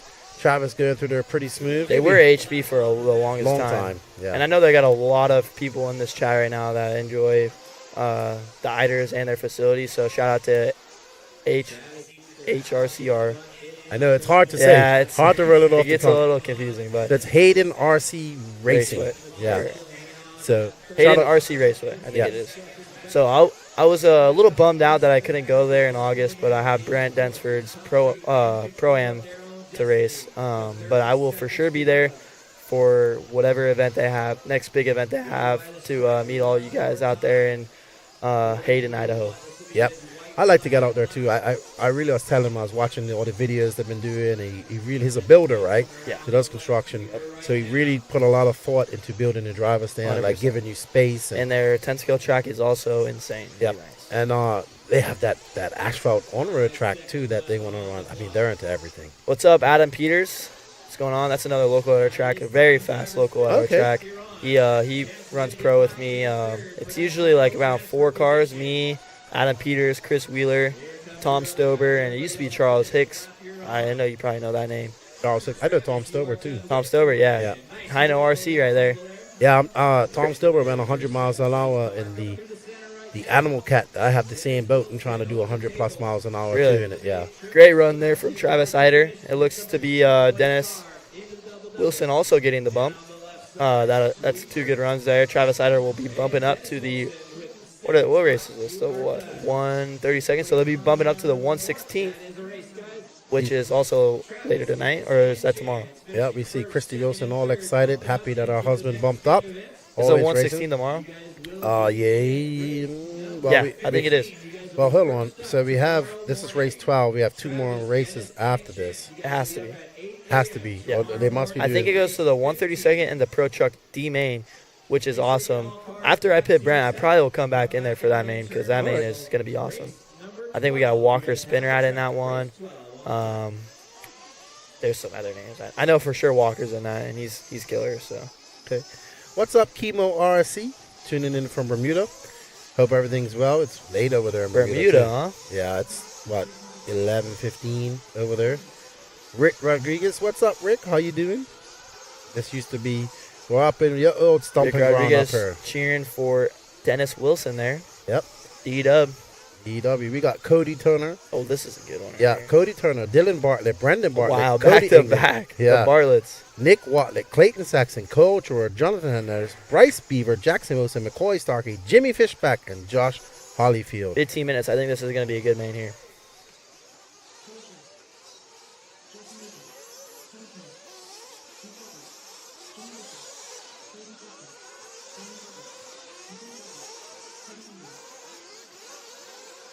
So this is the E-Main and Truggy. Here we are. Here we are, back on screen. Before you say anything, I want to say, good job, and you're doing amazing things in RC, and I appreciate all you're doing. We need a media outlet, and you're the news source for people now, and I think it's awesome what you're doing. I appreciate that, man. You know, it's I just love this stuff. Yeah. And I geek out on it, and all the people that support me, like you and your dad, he'll message me once in a while, and I appreciate that, and it's been awesome. But we can't do it without those guys out there that support us, so 100%. I greatly appreciate that. And I appreciate everyone out there, and I just appreciate everyone that races RC cars in general. You guys are what makes the hobby, and you guys are what makes all of us be able to get to these races and put on a show for you guys. So we appreciate all of you, and you guys are awesome. Yeah, we're getting a lot of compliments about your announcing as well. But you used to do that. I remember when your voice wasn't as deep as it was, and you was doing all this I used to do live RC camera work too for a while. Yeah, I did that for a while. They even paid me some money every now and then because when I was young and I wasn't ever wrenching on my cars, so I was always up there doing the camera, turning it around. Oh, really? And I was actually pretty good at it. I think I was pretty solid. That's good. That's good. Good. I just remember you've been doing this for quite a long time. I'll never forget DNC 2018. It was you, Max, Ryan Pavitas. In that, you guys were so fast in that intermediate. It was amazing to watch you guys race back. It's a funny story, actually. So I lost that main, I think, by like 10 seconds probably behind Max.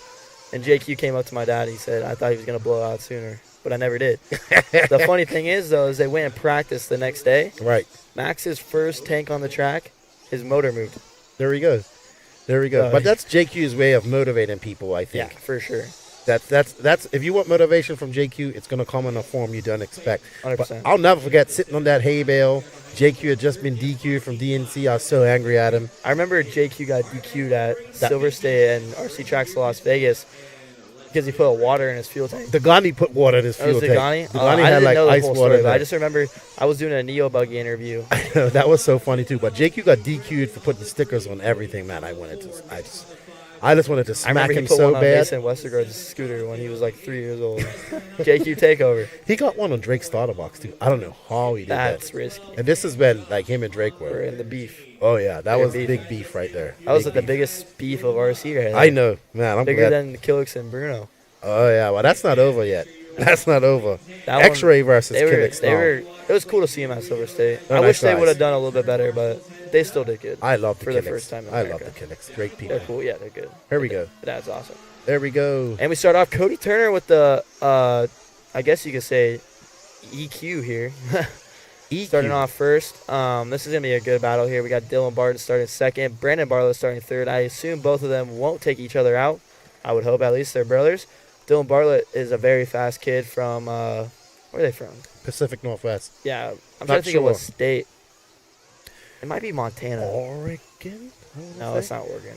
Washington? I think it's Washington. Maybe Washington. It's either Washington or Montana. One of those. Cody Ingram, who's a fast East Coast racer, is in this one. I think he's from Tennessee, Cody Ingram. We got Wade Big Smoke cheering on Cole Chura. We got Riley Warman. What's up, man? Riley Warman's also an awesome kid who plays golf. He's going to play at the collegiate level. Oh, really? He is very good. He lost his eye in a golf tournament, so he only has one eye. He drives RC amazing. He plays golf amazing with just one eye. Really? Yeah. Has he raced 10 scale? He races 10 scale and he races 8 scale both. Okay. I think I might have saw him at some 10 scale races. Not sure. But we have Cody Turner out there in that all-blue car, followed by Dylan Bartlett, Brendan Bartlett in third, Culture in fourth, Clayton Saxon fifth. Remember, only two will bump up here.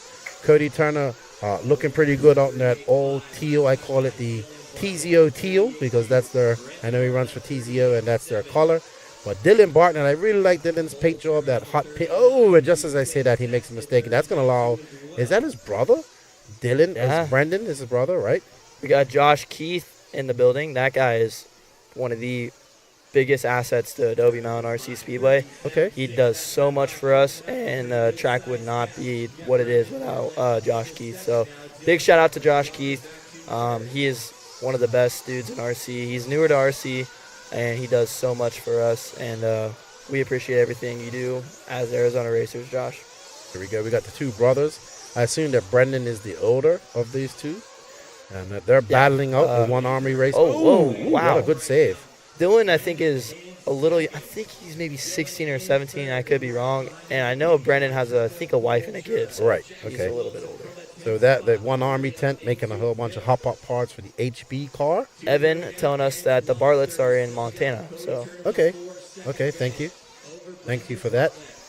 Okay, Bartletts are from Montana. Never been to Montana, but I'm pretty sure that Sasquatch and Bigfoot lives up in those mountains. We got Kirkles cheering on Ralphie. Not sure who Ralphie is. I'm guessing that's probably Cody Turner. Yeah. I guess. But. Right. Yeah, he does look like Ralphie from the Christmas He does. Story. Yeah, there it is. Wow, the chunky version. We got Fish back up to the 7th spot from the 12th. So it's Cody Turner in the 1, Brendan Bartlett starting 3rd, moving up to the 2, and Dylan Bartlett dropping down from the 2nd spot to the 3rd spot. Cole Chura moving up a couple positions up to the 4. Clayton Saxon, Vegas boy, running in the 5th spot. Josh Hollifield in the 6th. Jamie Fishback in the 7th from the 12. Jackson Wilson moving up 2 spots to the 8. Cody Ingram falling a bit down, going to the 9. Then we got Jonathan Hernandez, Nick Waltla, and Bryce Beaver, and also McCoy Starkey. That's right. Cody Turner looking pretty smooth out there. As right now we are looking at, I want to say that's Brendan Bartlett battling it out with Cole. No, that's his brother, right? Yep. So the two So brothers. Dylan now to the 2. Yeah, two brothers out there fighting. The nearest competition is another PNW, well, coming from Canada, Cole Chura, 14 years old, been racing for quite some time. So we see the car number 432, one of those numbers, trying to figure We it got a out. question from Rin Fire. Question for Canvin. Any setup sheets we can find online really accurate to what racers are actually using? Yeah, I think most racers have on their Facebook posts after most of their races. Also, I'm not sure, you probably can answer this more because I think they're sponsored with the No Name RC podcast. The House of RC, I think, have setup sheets on there. Yeah, if they're a member of House of RC and they have like a profile set up and all that stuff, a lot of those guys post that up there. I think it's pretty clear. I think I know everybody. Most people post it on Facebook. Right. I know I post all my setup sheets on my Facebook page. So if you're looking for mine or anyone else, I know Bayfield does his on Facebook. Cavallari does his on Facebook. So you got those big names. Tebow does his on Facebook, I know. So if you're looking for setup sheets, mainly just look up their name on Facebook and you should be able to find one. Yeah, but the thing with that, a lot of people have to understand is that those setup sheets are for those guys. That's one thing I tell newer racers is they come over to me asking me what my setup is, and I tell them we drive completely different from what an amateur drives like. We drive a lot harder, and we carry a lot more corner speed. So basically, like, if you are looking for, I would put on their setup and then go and ask them if you like what you feel like on your car and see what they think you could do. Most of the pros are very willing to help out a newer guy. Oh, Dylan Bartlett with the runaway all the way over the wall. Oh no, he's got a runaway. We got to get that on replay. Oh no, we got a runaway. Cut that car out. Oh no, no. Good. Oh wow. Can't get it. You can't get it. He's got Crocs on. No. Don't use your finger, use dude. your bottle. Very good. Oh no. You put that bottle down there. Hold it down. No. Oh no, it's gonna blow that. That's his dad. Yeah. We got to get that on replay. Oh, he got if it we cut can. out. Oh man, that could have been really bad. I thought that car was going over by Costco just now. That was crazy right there.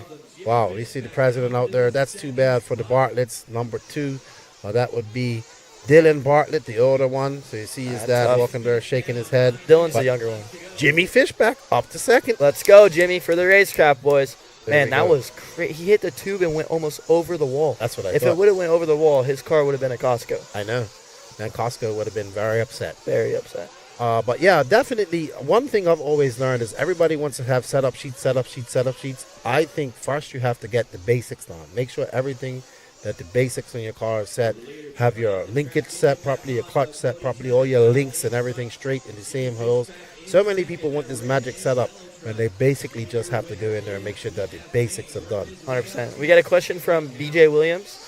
My question, what is it like growing the S-Works brand in America with the prevalence of AE and Losi as essentially the Ford and Chevy of RC?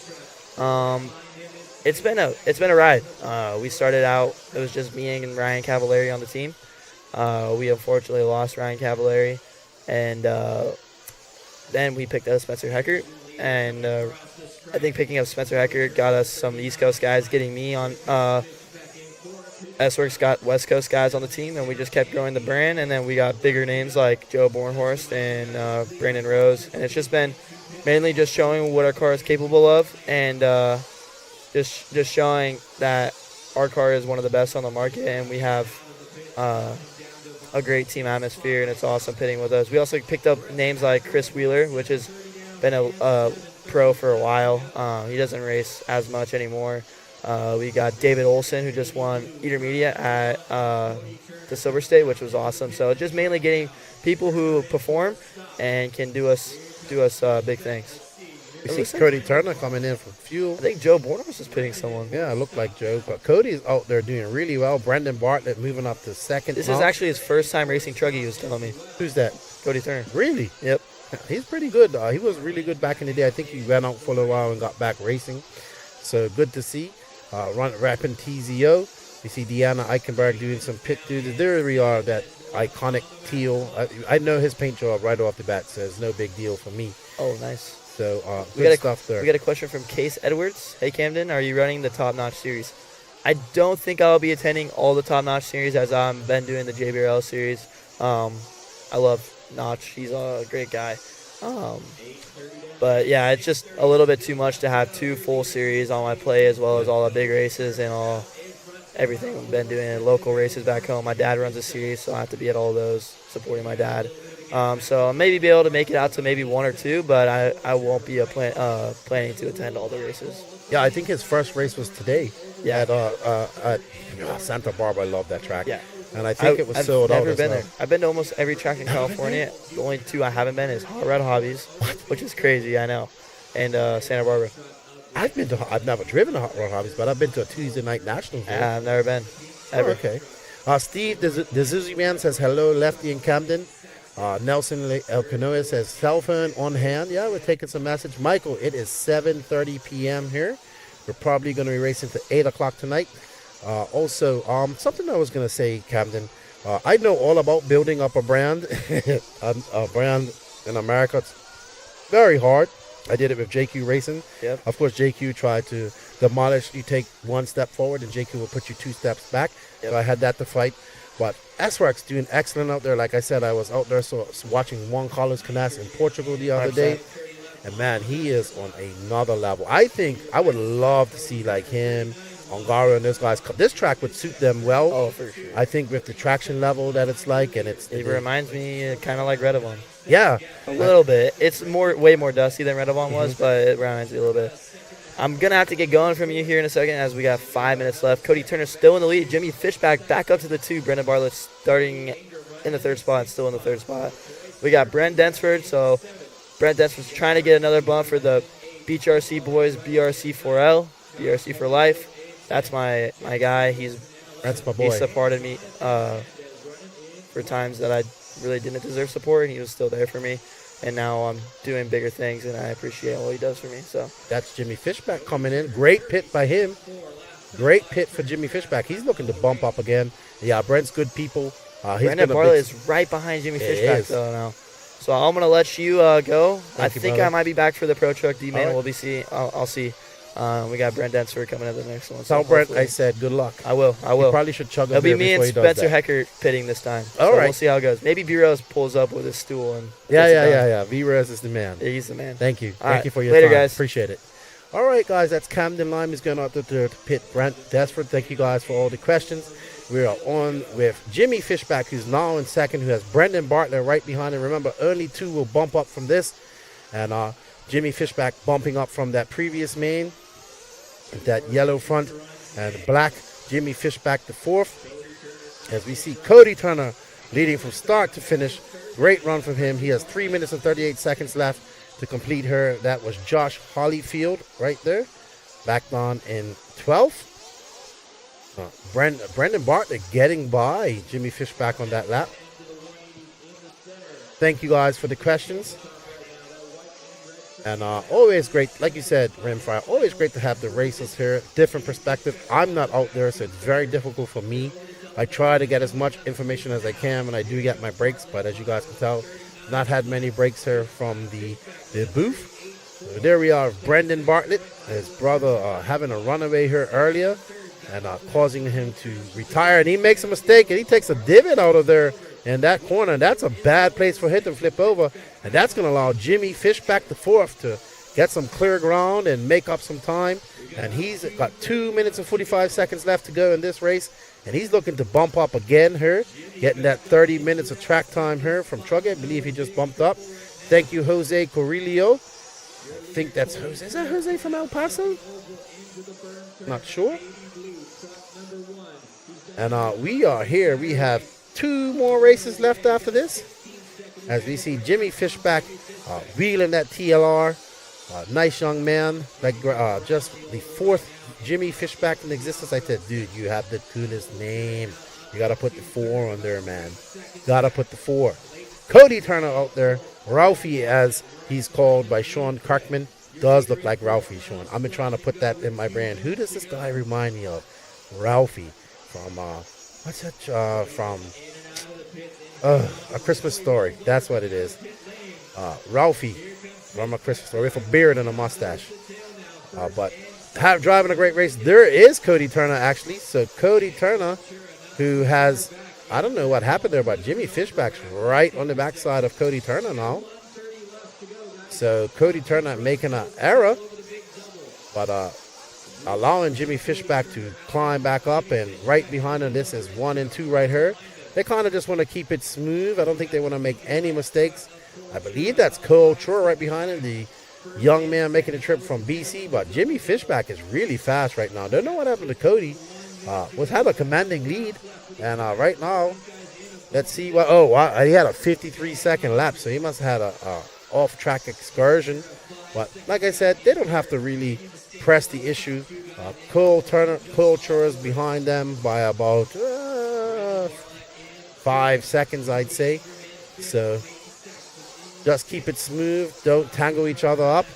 If Cody sees that he has to let him by, I would say let him by, because right now it looks like Jimmy Fishback is faster. So Jimmy out there looking to bump up once again. Cody Turner looking to bump up once. This is the Truggy E main. There we see him going through the Chico chicane. Cole Chura, that is not for position. Oh, wow. Wow, great save by Cody. Ralphie, as they call him. And Cody, look at him. His pit, look at him. They're like, probably Deanna saying, like, what are you doing? What are you doing? Why did you do that? You know? But Cody Turner probably getting a little nervous. Been leading this race from the start. Jimmy Fishback coming from the 12 all the way up. Great performance of Jimmy Fishback. Got the flow. Had that 15-minute final prior to this. As we see him chasing down Cody Turner. Oh, no, Cody Turner gets it wrong. Cody Turner gets it wrong. Is he going to lose it on the last lap? But Jimmy Fishback comes by. He'll take the win. Let's see. Oh, no. Okay, Cody Turner just gets it there. Cole Troy was close behind. Yeah, I got it, Kirkman.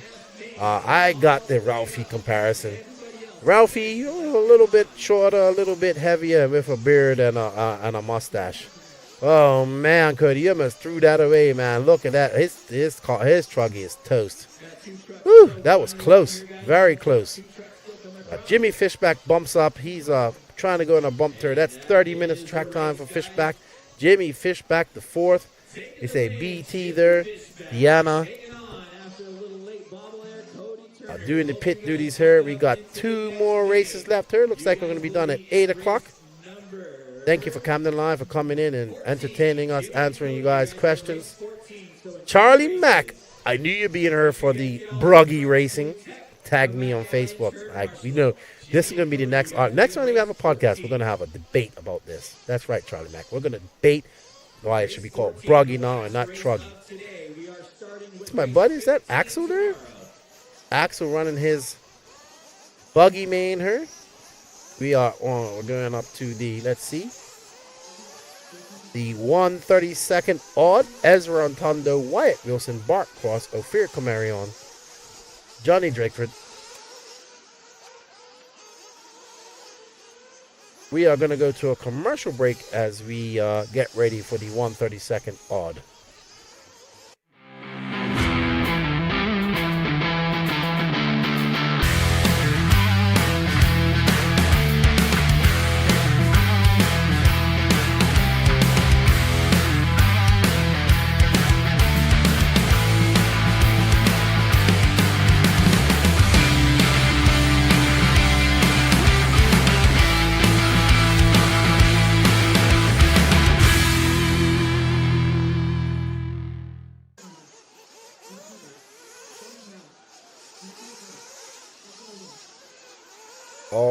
righty then.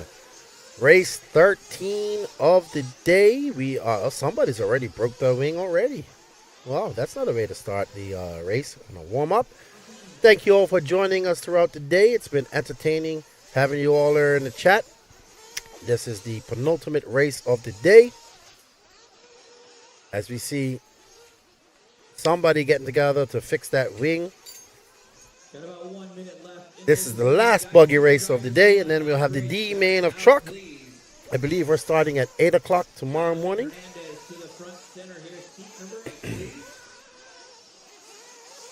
Ezra Tondo, Wyatt Wilson, Bart Cross, Ophir Camarion, Johnny Drakeford, Matthew Catalado, Boris Morales, Jeff Whitman, Eddie Bernal, Axel Owen, Austin Jones, Brent Dansford, and Mark Noperi. Austin Jones, Brent, and Mark, your bump ups from the previous final. They'll be looking to use that experience that gained in that 15 minutes to bump up. We see somebody shaking off that high-vis vest. That is full of dust. I don't blame you for not wanting to put that on, but we need to have the high-vis vest, as we see Kevin Jelic walking by. Jelic, the track designer. Yeah, it's not. We're not on the camera. But all good. What's up, Buggy? How you doing, man? Good to hear from you. I need to get down to Thornhill, hang out with you down there, man. Bogey Givens. Man, you see Jermaine doing really well. Really good to see. Jermaine, I think is right in the semis, man. That's awesome. Awesome to see Jermaine doing well. Bogey Givens, good friend of mine. Used to live in SoCal. Former BMX, pro BMX freestyler or racer? No, racer. That's what he was. Back in rad days, man. Hey, funny thing is, I'm talking to this guy. They want to make a RC movie where Rad meets Cobra Kai. So I've been helping them out with the consulting on the RC side of things. They want to get it as correct as possible. But it's going to have like a hell track type of RC track in the end. So pretty cool. I've been talking to him for about a year and a half. Read the script and everything. But Bogey Givens used to be a former BMX pro. There's Josh Heino and this guy's another. No, what's it? Josh Heino was a BMX guy as well. So we're getting ready for this 132nd odd main. The penultimate race of the day. We see Philip Antondo getting his son ready. Ezra. That's a great shot there. That's a great shot there as Philip Otondo's son Ezra is smooth. Woo-hoo-hoo. That was close. That was almost a takeout right there. Ezra Otondo, Wyatt Wilson. Let's see when they come over the loop. Oh, boy. And Ezra looks to have lost some position. Not sure who that is. That might be. We'll see when they come across the loop who that is. Who inherited that first position. Wyatt Wilson, car number 2. Ezra Tondo in 1. Bart Cross 3. Jeff Mitton making a big move from the 8th position to 4th. Johnny Draker still in 5th. Omer Kofir dropping down from 4th to 6th. Matthew Colado just making it up a spot to dropping down a spot. Brent Dansford, the big move in that one, going from 12 to 9. These guys have 14 minutes left to make all their moves. We got people in here cheering on Drakeford. The Truggy main will be the last main for the day. That's coming up next. And Boogie says, sign me up. What's up, Boogie? Good to see you, man. Good to see you. Wyatt Wilson out in front. Let's see as we come across the line there. Wyatt Wilson in front. He just threw down a 40.6. Ezra Otondo behind him a 41.1. Johnny Drakeford making a big move. That's your top 3 right now. Drakeford from the northeast. Jeff Pippin in 4th. Matthew Catalado in 5th. Bart Cross in 6th. And Brent Dansford still in 8th. Moving on up. Brent Dansford is Ezra Otondo there, the young son of Philip Otondo. His father has been racing for many, many years. You see his father's name in the magazines back in the day. He was a TLR racer for many years, driving HB until now. Like father, like son, he's looking to follow in his father's footsteps. Always good to see father-son racers out here. Philip is racing as well. So we got some people, Tim Hippensteel cheering on Drakeford. Drakeford in good position there. He just threw down a 40.9 to Ezra's 42. Drakeford looking to, was in the bump up position in the lead for Truggy and had something go wrong. That is car number 5 of Brent Dansford. That's not Brent Dansford. Uh-oh. Who is that? Oh, no. Oh, no. That is our first place. Oh, no. Too bad for Ezra. He got too excited and sent that car up on the wall up there. Not sure what happened there. Oh, no. Feel sorry for poor Ezra. His race is over so soon. All right, well, that moves Wyatt Wilson up into the front. Brent Dansford, big mover, up to third. That's Brent right behind that car, I believe. That is car number... Can't see the numbers. I think that's car number 5. Yeah, I think that is car number... Yeah, that's Drakeford.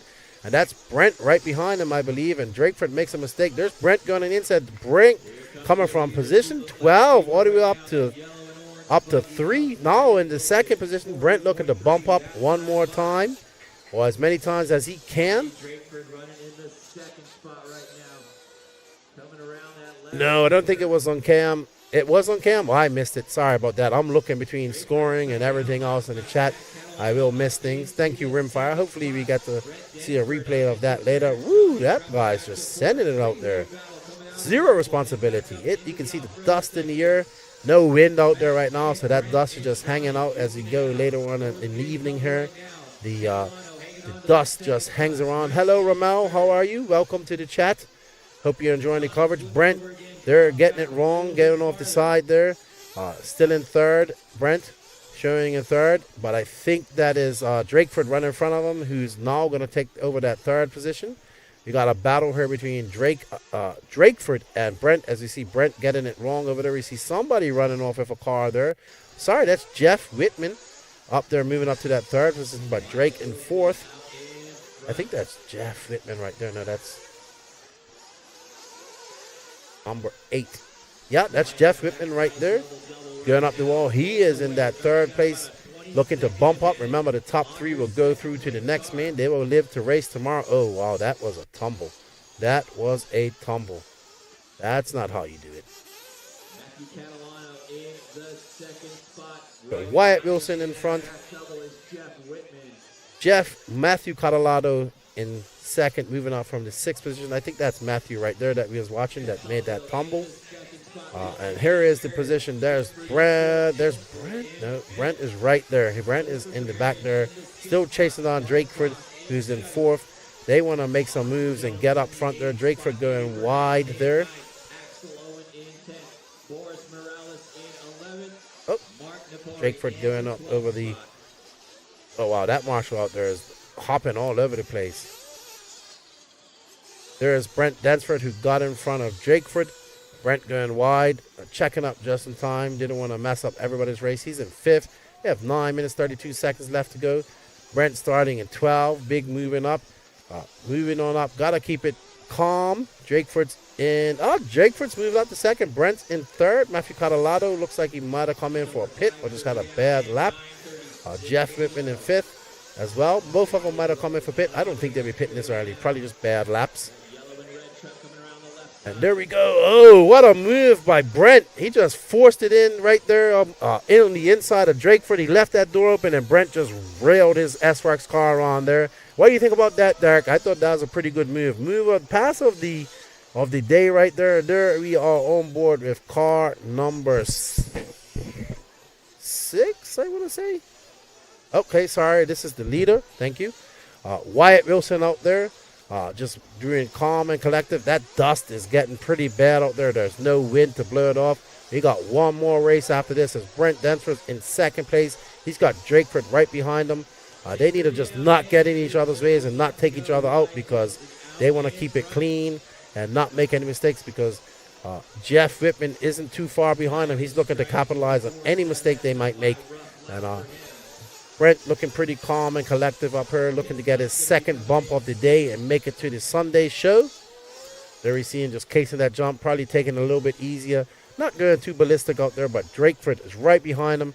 Right now they're in 2nd and 3rd. They're in bump up position, so they ain't really got too much to worry about. But any mistake is going to make it hard for him. As we see somebody coming in here, not sure who that is. They're not doing too well. Coming in, it looks like they're flaming out, but 7 minutes, 48 seconds left to go. Brent just getting it wrong there up on the wall. Looking to get some shadow. Looks shadowy here from our cameras, but not too bad. Wyatt Wilson coming in for fuel. Brent Densford and Johnny Drakeford are neck and neck. There we see that looked like Brent, but that wasn't Brent. Nope. That was, not sure who that was. We see Brandon Rose and Camden Line getting ready to bring Brent in to give him some fuel. He'll be good to go. We're looking at Brent. There we go. We got Camden snatching up. B Rose on the stick. Oh, what a great pit. That was a fast pit. Wow. That was absolutely blazing. Come on, Brent. Don't mess it up on the pit out. Well done, Brent. Well done to his pit crew. Oh, yeah. Brent gets a little bump right there to get around that guy. Jeff Whitman moving up to third. So these guys, Brent making the big moves from 12th. Jeff coming from 8th. Hey, Derek, that was a great pit just now. Wow, that was awesome. He says, Derek says he drives like he knows what he's doing again. Well, Connor, that was fast. Very impressive. Well, come on, Brent. Let's bring it home. We got Derek. I'm cheering for you as well. We got Drakeford right behind you. I believe that's Drakeford. As Jeff Whitman looks like he came in for fuel as well. As Brent comes across the line. And that's a long lap. But a great pit for those guys. So there we are on car number 3. That is Bart Cross. Oh, look at that. He's carrying that car on his back. Don't know who that was, but those cars were locked in a tight battle. And looks like he was just going to drive with him anyway. So we are on board with Bart Cross. He's currently in second. Brent Densford is right behind him. Drakeford behind him, or Jeff Whitman behind him. Drakeford out, unfortunately. Got the showing the red line back on after a 53-second lap. Not sure what's happening there with him. As we are on board with, not sure who that is. That looks like car number 3. That would have been Bart Cross coming in. Oh, woo. I thought he flamed out just now. He did a little stutter just now. He just caught it just in time. And that is car number 3 of Bart Cross. Brent dropping down to the 4th position. Battling it out with Jeff Whitman. Austin Jones making some moves. He's coming from the 11th. Moving on up. We got 5 minutes and 18 seconds left. You see everybody cheering on Brent in the chat.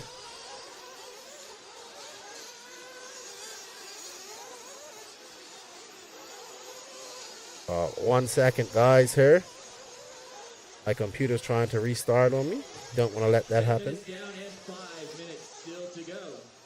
5 minutes left to go in this, as we in the second spot, about 15 seconds back. Then you got 6 seconds back to Bart Cross in third. as we are on board with Bart Cross. Austin Jones running in the 5th spot. 10:30 down and 4:30 left to go. Race 14 coming up next.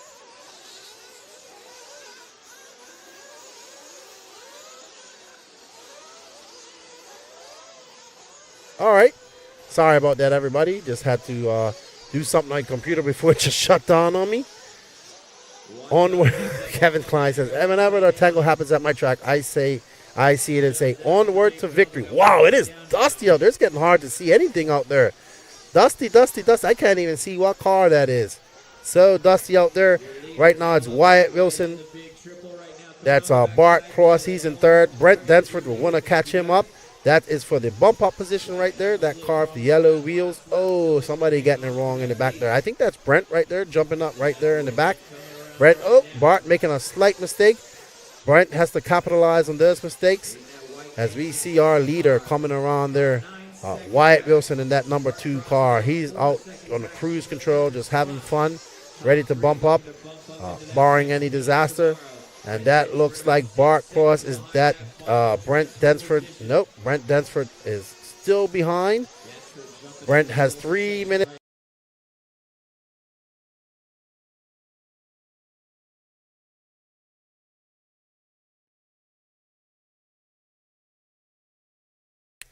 As we are on board with the car number 3 of Bart Cross, who's actually now in third. Jeff Whitman of car number 8 in second.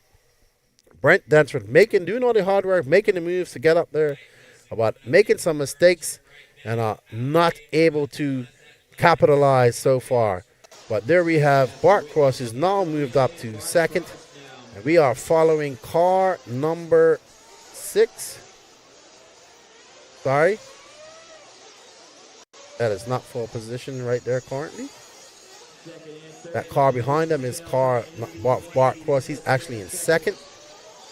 So that might be Whitman, actually. I can't see the number. Ooh, that's getting nasty right there. Nasty. Where's Brent? Can't find him. But Bart Cross and Jeff Whitman are enthralled in a vicious battle here. As we see Bart Cross coming by. Jeff Whitman having a long lap here, Jeff Whitman is. But still, Dansford is 4 seconds back. He's got 2 minutes to make up 4 seconds. What he needs is Jeff Whitman to make some mistakes if Brent wants to capitalize on that and catch him up. But right now, bumping up would be Wyatt Wilson, Bart Cross, and Jeff Whitman. Brent Dansford desperately trying to get that second bump. Brandon Rose and Camden Line gave him a great pit stop. But Brent out there, sure he's excited and getting happy. And the adrenaline's flowing, that throttle finger starts going, and you have no control of it. We all know, we've all been there before. These RC cars get us so emotional sometimes. Scale Motorsports. Bart Cross throwing on a 45.2. He is currently got a very big lead on car number, actually, sorry, a 4-second lead on Jeff Whitman. Brent Dansford. There's Brent Dansford. They're battling for that final transfer position, him and Whitman. This is the battle to the end. 1 minute to go out there in that dust. Here we go, up and over that Techno. Oh, and he sends it nose high. Brent jumping there pretty clean. A mistake by Whitman. Something went wrong there. I think we have a, oh man, I thought we had a runaway, but Whitman just threw it away, it looks like, and Brent Dansford's going to capitalize. He's got 37 seconds left. Brent's just got to keep it cool, finish to the end. There we see Brent. Don't make any mistakes, Brent, and you will bring it home. There is Bart Cross. Oh man, Whitman making that big mistake and just losing it there. 23 seconds left to go in this race. We are on board with Bart Cross. He's making some mistakes.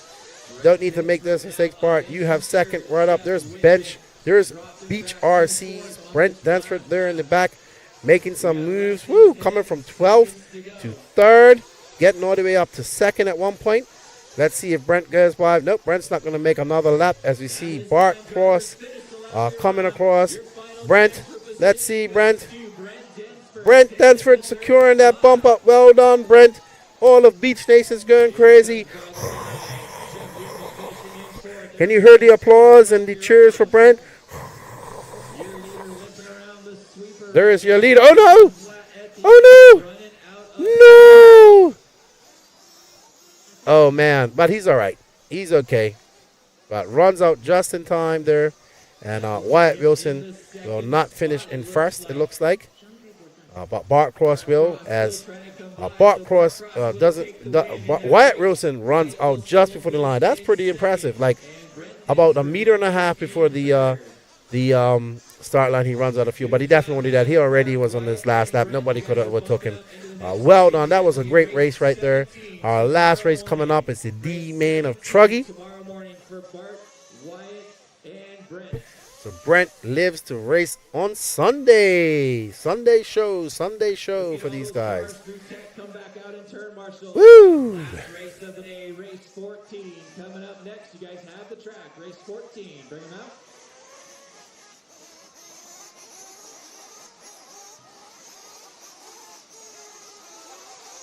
Camden sends me a message. Oh, dude, that was a really fast, really fast pit stop. Dude, Brent Dansford is racing tomorrow. I know. He did everything impossible not to race tomorrow. Though. He did But how about that pit stop for me and B? Hey, dude, that was fire. My voice is gone because I was just yelling so much. Hey, I was like, whoa, that was fast. He went good. That pit stop was good. I was like, did he get it full? He's just like, boop. That's how fast it was. Good great. job. Great. You text me and say, you're just about to see the fastest pit stop. And I just saw that when you said it. But I was already watching Did you get it on camera? Yeah, we got it on camera. It was good. It was fast. My voice is literally almost gone because I was yelling for Brent so much. Look, Derek's already saying, Cam, yo, he saw it. That was a great pit stop. Man, that guy ran out of fuel right before the start line, but he already had... Yeah. Dude, Brent, oh man, I feel good. That felt good. I didn't even race and I was nervous for him. Hey, dude, his heart's probably going 1,000,000 miles a minute. Good job. Good job. All right. So this should be a good race here. We got Tyler Fencer, Walker Spinrad, Austin Blair, Jaden Tew, Doug Laverriere, Carson Phipps, Evan Vale, David Olson, Dylan Nelson, Philip Atondo, Jeremy Litke, Jimmy Fishback, and Cody Turner. I wanted to ask you something. So David is like a team manager, right? Yeah, regional manager. Okay, that's good. That's good. I think that's also a lot of people think when they think about working in this industry or being a part of this industry, it's always got to be about being a pro driver. But there's always just little things you can do here as well. So come on down. We're gonna get on camera here. Let me put down my laptop. I should put on my hat.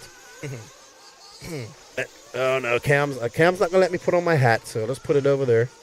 Got me on camera, you know, looking all shaggy. Hey, great pit stop there. Thank you, Brent Densford. You're the man. Hey, Brent, you. He had the worst luck in qualifying, and like in Truggy in the main, he had the worst luck, and then he got the bump, and I was thinking like, I don't know if you're gonna get this one. Like, hey man, to make it into Sunday is huge accomplishment. I'm sure he was happy about that. Oh yeah, he was stoked. But yeah, one more time, Brent Densford, you're the man, dude. And shout out to him and B. Rose on great pit stop. Great pit stop. Fire. All right, so this actually is going to be a pretty good, dude. I don't know if it looked like it from pit lane, but it was so smoky and so dusty at one point. Oh yeah. And the sun's right there. I don't know what it looked like here on camera. It looked like you couldn't even see the cars. It was pretty gnarly down there. Okay. Yeah, no wind out there, right? So the dust is just hanging around, and it's probably getting a little more humid as well. Yeah. I can feel the humidity. I'm starting to sweat. This is gonna be a really good race. I think so too. This is the last race of the day. D-Main and Truggy, as Charlie Mack doesn't want to admit it. But a great day of racing here. We got another day of racing lined up for you guys tomorrow. So I think we're starting at 8. I'm not sure. I don't know either. I'd probably assume it's around 8 or 9.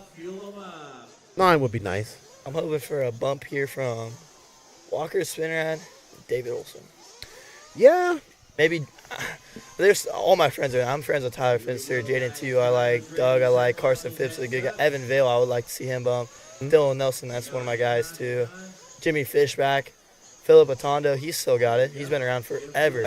And he's still got it. Yeah, his son went way up on the bank I saw earlier. You guys get on camera too? They got it, but I missed it. Okay. Yeah, it was crazy. It just like drove up the wall. Yo, we got Jermaine. Tyler Fencer's been looking good all weekend too. He's a good driver. Yeah, he's done pretty well. It looks like he's broken already. What? Or he just had something wouldn't engage. He's like losing a bunch. Yeah, he's broken, I think. He can't go. He's broken. Oh man. Wow. That's unfortunate. Yeah, he has no power. Away. I know Spinrad's gonna drive away. I as soon as I saw this track and I saw a Spinrad was here, I was like, dude, I think you're gonna do really good at this track because it's very jumpy. It's what he's good at. He's really good at jumps and doing all that good stuff. Oh, man, did Fenster, is he out? Yeah, he's done. Wow. And Evan Vale looks like he got started late too. He's just in front of Walker, so he must have had a flame out at the beginning or something. Now Walker's looking pretty racy right now. Oh, wow, look at that. Oh man, wow. I don't want to be even. Ooh. Oh. If I'm a driver, I do not want to be right there. Yeah, Evan's broke Evan's too. out. Poor Evan. What a start. That Prevail paints looks good though. He did. He won all. He swept the concourse. He won all the concourse. Cole won truck, I think. I think he won Buggy. Evan did. Whoa. Oh wow. Is that? That was Jaden to you. Okay. Jimmy Fishback in 4th already. Oh man, he's all that run time's helping him out a lot, man. But Austin Blair used to be a top driver back in the day as well. Yeah. S-Works driver. He ran S-Works. Yeah, I remember. He's running an AE Buggy and a Mugen Truggy, I believe. Now. Oh really? Yeah. Okay. Yeah, I think he ran S-Works when A-Main had it. Yeah. All right, so Walker Spinrad out there. He's looking comfortable. He isn't worried about too much. Big mover in this race is Jimmy Fishback, up from 12 to the 4. I think he dropped to the 5th on this lap. Okay. Yeah, he did. Philip Otondo. So we got Walker Spinrad, Spin Daddy. Great driver, making his first main at DNC, making another main at PNB. So he's been doing good. We got Austin Blair in 2nd, A-Main local. A-Main, I think, employee. I think he might be. I mean, they would know. Yeah, they would know. Jaden Tew in the 3rd spot from starting 4th. He's been looking really racy this weekend as well. be excited to watch him in the quarters, see if he can make something happen, make a miracle happen, and make the semi at his first nationals. Would be great, man. Would be great. It would be awesome. So Walker, though, kind of out there for Austin, looking pretty racy out there, throwing on an 8:38.1. So he's looking to just, remember, the top 2 will bump up from here, unlike Buggy, which is 3. Yep. There's Walker right there. I guess that's Austin Blair right behind. Yep, that's car Austin number Blair. 3. So these guys are about to put on a show for us. Walker's like, Lefty, you missed this awesome whip. It was completely upside down. I didn't mean to do it, but I was able to land it. I was like, man, he is an exciting, for me, I've watched him he really excels on those rough tracks with big jumps. Yeah. The rough, loomy tracks. He's got a very good car control in there. Yes. And he's now living over in South Carolina, moved out of Greenville. California. Yep. So he's there. He's one of my closest buddies in RC. Oh, yeah? Like one of the closest guys I have. I like him a lot. He's awesome. Him a lot. Oh, no. Walker with a mistake there. Oh, man. Jimmy almost smashed him in the back there. That could have been That was ugly awesome, for him. yeah. Austin, sorry. Jimmy's in 5th, Philip Otando's in 4th, and Jaden Tew 3rd, looking to make some moves over to Walker. Austin Blair now taking over the lead. He's got a hot lap of the race of 37.3. As we're on camera with Austin Blair in that yellow wing. Mugen truck, you said? Yep. So, former top driver, actually. Yeah, he's made multiple DNC mains, Yep. Silver State mains. Back when it was at, I think he made some at RC Tracks Las Vegas. I know he made mains at Fear Farm. I remember in 2017 at State Line for the Nationals, he got docked a lap. Yeah. Because his guy didn't show up to Terra Marshall Farm. Cole Ogden got docked a lap and actually made it up. Yeah. Crazy. Cole just seems to be able to show up at these Nationals. I don't know what it is. But when And it comes to, he seems to just, on these big, I mean, you're all the big races, but these type of races just seem to suit his style of racing. Maybe it's the way the mains are set and all that stuff. We got Jaden Tew now making a charge over to Walker. Austin Blair just right there on the bottom of the camera, as you guys can see. Jaden looking to get the bump up to tomorrow for the C main. Very impressive by Jaden too. He's been putting in a lot of work as well. Jaden's got a racy truck right now on Spinrad. Spinrad, Jaden's definitely faster than Spinrad's kind of hurling him up right now. Defending his position, which he should do. Yep. Because he has to keep that second place. But that's allowing Austin to just carry away there and looking pretty good out there. Pretty sure he's had plenty laps there at this track as well. For sure. And there we see Walker coming through the Chico chicane. Jaden is all on his rear end. He's got a rear view mirror full of Jaden. Ooh, Jaden almost got it on that inside. Jaden's still a young, 17, 18? Yeah, 16. I Yeah. think. Still in high school, I know that. He's either a junior or going to be a senior. Him and his dad known them for a few years. Good people. Brandon's awesome. Here we go. Jaden's going to look to the inside right here. Oh, yeah, look at it. Can't He's make got it it. happen. He's got it. He's got a very racy truck coming over the tabletop right now to the back. Triple going away from you. Jaden's right on his tail, looking nice and smooth there. Not looking like he's even pushing too hard, and his truck is still very racy. We'll see how pit stops follow. Jaden's just got to keep it smooth. He might get this one. Walker also is a very good driver, so I wouldn't plan on him making a mistake. And there's Austin Blair. While those two battle it out, he's just like, thank you. I'll just take this 100%. first place. There we see Walker Spinrad coming up the wall. And there we have Jaden Tew just behind him. Jaden seems to be really fast through this section right here. Able to make up some time on Walker. Overjumped it just slightly, but still looking right there for Walker, looking to the inside, looking high, looking low, falling a bit back. Walker now just trying to drive away from him at this point.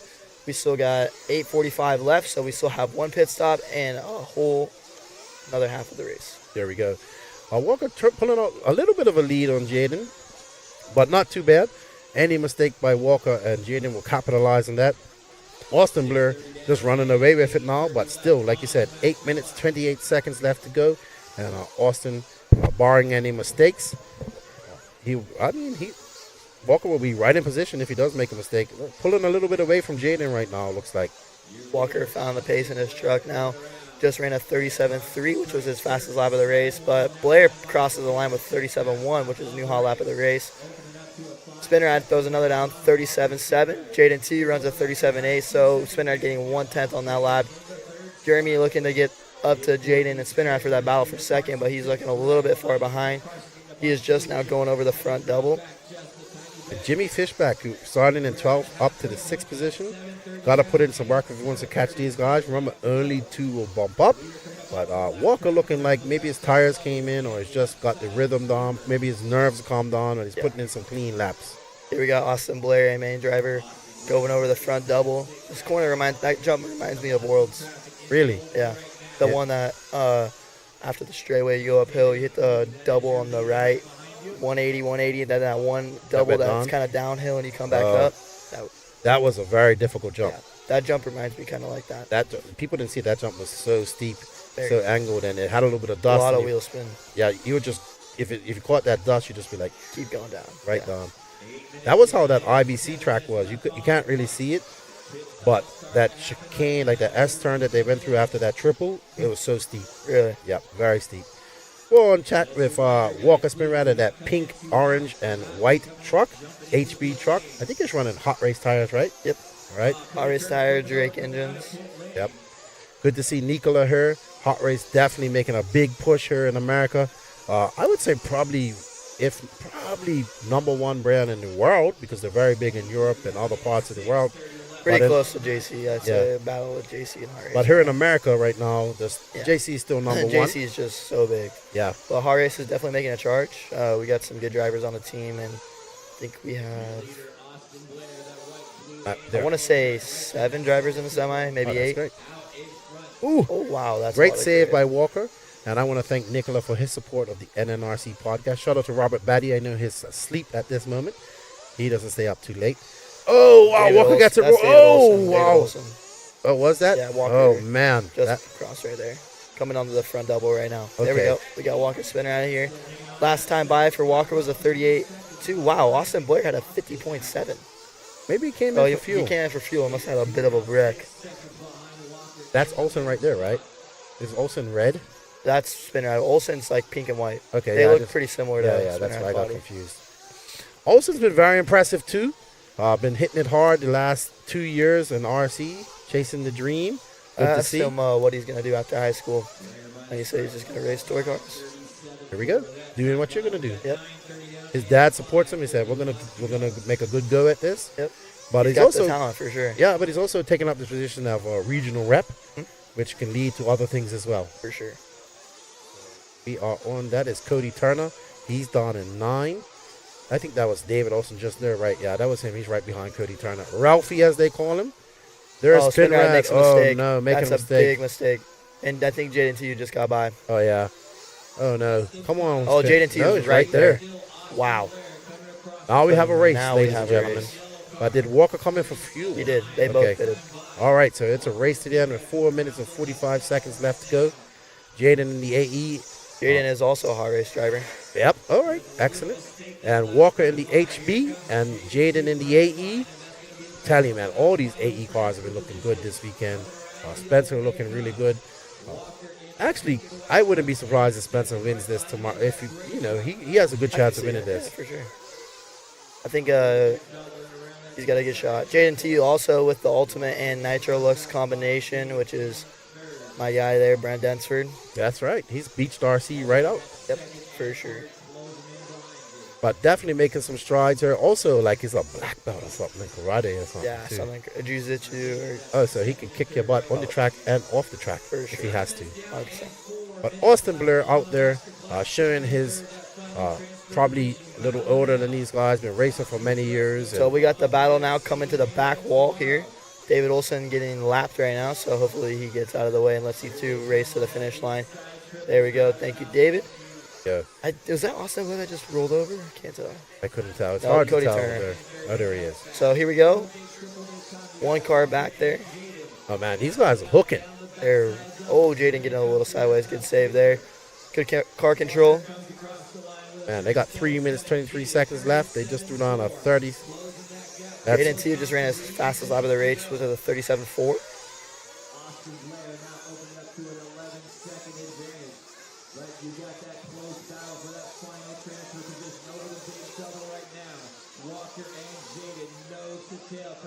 Austin Blair. Where is he? You can't find him. He's got a decent lead, I believe. Yeah, he's got a yellow got a lead. line right now. Yeah, he just crossed. He's got a pretty big lead. There we go. Walker defending that line. Jaden trying to get behind him. Walker keeping it smooth. Walker a little bit older, a little bit more experienced than Jaden. That will play into this, I would think. Jaden going to push the issue. I gotta say though, I'm very impressed with Jaden T's run right now, and his running in general.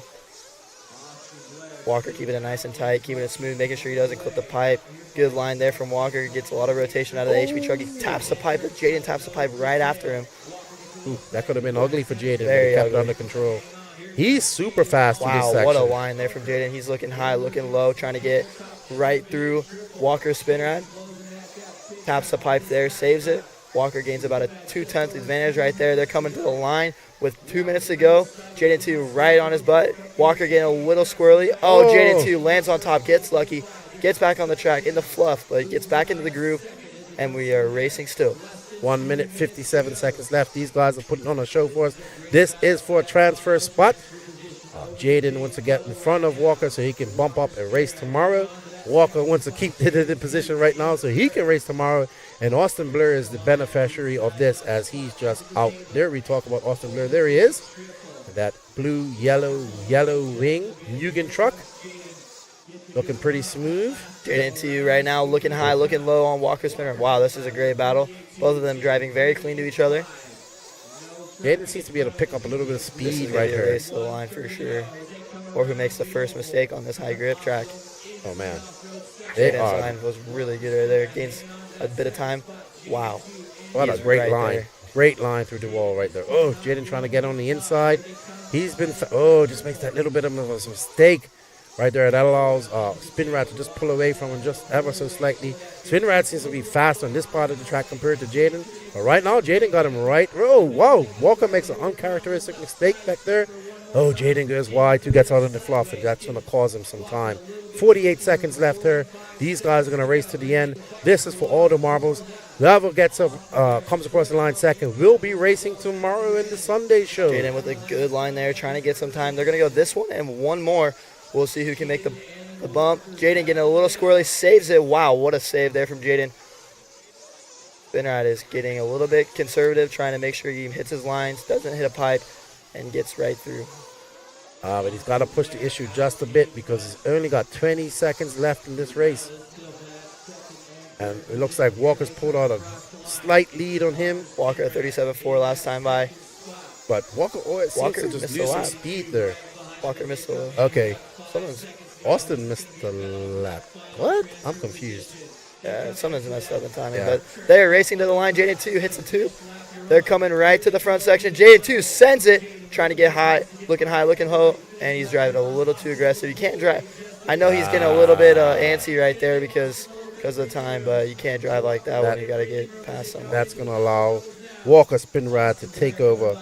And unfortunate for Jaden 2, but his... Walker! No, Walker flamed out! No way! Walker flamed out. Jaden 2. Oh, no! Jaden 2 Rex. Where's Jeremy? Jeremy's still on the clock right now.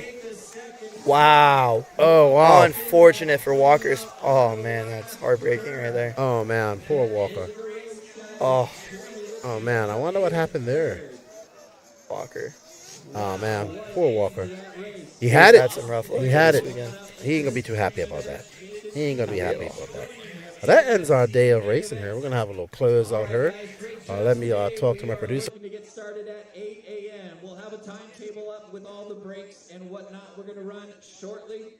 Once again, we'll start off with race number 15, the Buggy 116 even main, starting up first thing tomorrow. What a race there. Austin Blair takes the win with a 24-15-16. Jaden 2 ends up second, getting the bump into tomorrow with a 24-15-30. Jeremy gets third, Walker fourth, Doug Riviere fifth, Dylan Nelson sixth, Carson Phipps seventh, David Olson eighth, Cody Turner ninth, Philip Atondo 10th, Jimmy Fishback 11th, Evan Vale 12th, and Tyler Fenster having 0 laps on the track after starting first place. Hey, does Doug race much 8 scale? He just started getting back into 8 scale. I know he's raced every now and then, but he just started getting back into full 8 scale now that his track's here. All right, look at that sun setting here on the last race of the day here at the beautiful Silver Dollar RC Raceway here in Chico, California. This ends our Saturday of qualifying and lower mains. We saw some great qualifying. As we see, now it's time to go out and have a good meal. You see everybody leaving the track. Track's still in great condition. They'll probably repair some of the jumps today. I saw Kevin going out there repairing that earlier on. We want to thank you all in the chat for joining us. Oh, man. Unfortunate for Walker, too. Running out of fuel right there. Unfortunate. But you can't be too upset because he had a great drive. He didn't have the best truck or the fastest truck, but he still stayed in second for that whole race. And tough luck. Yeah, Alex has a question. He asks, are the lower mains done? Once they are done, and they are eligible to go home? Yeah, because if you don't bump up, only 2 bump up from truck and 3 bump up from Buggy. If you didn't bump up to the main that's going to be tomorrow, you're done. Okay, so we want to just, as we got a nice shot here of all the event sponsors. The event sponsors. We also want to thank these sponsors for bringing this race to you. They are A-Main Hobbies, Absolute Hobbies, Beach RC, Tekin Racing, Techno RC, and Team Associated for bringing you the live stream. We greatly appreciate that. You see Ophir taking a picture of his son. Man, that is actually a beautiful sight right there. Hello, everybody. We are closing up for the day here. Not sure when we're going to start tomorrow. Pretty sure it's going to be 8 o'clock. But lots of racing left here at the 2023 Royal Nationals. We got a lot of racing. This gentleman right here is already in the final for the Truggy. He'll be racing, and he'll be looking to bump up out of the semi to race in the final yesterday. Not sure what time the final is going to start tomorrow, but we'll have all that information for you later. We want to thank you all in the chat for joining us today. It's been a great day of racing.